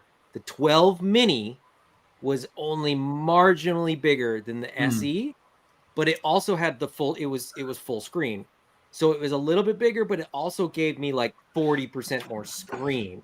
Every And I was single like, one okay, I I will concede at this point. And I will Yeah. get that every phone. single one I get is the smallest version of whatever one it is. Like my wife has like the 14 Pro or whatever, and it's like this much bigger than mine. And I'm like, why do you need a phone that big? Oh, well, I might want to watch it. You have an iPad. Watch it on there. There's a TV right there. Like, share it to the TV. If there's anything I want to watch that I don't have an app for on my TV, I share it to the TV and watch it on a 65-inch TV versus a 6-inch screen. Why? And that 65-inch TV is cheaper than that iPhone. Yes. Right? I got So the it doesn't make 65-inch any sense. TV for $300. This cost what, 12? now I will admit that between the 8 and even just this 11, because this has like the 2 cameras, Yeah. the 8 still has the Yeah. single. The pictures I can get with the 11 are noticeably better. Oh, the yeah. lighting saturate, everything is better. I don't have to finagle it as much. Yeah. I'm not arguing that the newer ones aren't better. Because Yeah. they, Me neither. Hey, you did, Corey. Actually, you did argue you that. were arguing that. You did no, argue I that. wasn't saying they weren't better. I was saying you don't need them. I No, don't that's- need a yeah, 16. I have a 14. But does the 16 work better than my 14 does? Probably does. But Eh. Like- It just depends. It depends what you're doing with it. There's a lot of people though in the Apple community that are crazy that they have to get the new version. yes, Every time I know a sometime. couple of them. And it's like, That's- dude, what does yours do that mine doesn't? Yeah. The Oh, what day does one this? Apple I Store can download people. that app. Yep. Oh, you're just poor. This. I'm really poor because I use the Samsung. So I'm on iPhone 8. Samsung is fancy pants to me, dude. What are you talking about? But I mean, it's the same. Like, look, it's the same as us. We're all clamoring over the next. Oh, this The figure's going to be Samsung hard to get. Like, who's going to be? Pixel Are you going 19 to or have whatever. time to log in and get this thing? Did you get it? Did you miss it? Like, blah blah blah. It's the same thing. It's just a different product. So it's Yep. like I don't. It's a different you know, brand. That's all it is. people buy what they like, and people That's buy what fine. they're excited about. and it's One like, thing that who cracks cares? me up or just is so odd to me is when people like do the status thing with their phones. Like they think it's like a status thing that they have a nice new phone. I don't know. That's just strange to me. It's just like it's an appliance. Like when you use It it, is. it breaks It and absolutely is. yeah. At this point, especially because you need it for logins, you need it for Everything. work, you need it for restaurants, for cars, for like you need a phone for everything. And like Ed, you were talking about like your mom who's 73 doesn't need it. At this point, they do because no, she doesn't. there's gonna be a restaurant or a place or whatever that you have to go to and be like, oh well, you have to scan the QR code. Oh, you mean for like menus and stuff? Yeah, that if I go If my somewhere, mom got asked to scan a QR code, it wouldn't matter if she had a brand new fucking iPhone. She couldn't Yeah, do it. So, same. If my When I mom go had to a restaurant cybernetic and have implant, that- it wouldn't matter. It's not happening. if I ask, I'm like, do you have like a paper menu? And I got into a fight with a lady 6 months They ago always because of that. do. They always have. Fighting She's ladies like, at I'm restaurants. like, where's the man. menu? She's like, scan the QR code. It'll come up on your phone. I'm like, no, I'm not scanning your QR Oh code. God, So I no get way! I'd be out. constant ads from your damn restaurant. I I just hate want that a damn shit. paper I menu. got out of the house so I could stop staring at screens 24 hours. Yeah, exactly. Yeah, you're like, The only screen I want to stare at is your TV. Like, otherwise, give me a menu. it's crazy. They all have them. They like, and it's like, okay, so just give them to people. Well, it's like what are you- Radnam just said. He's got to have an app just to what are get you into his trying to do? apartment complex. I mean, Yeah. I guess. And it's true. There is, all the modern conveniences where it's like, you go like, I hate when you have to log into something and it's like, okay, we sent you a text message. I'm like, I'm literally sitting in front of a computer. Why are you sending me a text You message? don't know my Like, IP address from this? It's my phone. It's in my I know name. that they're trying to keep I it have to use secure so my that somebody face to doesn't get into it. steal my identity. right. But welcome to my life that is not worth stealing. Like, what are these people gleaning from people Probably stealing say somebody people's steals my identities? identity, they'll give it It's back. like, what do you want my Like, I kids? feel You like can have my this have a kids. Come fingerprint take and a care of them. face ID They're on this, yours. and, like, you can't get any more secure. Like, no one has my fingerprint and no one has my ugly ass mug. So, like, Yeah, you it's can't get any more. Because I'll tell you what, my watch, luckily my wife fixed it. Because every week I had to re-sign into my watch. And I'm like, I'm about ready to tell you to return this. Now, I've seen it in movies, Corey, where they've chopped people's thumbs off and taken their eyes out to get past those biometrics. You know what? I mean, If it you is want to do that, possible. get access to my YouTube channel. yeah. I'm curious what people Like, would it's really not want that my good, I'm eyeballs telling you. that bad for. right, exactly. Like, Like- what do you think is? What do you think's in my bank account? It's Like, not what you if- think. if- It's if- not good. Like, What's the Vincent, You want the $100 I got left after I buy everything for my Like, kids? like if, Food I'd be and- better I off had robbing Mr. Adam's Beast's toy channel, collection, I'm I thinking. would totally understand that. Make Shape Create, my 4,000 subscribers isn't paying for a whole lot. I'm just gonna let you guys know. Yeah. So, like, if it was Mr. Beast, one, I hope he's not doing it on his iPhone. Two, I guarantee he is. you know he's what? doing He 100% probably on is. his phone. And you know what? Like, then, yes, cut that motherfucker's head off and steal his thumb, because, like, figure out how But to do it, 'cause- he's probably got a whole security team Right. that does his Well, cyber he security. has He's probably more more money secure than than the to do it, Pentagon. and he even says that. So as a He's side way note, ahead of the curve. I'm so happy that I put the hinge in here so this moves. I don't know. I just This keep looks playing awesome. with it. It's making me happy. It's just satisfying. Yeah. I was gonna glue it solid, but it's just I'm No, glad I did it's that. better like Yeah. that. It has to move because that's about as sturdy as the Blue Mule was. Right. Yeah, I mean, and it's so funny when you look at this thing next to a 6-foot tall dude, like how horrible of a dolly this would be to use. Like, that is, I think, Put, like, less one useful case of than a beer hand on there. truck. Yeah, I would, at this point, I would rather have a hand truck.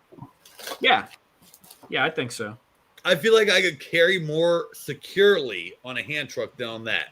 Because Now, I this feel like goes- the first bump I can hold up, imagine. going. So when I helped Ted and Aaron clean up after PowerCon, pack up the booth, Ted was just stacking stuff, right? I mean, they had like a small box on the bottom and these huge boxes on top.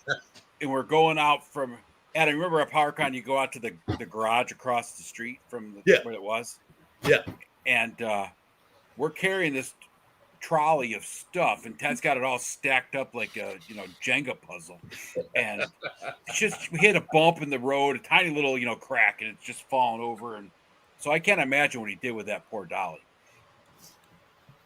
Yeah, I Bungee feel cords would be necessary. Yeah, Yeah, I feel like a hand truck would be way easier. Like, it'd be probably, yeah. Fuck that. And they're only like $38 on Amazon. What We the- always the Yeah, best so show pack up palleted is in, Eternity of palleted out. Dreams. They just plastic wrap their shelves, roll them out, and they're golden. Yes. Yeah.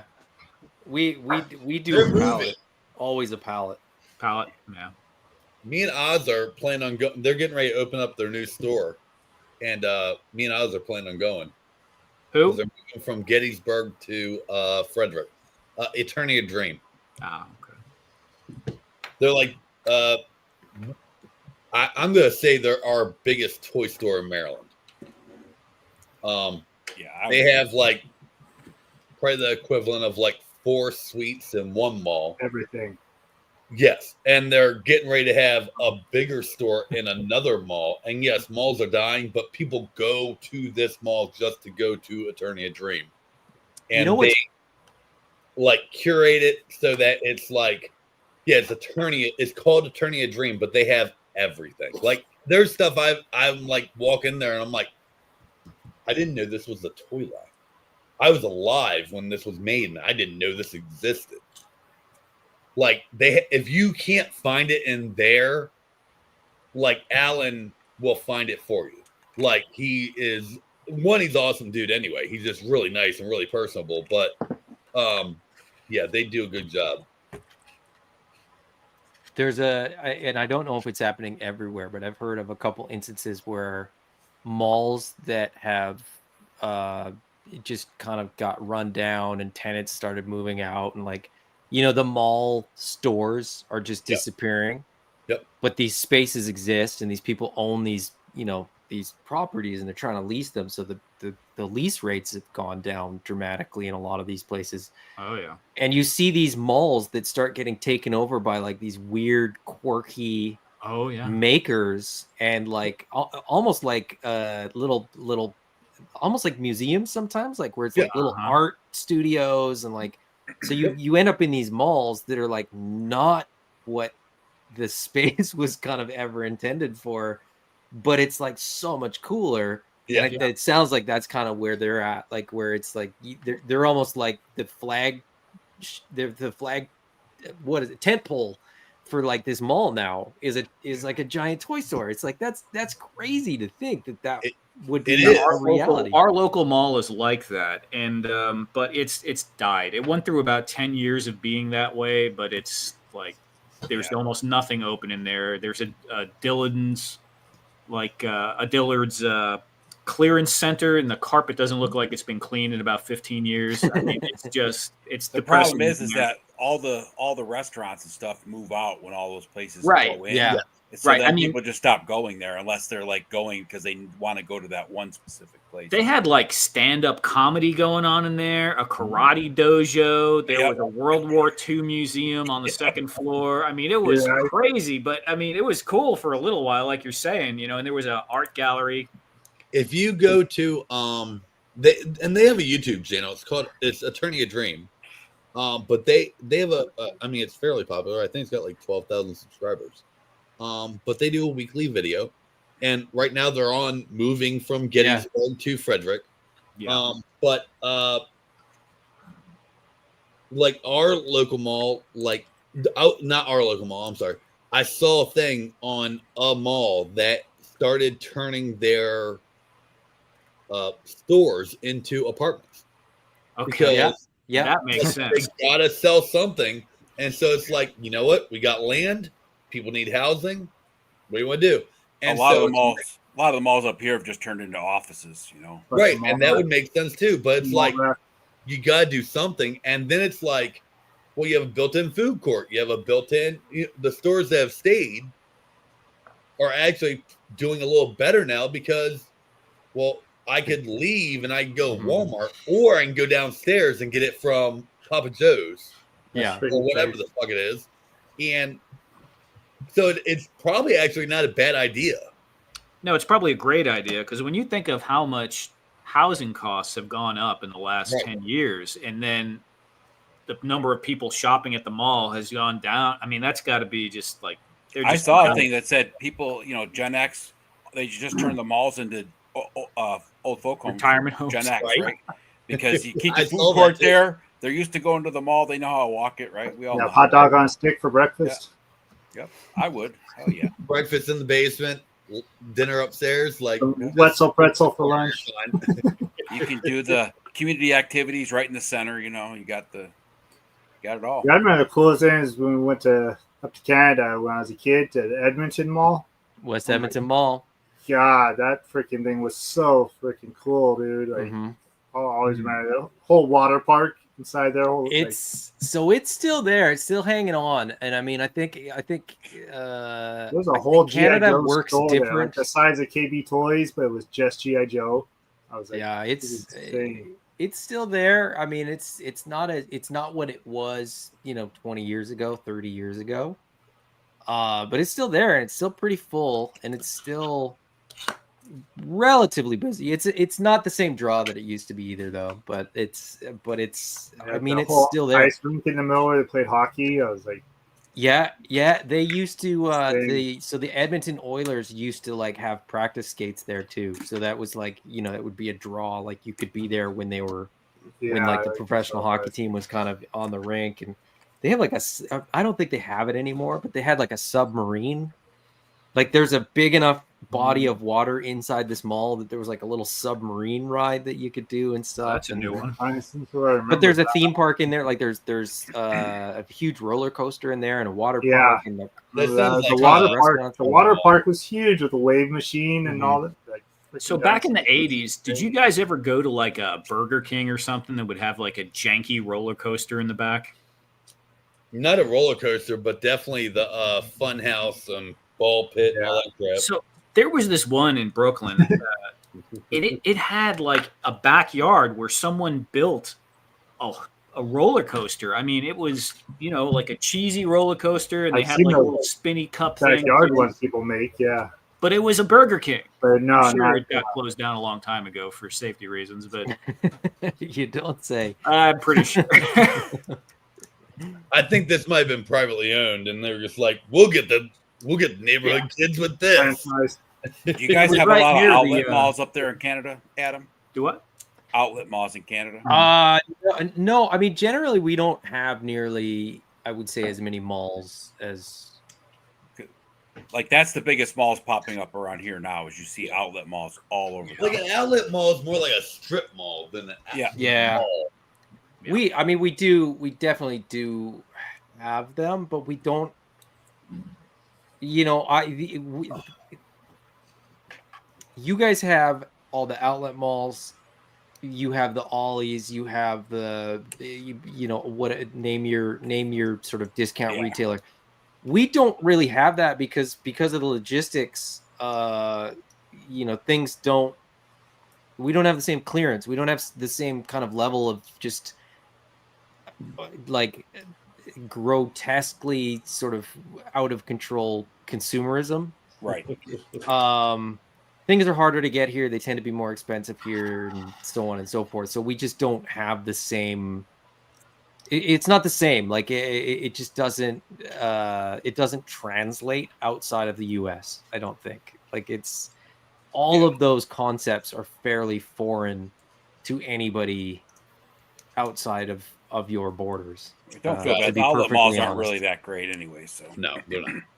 No, guys, but they're they exist, and they're kind of like I would say in some respect they're like iconic because it's we used to drive, Canadians drive across the board, used to up until January of this year or whatever, used to drive across the border and just hit the outlet mall for like back to school shopping or whatever. Oh, yeah. And then grab your discount vans and your discount. There's a discount store in Niagara Falls that used to be nothing but Canadians. That went can't do that anymore. You can, but Canadians don't want to. Because they don't want to give Trump any more money to buy them. That's the problem. Right. Guys, I'm going to go ahead and hop off. It's getting late. All right, Corey, have a good one. So it was good to see y'all. Take care, man. Yeah, the mall here has sort of maintained its size for. I mean, it from. I've lived in the same city for about 40 years, and the mall has grown in size fairly considerably. And it's kind of. I think it's maxed out now, as some of the tentpole stuff shuts down. Like the mall used to have.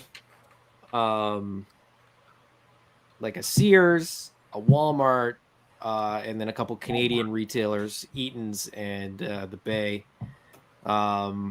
Eaton's is long gone. Sears is long gone. The Bay closed this year. Walmart moved to like a super center, like a standalone Walmart, Sure. like most of them are now anyway. And so there's no real. There's a. So we have Indigo, which is kind of the equivalent of Barnes and Noble. So that's sort of one of the biggest spaces in there now, and So there's no anchor store, is what you're saying. there's no anchors. It's all kind of just mall stores, and it's but that's what people are used to, and just the geography, like the sort of the way that population is spread out in Canada works very differently. So a mall store becomes like, the mall doesn't have to have anchor stores. The mall becomes the anchor all on its own, because it's a densely sort of stocked, It's the one-stop cross shop section of everything that you want to buy. So if you're going to drive from sort of 2 hours out of town to go to the big mall in the big city, you're not as you're like, oh well, the bay's gone, but we can still hit a dozen clothing stores and a dozen of this and a big sporting goods store and a big bookstore. We can do all our shopping in one place still, and so it doesn't really matter. And so that's why I think malls haven't been as negatively affected as I think they have in the U.S. But that business model works a lot better for maintaining smaller businesses, because the deep discounts aren't being had by the larger. You're not competing with those deep discounts, like places like Walmart. I think they sell groceries generally around like 10% or something. Like their margins are very thin on a lot of things. And obviously with a smaller mom and pop shop, you couldn't do that and pay the rent. Well, I don't know how anyone pays. That's how Walmart took over, because they just outpriced all the mom and pop shops. Yeah. Walmart's had its been knocked around quite a bit the last decade or so too. They're not quite they're not dominant position that they had before the internet and Amazon and all that. And you even got like Winco, Aldi's, all those places have kind of scooped on them a little bit. So, well, I feel like I could talk a little more, but it's 1:20 and I do have work in the morning, so I should probably get off of here, guys. Yeah. Well, you don't want good hanging out. Nice seeing you all again. Later, Adam. We'll see you there, brother. Take care. Yeah. Go ahead. I was just gonna say the tent pole stores are kind of all gone in our mall, and the our Toys R Us is closing down too. So it took a little bit longer for Toys R Us in Canada to eventually kind of. It seems like it has the same fate as Toys R Us in the US, where but the weird thing was they were run separately. Like the Canadian Toys R Us weren't under the same company, right? But whoever owned it sold it, and whoever bought it started running it like whoever bought Toys R Us in the US, where they were like inflating the prices and adding weird stuff into the mix that like no one was going to Toys R Us for STEM toys, or books. Like you don't go to Toys R Us for books when there's literally, half a mile away is a giant bookstore. Yeah, the Toys R Us in I don't know about everywhere, but like in my area, right, there was 2 Toys R Us's, and they started like you'd see their birthday like balloon section started growing, and like all the it became like Party City, where it was like the Batman plates and the napkins and all that started growing, and the book section started growing. I'm like, no one's coming here for that, because I can go to Walmart or Party City and get it for a quarter of the price that you're charging me for the same plate. And that's just what I find very ironic about Toys R Us struggling is that, and this is just my opinion, I have nothing to base this on apart from literally my own experience, is that instead they added books, they added science and technology and greeting cards and balloons and stuff like they tried to diversify. To me, what they should have done is doubled down on being the only toy store left in town, and hired people that were passionate about Hired people that actually toys gave a shit about toys. Yeah. and get product in that would get people excited instead Yep. of just having stale merchandise and then inflating the price. Like, Yeah. you know, you'd go in there and like the kids that work there, you know, teenage kids, like Yep. they're super nice kids, right? But like, I don't know that any of them, like, if you're like, hey, what's your favorite toy line? Yeah. They'd be like, I don't buy toys. The toys are for kids. I was Yep. like, okay, well, that's probably a big part of why you guys aren't selling It wasn't even toys. just the kids though, because like the Toys R Us here, right? Some of the managers you could just tell were just people that have done retail management. They don't give, you know, Yeah, it two was shits brutal. about toys or Yeah. kids, right? It's just another business to them, right? Yeah, and I think that's kind of the sad thing is that like it's They should have condensed instead of expanding what they had to offer, right? Condensed to what just sort really of is selling. optimize what you were selling and Yep. sort of how you sell and Because like the one Toys R Us here, they started doing a thing like one Saturday or Sunday morning every month. They were doing like a Lego build. You know, they'd like have the kids come in and they all got like a little one of the baggy things. So you know, it was a small thing, but it was like you pay $1 for this thing. You know, all three of my kids love to do that shit. Ours did that. Like ours would have, you know, activities and stuff like that, and we'd go down and do the Lego builds, or like they'd give out, you know, May the 4th, you get like coloring sheets or whatever, and that was great. Like that's the thing is it's that like, you know, toy stores should have leaned into being toy stores, not leaned into like, oh, let's diversify, you know, our offering because that'll bring more people in. It's like, no, you're just alienating the people that are here specifically for the thing that you're literally named for. Like, Right. And you know, all it is really getting people in the door. So if you do those activities, you know, and people know they're on Saturday mornings, you're going to go there and you know your kid's leaving with another Lego set or a Thomas the Train or whatever the hell it is, you know? Yeah. But I mean, you know, I think people sat at home for 5 years and figured out how to just buy stuff online. I do think that there hasn't been. I don't think anybody's sort of figured out how to get people back into stores.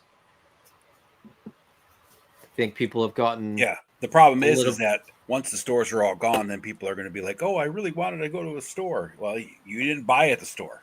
Mm-hmm. I mean, here in New York, we have Dollar Generals popping up. Like every town has a Dollar General now. And I'm just like, I'm watching and I'm like, this is a failed experiment because they're just popping up. I mean, they're not just like taking over old stores. They're popping up brand new buildings. They're building stores. Yeah. And I'm like, you guys are going to, you know, you're overpopulating and you're just going to kill your markets. Well, I wonder how quickly they run out of product. Like as you know, because Dollar General is going to get product that's like kind of second pass, right? Like the stuff that didn't get bought by Walmart or didn't get picked up by somebody else and it was sitting in a warehouse and you know, company X needed to liquidate some assets to make room in the warehouse for the next shipment.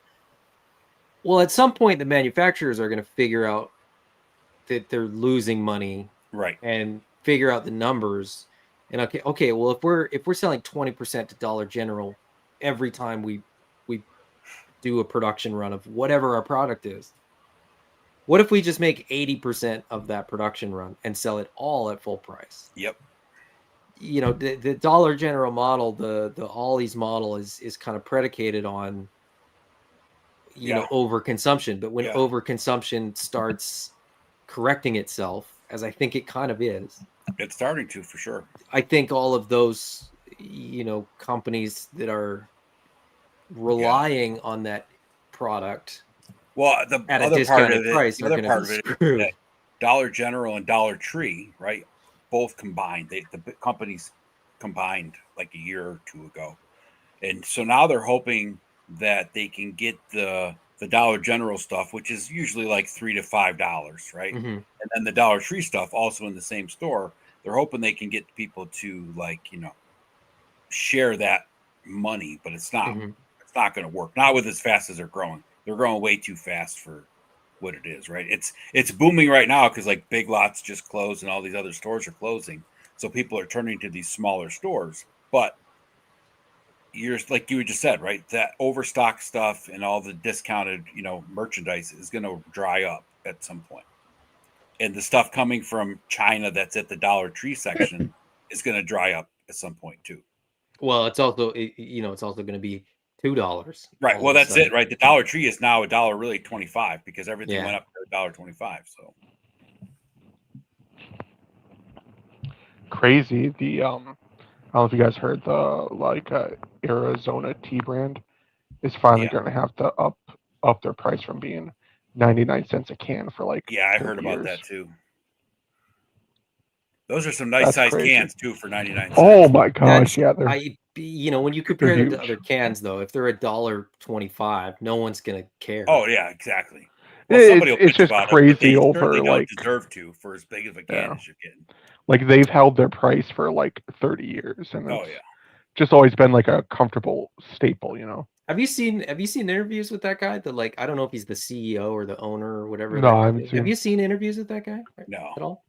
It's quite fascinating. Basically, what he said, what he has said, is if you're a super successful company, you shouldn't have to raise your prices, because their logic or his argument is, if you create a product and it's hugely successful and your numbers keep going up and you keep having growth, the economy of scale should allow you to maintain your margin and lower your costs as you go. And so raising your price really is more of a reflection of diminishing margin and diminishing market share. And I was like, dude, how is there only one company in the world that's actually like having the guts to like be transparent about how this all works? Meanwhile, everybody else like, well, tariffs, everything's got to go up. It's like, you have record profits year over year. Yep. You're paying your employees nothing. Like your I've told CEO this story before, Adam. I worked for Walmart as a manager, right? So at the end of every year, we'd get this little book that said how well the company did. It was like only managers got it, right? And it gave like the top 10, salaries and bonuses for the year, which was of course the CEO and the CFO and all those people, and it's like, and after Christmas every year, it's like, cut down on overtime, cut down on payroll, everybody that's full-time goes down to 32 hours because that's full-time, all this other stuff. And then in March, we get this after the end of the fiscal year, we get this catalog and you see that the CEO made like a $10 million salary and an $8 million bonus, and you're like, motherfucker, and you're making me cut the poor guy that's making $8 an hour at that point in time. It's hours from 36 to 32, because that four hours of $8 is going to save you so much money. And it's like, man. Bill Burr was talking about a little bit about that he was on a podcast or something like that, and he was kind of saying, like, if you have record profits and the person who's working 40 hours a week can't cover their bills, like you've missed the point. Like there's something wrong with that equation. Like and it keeps getting worse, right? Like I don't want to sort of bang that sort of proletariat drum or anything like that, but it's sort of like, it's outrageous that people allow it, I guess. Because at the end of the day, it's sort of like, if people can get away with it, they will. 100%. If you're in that position where you can do that, you will. And I think it's we don't do a ton of shopping at Walmart. We don't do a ton of shopping on Amazon. And like, we very much prefer to buy wherever we can from, farmers markets and friends and companies that we know and stuff like that, when possible. I mean, I don't know anybody that makes kids clothing, but but it's just icky. Like the whole sort of structure of Western society is just kind of icky. Yeah. But I do feel like there's kind of people pushing back, and the problem right now is that in order to change it, right, you'd have to have a mass group of people actually stop doing something for a day, a weekend, whatever it is, right? Mm-hmm. Like you always see them pop up on the internet, like, oh, this weekend, you're banning, Oh, it's buy nothing day. Yeah, buy nothing day. It's, don't buy gas today, right? It's like, Yeah. okay, but I got to go to work and it's 30 minutes away. I got to buy gas because I didn't buy it yesterday because I forgot, and it's like you can never get enough people together to make that impact, to change the way things are done. Yeah, it's unfortunately it definitely feels like the infrastructure and the system actually has to get to the point of total collapse and total failure before it can possibly get fixed. Yeah, it's never going to get fixed until it falls down at this point. Right, and even then, it's sort of like, Rome, will right? people just tolerate it and roll over? Well, they got you hooked too, right? Because you got to have your phone, you got to have your internet, you got to drive to work, you got to do this, you got to do that, right? And your kids need to eat, and they taken away most of the farmers, so the farmers markets are a lot harder to find nowadays, and I don't know many people that have like full-size gardens anymore in their yards, where back when I was a kid, everybody had a garden in their yard and you had vegetables for days. We have 2 giant gardens. It just doesn't happen. Yeah, hunting deer used to be like a huge thing around here. White-tailed deer, people would fill up their freezers with meat for the year with these deer that they would get.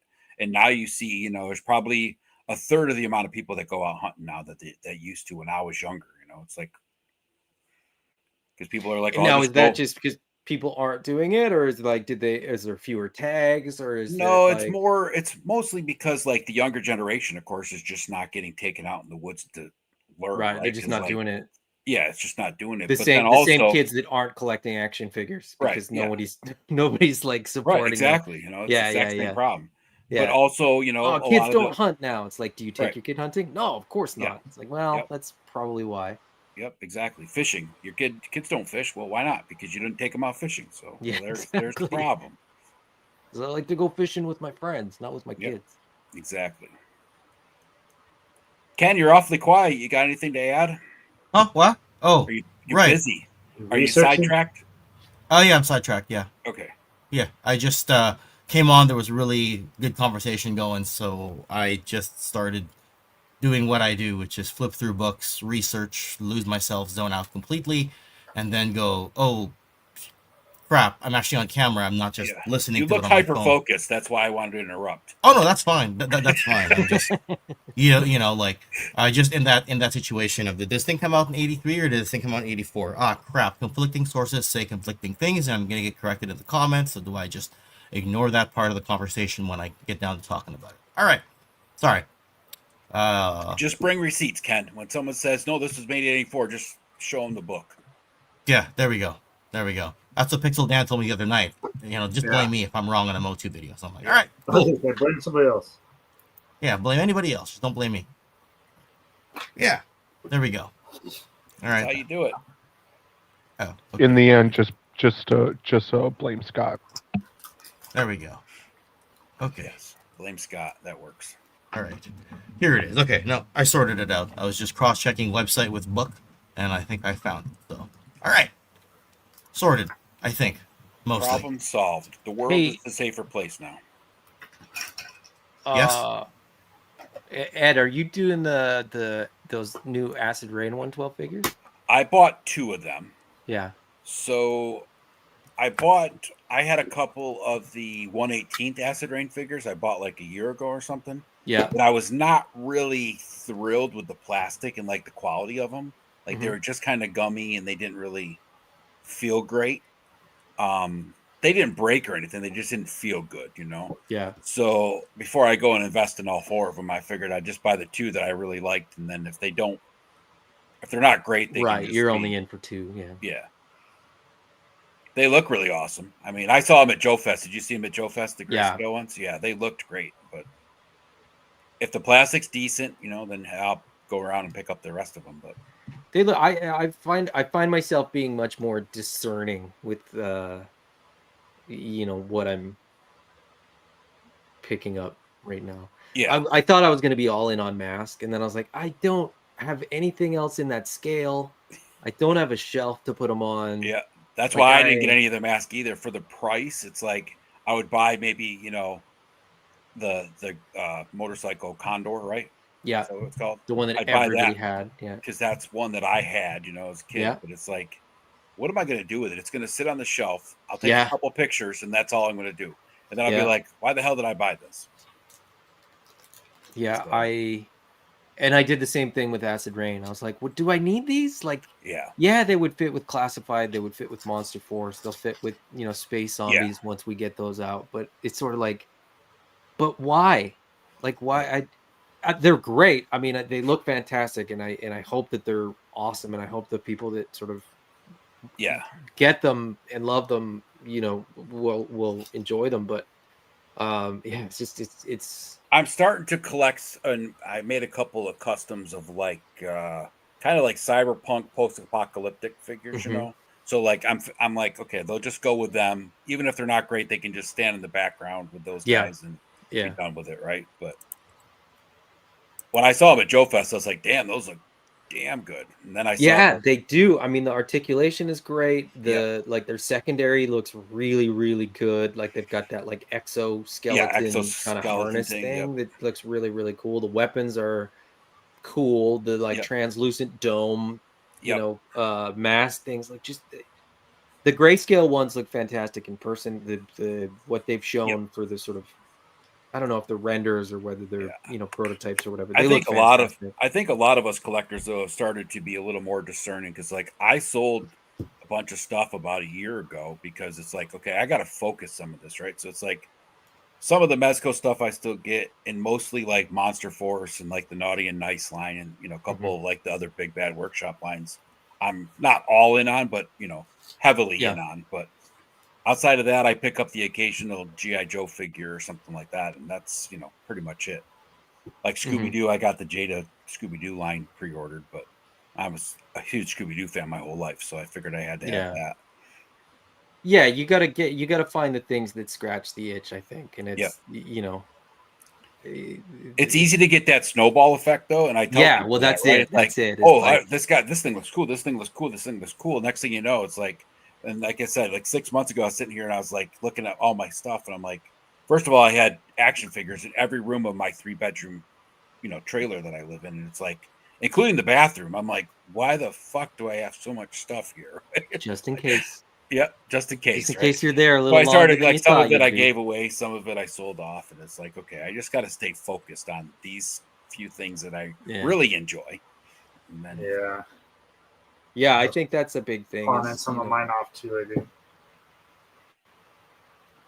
Like I picked up a couple of Savage Crucibles now, but it's like I have some Barbarian, like all the, I got the Norseman and whatever those other guys are, a couple of Mythic Legions, they all kind of go together. So, like it's not something I'm just going to go diving all in on either. The snowball thing is funny because it's you're like, well, I collect Mythic Legions, so I'll just pick up a couple Savage Crucible, and then it's like, and I'll pick up this Frazetta Conan, and I'll Why they're just it's because I collect this one thing, and it's like, dude, you have 37 different lines that are adjacent to the line that you say you collect. Like, at some point, you have to recognize. That's like I have the Mezco King Conan, and then I bought the Frazetta Ball and Chain Warrior, right? And I was like, I really like the looks of that, the new Conan figure, and I'm like, ooh, but I don't really need it.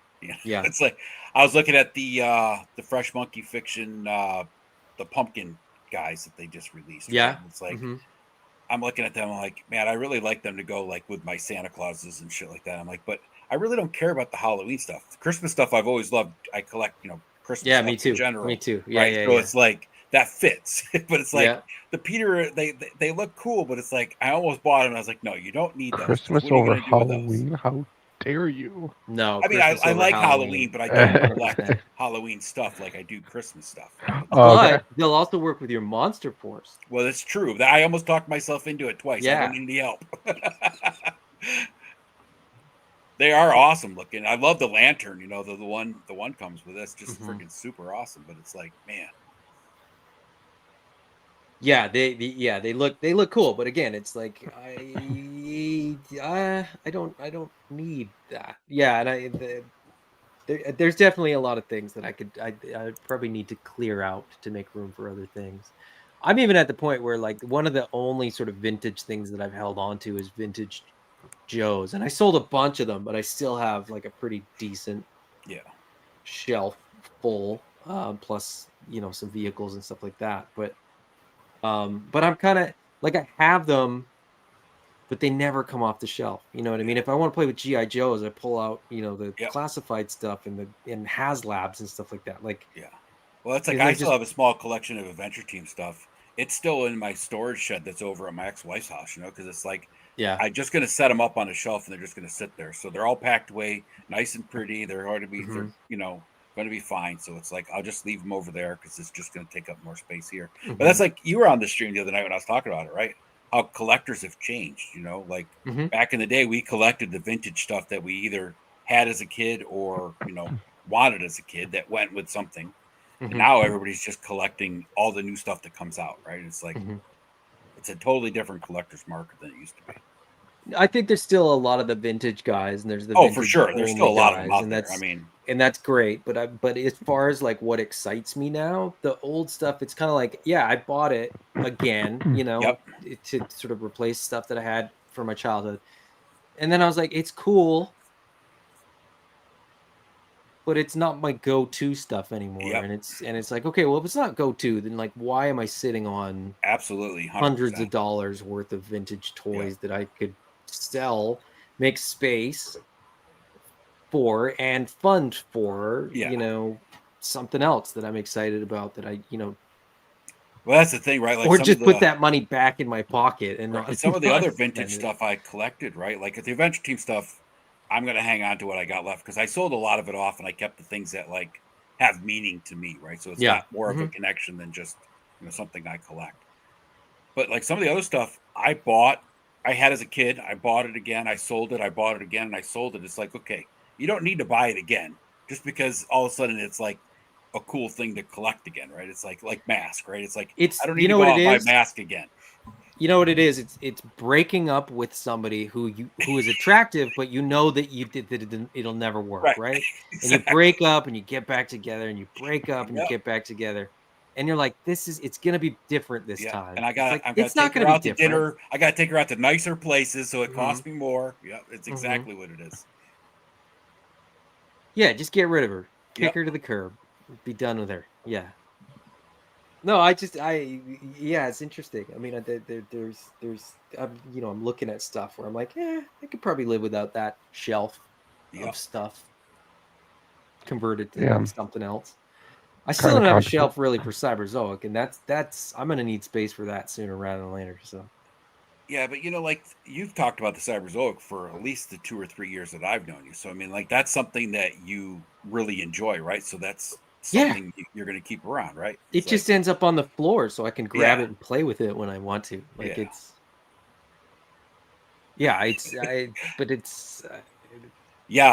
seen your room 3-star. You need to slow the fuck down, man. You're snowballing like crazy. That's a show.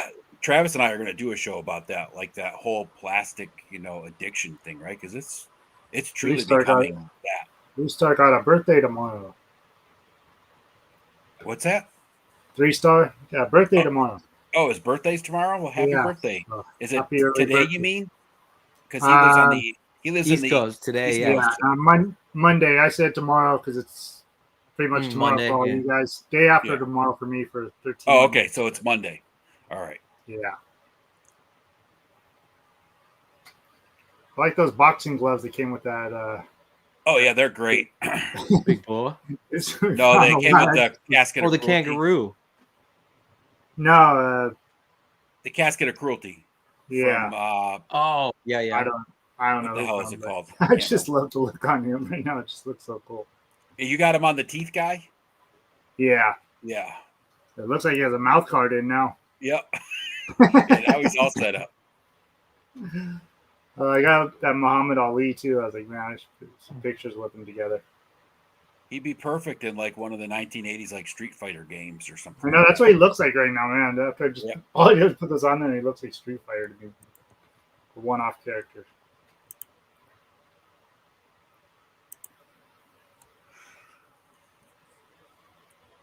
That's the. Adam's gone. The conversation ends. No. We were talking about Cobb's boxing He-Man with a mouth guard. Yeah. Okay. Just like, yeah. And Bud's stoned as shit and half asleep over there. It's like Look at Ken, that. I went to go check on something Paul because Log and like Tag it all together. Yeah, exactly, Cobb. What was that, I Bud? went to go check on something because Corey was deep in his conversation. Yes. Yeah, I totally spaced out and then started checking stuff up on my phone. I was like, oh, I'll watch some videos, and then it Yeah. turned like hour later. It's like, oh yeah, I was on the stream. Yep, that doom scrolling will get you every time, Bud. Yo, That would be awesome. 3-star. Jada doing some Mike Tyson punch out figures. That was a cool game. I loved that game. I know. I had the little rubber. They were just like slug figures, no articulation. A little Mac and a King Hippo. Yeah. Back when I was a kid, and man, I just wanted more of them. I was like, he's so freaking cool to have these. Oh yeah, if Jada did them, and Mike Tyson punch out those would be freaking rad. Jada is something else, man. Where they came from and what they're doing is just incredible. yeah.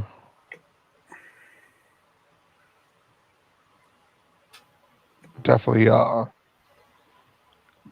been piquing my interest to get one of the Mega Mans. Oh yeah. Yeah, the Mega Mans are nice. Like there's the newer one that comes with like helmetless head, like one little like bucket guys. I was like, ooh, that's kind of cool. Yeah, Vega's a good looking figure.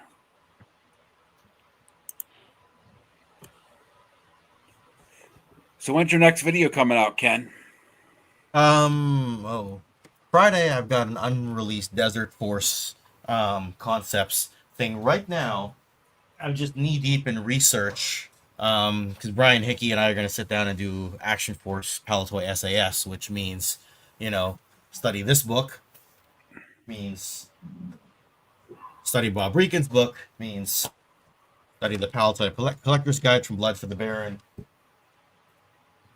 the Declassified Palatoy Guide, the Blood for the Baron site, the Colville Heritage site, just because once Brian gets deep into Action Force stuff, it's hard to keep up with him, and you kind of have to be like, I learned on the Red Shadows collaboration that, wow, this guy, feel like I'm in preschool all of a sudden, and I'm learning calculus, and I gotta figure out calculus over the next few days, or this video is not going to get done.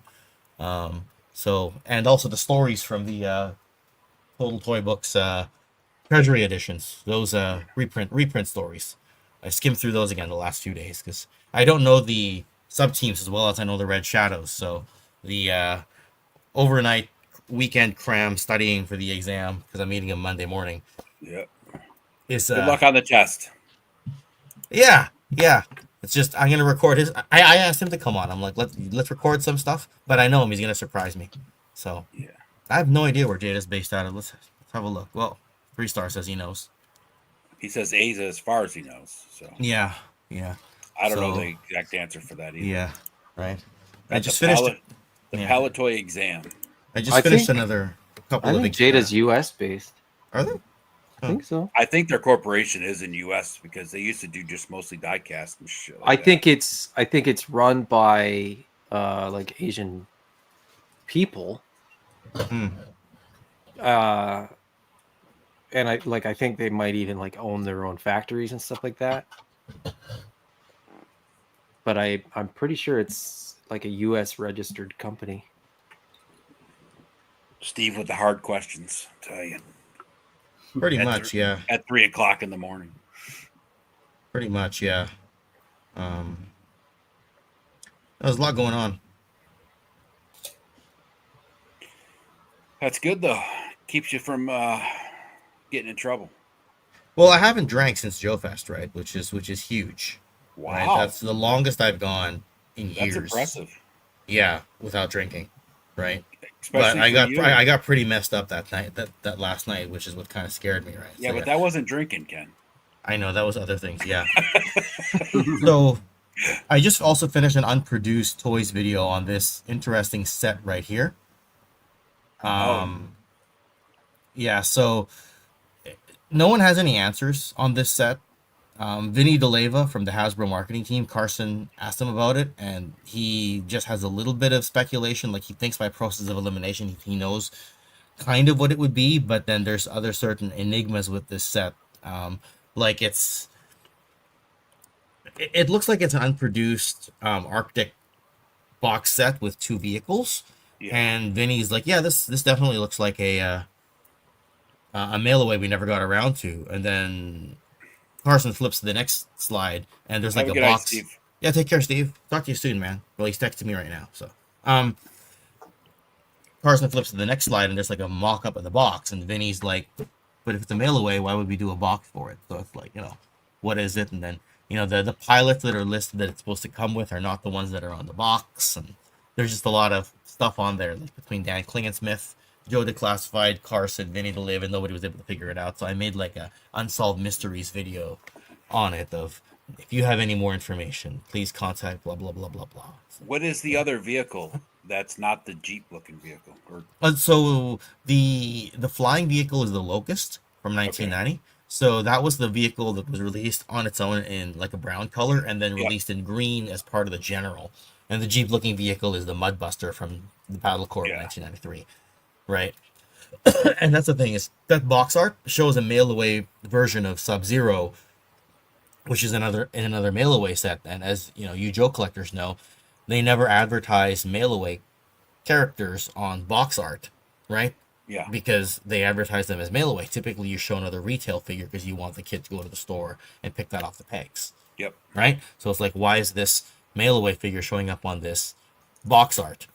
Right? And that box art, which Vinny says is supposed to be mail away, then says, but then why would there be a box at all for a mail away that's anything other than the brown shipper box? So it's just, a lot of speculation on that one. I never solved it. So, yeah. But I figured it was worth documenting my journey. Someone with the answers will see your video, and then he can enlighten you all. Hopefully, but I mean, if Joe Declassified doesn't have it and 3D Joe's doesn't have it, like, who's going to watch it and know, right? If it's been put in front of Vinny, who ran the brand for 4 or 5 years in the 90s, and he doesn't know, and then Klingensmith doesn't know, it's basically just a head scratcher, right? So, but it's a really interesting journey, right? Because there's just that one image, and then that resulted in like a 13-minute video. And you know me, I don't do super duper long videos, right? So for me to squeeze 13 minutes out of that, it's already quite a bit. So yeah.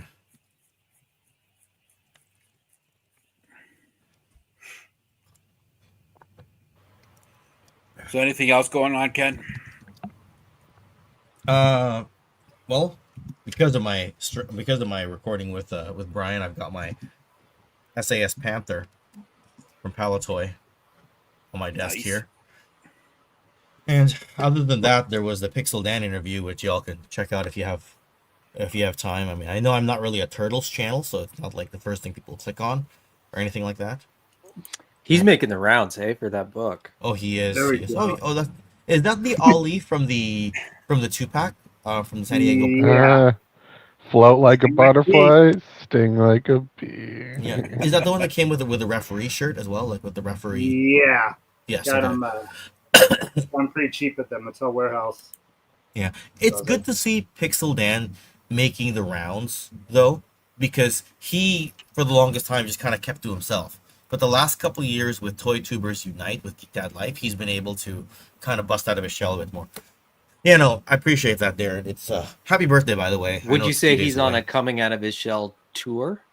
Yeah, I would actually. I was kind of leading to that, and then I saw Darren's comment. There's a classic dad joke. I loved that VHS so much. Hey, Brandon, how are you?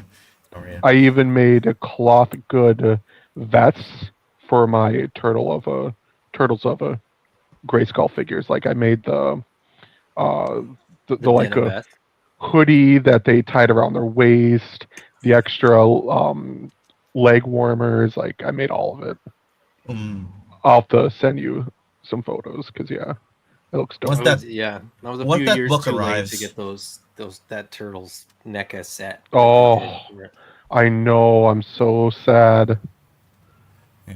Once that book arrives, I can start looking at doing some Turtles histories as well. So I'm kind of racing through all the Action Force and GI Joe histories, and then tackle the Motu ones, and then do the Turtles ones, and then yeah, I'll never run out of content. That's the thing, you know. Well, just think 10 years from now, you'll be able to sit down and do a Delta 17 history video real easily. Yeah, yeah. I keep asking Steve to let me open the vault for files, and he's like, I don't want anyone to see my old artwork. I'm like, if Ron Rudat's allowing it and Bob Regan's allowing it, you'll be allowing it. It's just a bit too soon for him, is what he's saying. But yeah, I mean, we'll see where all this goes, because like I do research, but a lot of the research I do is just whatever's already been published out there and putting two things together from two to four different public sources, plus asking questions to some of the authors. You know, at some point, does it make sense to pull aside one of the creators as they kind of interview you? But then again, is there a question I've asked that Carson hasn't already asked, or in the case of Bob Regan, that Brian Hickey hasn't already asked, or going back to Joe, a question that Dan Klingensmith hasn't already asked? Because they'll put all the mysterious artwork in front of people and be like, can you identify this? And at most, a lot of times what they'll get is, oh yeah, Doug Hart painted this. Okay, cool. So what is it? No idea. You know what I mean?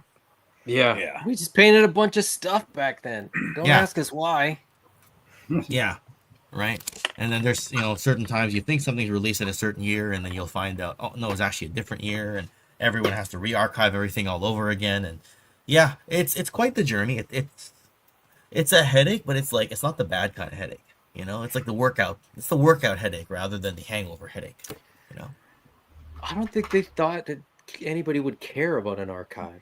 It's probably why so much of that stuff just went, you know, uncredited or sort of documented or whatever. Like they were that's just it. Back then, no one was thinking about that stuff, right? They were just making toys, and they thought the toys were going to be throwaway anyway. So they even the Arctic set that I showed, the box mock-up there is using the GI Joe 94 logo where they flipped it vertically. But all the figures from the box are shown from 93. But 93 was one of those years that they only put figures on shelves for 1 year. It wasn't like in the 80s when they had everything for 2 years. So you could see, like, the very classic one you see is the 1985 Ferret, but Storm Shadow and Firefly from 84 riding it because they had it for 2 years. If you look at all the 94 vehicles, it's always a 94 character riding it, right? So we have all the reason to think it's a 93 vehicle until you see the box mock-up that has the 94 logo. And you're like, what the hell is this thing? Right? So, yeah. That's what busted my head for the last few days. And then Brian Hickey was like, after 3 weeks of me asking him, hey, are you ready to film for the SAS? He finally messaged me on Friday. He goes, hey, I'm finally ready. What are you doing Monday? And I'm like, I was hoping to recover mentally from this other thing I was doing. But if this is when you're ready, that's when I'm going to do it. So, yeah. Nerds are cool now, Adam. Nerds are cool now. Right? Yeah, it's cool to be a nerd nowadays. It is, right? Somewhat like it's like being a jock's actually kind of an insult now, you know? Yeah, nobody wants to be a jock. Because then they're like, well, I'm not stupid, you know? If a jock is good at a sport, they want to be an ambassador for that sport, right? So they don't want to be stupid, right? You know, right? Yeah, things aren't like they used to be, right? You know, these days, even like an MMA fighter who's not supposed to be smart, well, they need to look smart because they want 15 million sponsors to pay for their training so they can win the big fight. Same thing goes for boxers. They want 1 million sponsors, so they have to be eloquent.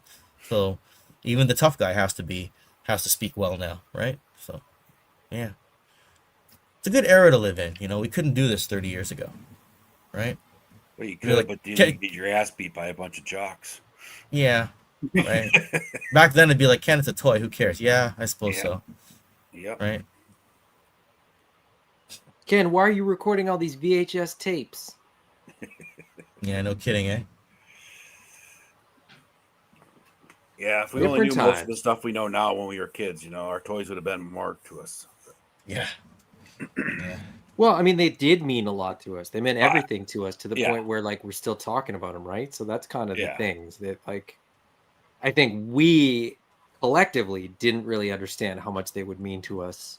Right. This much later in life. You know, parents thought, oh, the kids will move on. They'll, you know, they'll get into sports and then they'll be adults and they won't, you know, deal with that stuff. But yeah, my mom did not prepare me for being a plastic addict when I was, 52. So. Yeah. I'm still not prepared. I don't think you can ever really get prepared. Toys all over the house, all over the dressers, books of stuff all over everywhere, bookmarks all over everything. It's just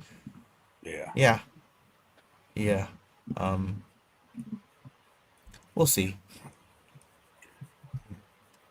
My buddy Skunkworks and I on September 18th, Ken, are doing a show about what it would be like if Hasbro relaunched the Adventure Team in Classified series. Awesome. That'd be awesome. Yeah. I'll drop you the link once we get it. Please set do, up and yeah. everything. I do need to revisit the Adventure Team in a video, Ed. I'm just not sure what other angle to come from it. Like, I've done the overview, right? Yeah. You know, with you and others. Yeah. I just don't know what the next angle to come at it from is. You know, is it just go back to the 60s and cover that era?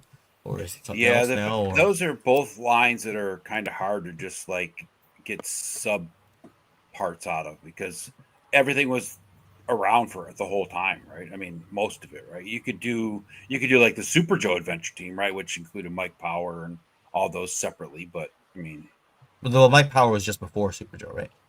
no, I'm the Super Joe Adventure Team, which included the Eagle Eye Commander, Bullet Man, and Mike Power. Oh, okay. You're not talking about the downscale Super Joe. No, that was Super Joe.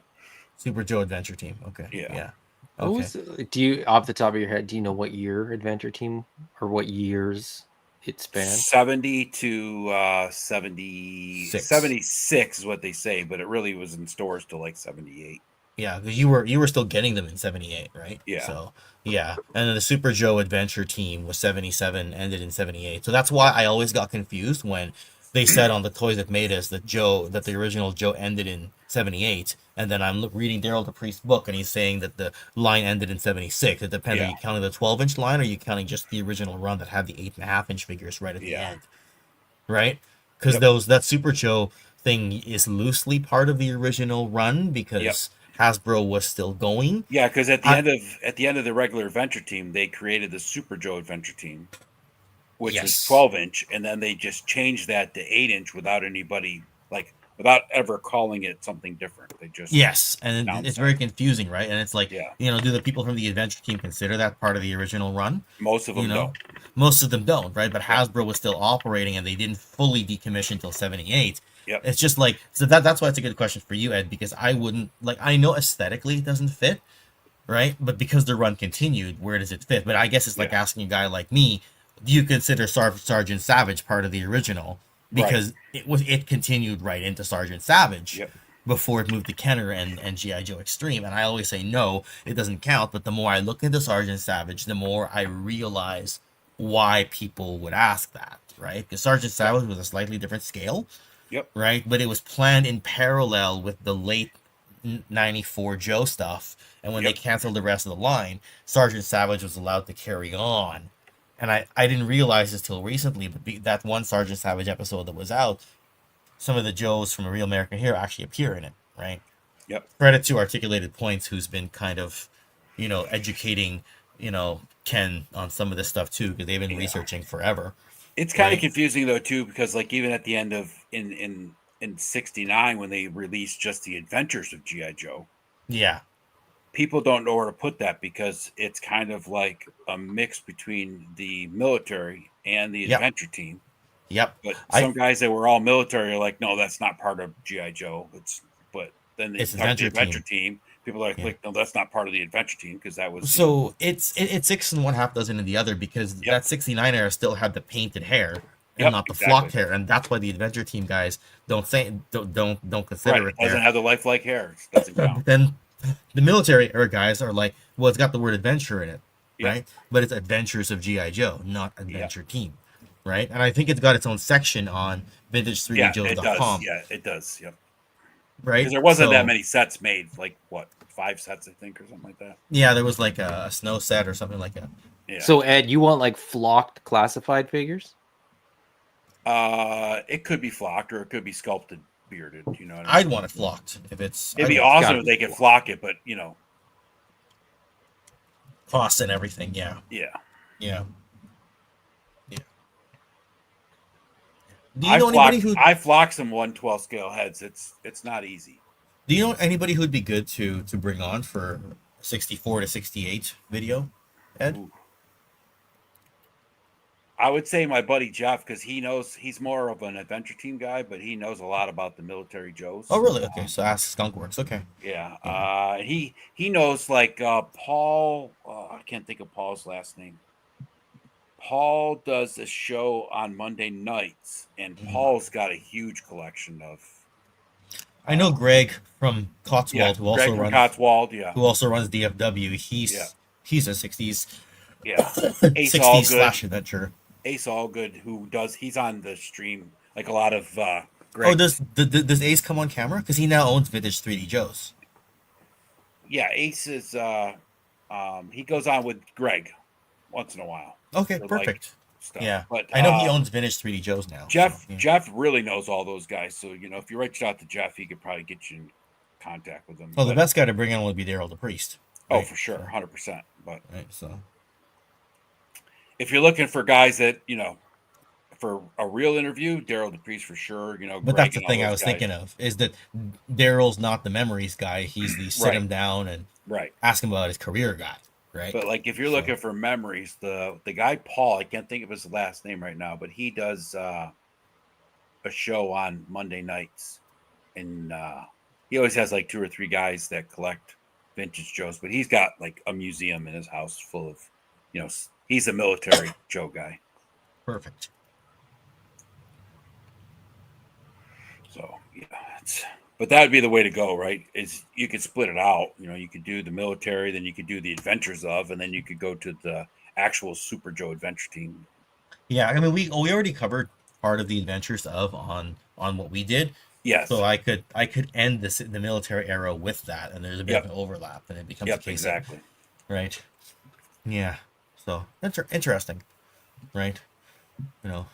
Anyway, thanks for giving feedback. I don't necessarily like to hijack a stream just to be like, what content should I make? Oh no, it's fine. We're just we've talked about the conversations we have here. We go from comic books to shopping malls and yeah. A lot of times Saturday nights just when I'm in my like research and flip through books mode. Yeah. Yeah. I'm going to drop off. It's midnight. I gotta go. Yeah, we're gonna it be is midnight. We're gonna be ending soon anyway because it's 3:10 a.m. here at my house. So. Yeah. Been a pleasure. Yes. Thanks, Adam. Always good to Adam. talk with you. Have a good night. Yeah, brother. Bud, you got your ears glowing again. It's nice to see. Yeah. Cop's going, don't end the show now. What am I supposed to do for the next 5 hours while I try to stay awake? No, I have plenty of stuff I could be doing, should be doing. Yep. I won't do any of it. Yep. Just going to sit here and play with my toys. I don't need to worry about that shit. I know. I need to reorganize. I just have crap everywhere. I keep looking at all my stuff. I keep looking. Yeah, I started tearing down boxes. I got boxes full of stuff that I just pile in to take to work because I've been taking pictures of work. So I got like the Mythic Legions box of this, box of that, and then don't end up back on the shelves. And I've been taking a bunch of my stuff out to the creek, so it's like I got little piles of stuff because I put it in plastic baggies, then throw it in my backpack just so I don't lose any weapons and shit. And it's like I got little piles of baggies everywhere of just yeah, and then I'm looking for something. I'm like, can't freaking find it anywhere. I lost. I'm pretty sure Tigra's Black Panther she came with. Oh, really? All over hell for it. It might be here, but then I was scrolling through my Instagram. The last photograph picture I have of it is in the bushes at work. And I'm trying to remember. I'm like, fuck, did I don't think I would have left it right there, but it's her and the panther like coming out of a bush. And I've done that at the creek, man. I walked. It's from where I go usually in the woods. It's about a half a mile from where I park to where I go take a lot of my pictures. And I've taken pictures and left, something there, and I get back to the truck. I'm like, I know I didn't pick that up. And I have to go back half a mile into the woods and find it right where I left it. I'm like, yep, I did leave it, I know. This was just like last week. I started looking, and I was like, shit. And I looked at the date, and I was like, oh, this is the middle of December that I took that picture. Oh, yeah. Long time ago. The gardener found that or buried it. That's what I was thinking. I was like, I need to go through the shop offices down there, like the whole landscapers area. See Yeah. if somebody just got a panther on their desk, kind of like Yeah. But most likely, there's just thousands and thousands of kids going through there too. Oh so. yeah. Yep. Exactly. Where were you? Were you going to say something, Ken? Oh no. I was just gonna say because people are like, "What are you gonna do for the next 5 hours?" I don't like to solicit, but because it's Pixel Dan's book and tomorrow's the deadline, I'm gonna put my stream into the chat because we're 24 hours from, or maybe not even. We're like 22 hours from the deadline, and my link, all his links and everything, and all the different options are in my video description. So I just dropped it in there so people good. can. I'm on Oz's. Obviously, we're all if we're on in StreamYard, we're in Oz's account. So Yep. yeah, I just figured if anybody wants to, they can. I tried to keep that one concise, like it's not even an hour long, right? And a lot of times the interviews go for a very long time, right? Yeah. So I tried to keep that one, like I figured this will be the long stream I go on, and if I have just a one-on-one interview with somebody, I can keep it a bit shorter, right? So I'm doing more pre-records now rather than lives, right? So, yeah. Yeah, I think like a lot of times interviews work out better when they're pre-recorded because then you can cut out some of the dead space and things that happen. So Dreadnought Ryan mentioned to me, as did one of the patrons. They said that it's good to do a live stream when you're shooting the breeze with your friends, which is what we do here every Saturday night. It's good when you're doing a reveal of an exclusive product like we did for Delta 17. It's good when you need the audience engagement. Yep. But unless you already have a weekly slot, like if you were to interview somebody, Ed, you and Travis, you already have your Tuesday slot, so you'd probably just do it because you're in a habit and in a routine. Right. Yep. Exactly. People have told me when I'm trying to interview somebody, I seem to have better control when I'm not live because I want to focus on the topic, and I get so honed in on the topic, I ignore the chat. Then I start trying to catch up with the chat, and it becomes this twofold thing. That I'm not used to. Punk does it well on Thursdays. Yes. But his are a lot less formal of interviews. Yes. But he still gets distracted by the chat sometimes, and he'll go off on a tangent. Like you can't help it, right? Right. Yeah, whereas if because his goal with Thursday with a friend is to get to know that person, right? Give that person a bit of a spotlight, right? Yep. Mine, a lot of times, those one-on-one interviews are almost like feeding the history video. Yep. Like when I did my 1 hour pre-production stream with Patrick from Articulated Points, right? That was talking all about the different test shots, the different, FEP samples, the ones in his collection, the things that changed.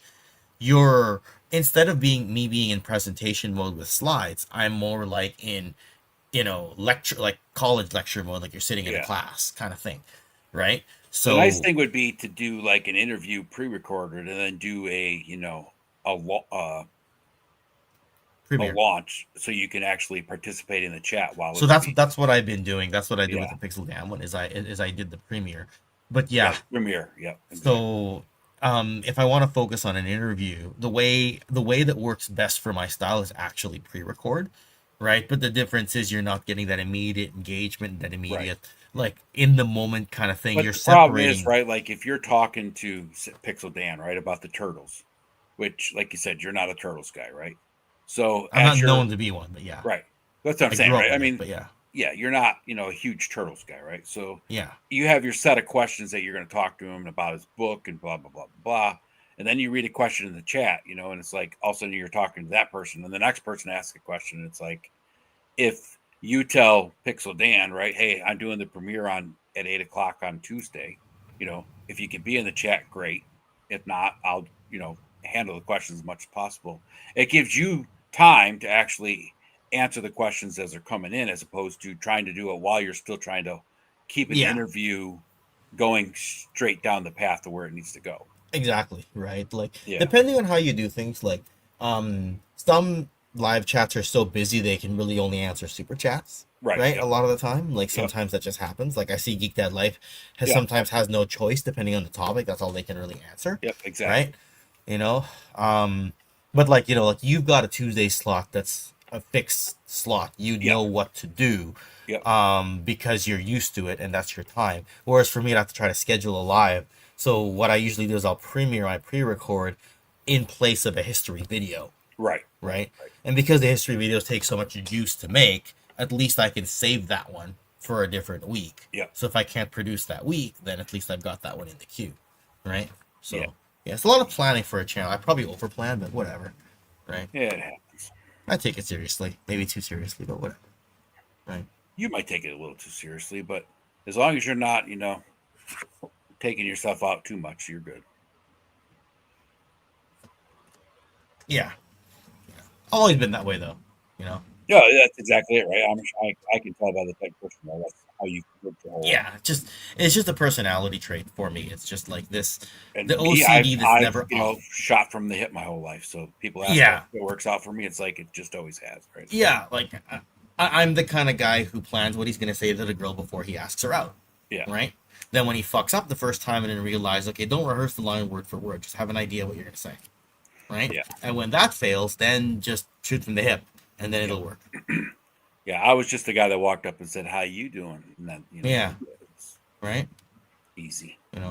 I plan the angle so I look taller coming down the ramp. I approach from the left because her friends are no, that's not true. I approach from the left and make sure she can see me over her friend's shoulders, because the last time I came from the right, she was facing the other way and it was harder with the line. You see what I'm trying to say? Yeah, I get Right? you. Right. You know what I mean? There's a lot of variables in that plan too, because then you got to, Yeah. Am I already holding the drink? Yep. Do I not show up with the drink yet? Like, most people, they come in, they just feel the moment, right? Yep. For me, it's like the computer in the head is running, and then it just overloads, and I say, you know what, fuck it, I'm leaving. I'm going to drink my beer alone over here. Just leave me alone. Right? Just go home, play video games, because things are moving so fast there, you can't really think anyway with video games. Right? Anyway, let's close this out. Everybody, thanks for hanging out with us tonight. Cobb, you got anything coming out soon? No, I just got a couple videos last night and this morning. But All right. had a short I did, man. My short, I was really happy. I saw an Oz last week. The biggest one I've done. It hit like 35,000 views. I don't know why nice. or how. Wow. Wow. Yeah, I got like 57 subscribers out of it. I was like, holy shit. So Damn, I that's don't know awesome. what algorithm I hit on it or what. But Yeah. What did I do to this one that made that Oh, work? I wow. got to try that again. You're almost what it 2K is was nothing. Yeah. I just freaking set up figures and film from left to right. And Yeah. Sometimes it's one just of those that ones way, that I hardly put any work into and just freaking took off. I don't know. You're almost at 2K Yeah, subs, I man. need You're to start doing- you're making doing shorts well. again. You're doing well. Yeah, I'm right there, a couple away from 19. Yeah, 1900. you'll get there. Yep. So you're about 100 away, 110 away from, getting Yeah. to 2,000. On You're that doing last- good, man. You're doing good.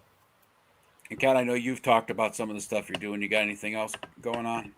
A lot, actually, because even before I did that polar set, I did G.I. Joe in 1993 is such a big topic because there are over 100 figures released, right? So I broke it up. The Battle of Core is going to get its own video, right? 1993 Battle Core, Oh, yeah, Battlecore. Yep. right? And then Street Fighter is getting its own video. That's already filmed. So Battle Core is already filmed, and then I'll do the rest of 1993 a bit later on. So, yeah, all that. Short Desert unproduced concepts video this coming Friday. And then, yeah, hopefully the recording with Brian Hickey from Total Toy Books, and he's got a Kickstarter launching. And then, got some interviews down the pipe with just some stuff with friends. Good. Yeah, I'm always planned 6 or 8 weeks Oh, ahead, right? Yeah, So- you definitely got your plan you keep on. And once I'm down to only like 2 weeks planned ahead, I freak out and get pissed off at myself. And like, what am I going to do with that 3rd week? I'm just like, well, you can skip that week, Ken. Yeah. But Something easy, no, Ken. you can skip that week. Dreadnought Ryan was like, do you actually have to go every, like, who's holding your feet to the fire for every week? Me. Yeah. Right? Yeah. Nobody. The problem is, though, it's just like anything else, right? It's like exercising.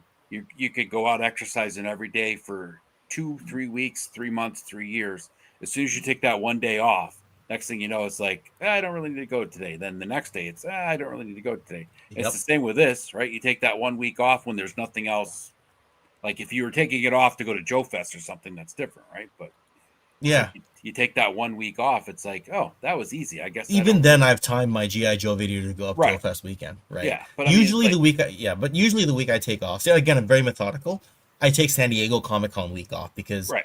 I'm mostly a vintage guy, Yeah. and most of San Diego Comic Con week is about new stuff. Everything going on that weekend is all new stuff. And it's just like, unless I'm there, Yep. right? I'm just like, what am I? If I mean, a lot of people will do stuff on that weekend, right? Because they just keep going on their schedule. Right. But me, I'm looking for a week off. So if I get a reason, that's the reason, right? Bud, you got anything going on?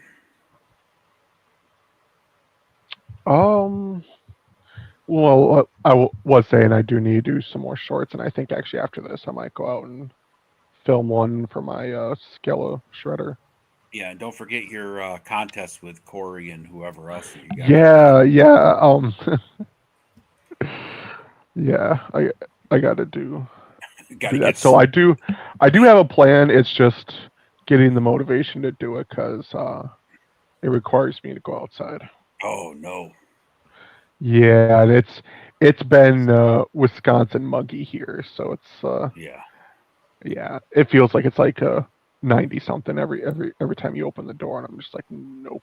Yeah. Like even when it rained as crazy it did today, when I opened up the door to let the dog out quick, it was just muggy. It's been horrible here.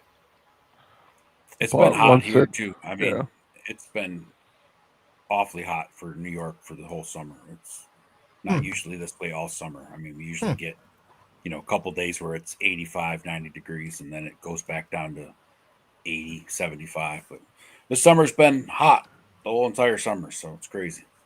But what I have heard in the grapevine is possibly at the end of the month, I'll be getting my great big package from Oz. From Oz? Wow. So I will have a lot of figures to paint. Perfect. Well, that'd be good. Give you something to do. Stay busy. Yeah. Ed, have you got and have you got Toy Lead coming up on Tuesday? Travis and I are off for the next 2 weeks because he's traveling this week, and then I leave Friday to go to the mountains, and I will be gone from Friday the 22nd through Saturday night the 30th. So, I will be out of. Well, like I said, we got a log cabin that's got Wi-Fi, but I won't be streaming or anything. I'll be hanging out with my 3 good friends. We go on a trip every year. Usually we go in December. This year, my one friend has to go now because he won't be able to in December, so because of his job. So, well, hopefully the warm weather ends soon because I like the fall better than the summer. I don't know. I like the cold weather. I mean, yeah, September hits. I don't know about you, but like September cools down here.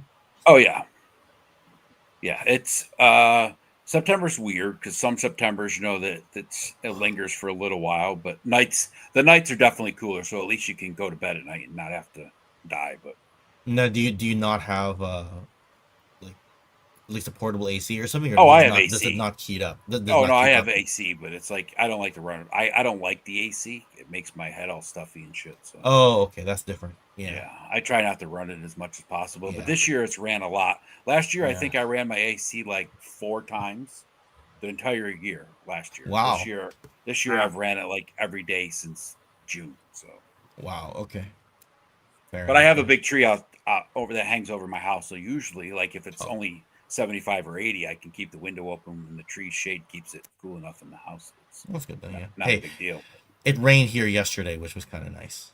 It hasn't rained here, and it's supposed to rain tonight, but it hasn't rained here in I think 10 or 12 days. It's super dry. Yeah, it rained a lot. Like car was drenched and everything like that. Wipers going. Like I'm like, wow, this is just a little sprinkle, right? It's rain. So yeah, it's good. You need it. But then I'll have to mow my lawn because it'll make the grass grow again. Damn it. I live in a townhouse, so yeah.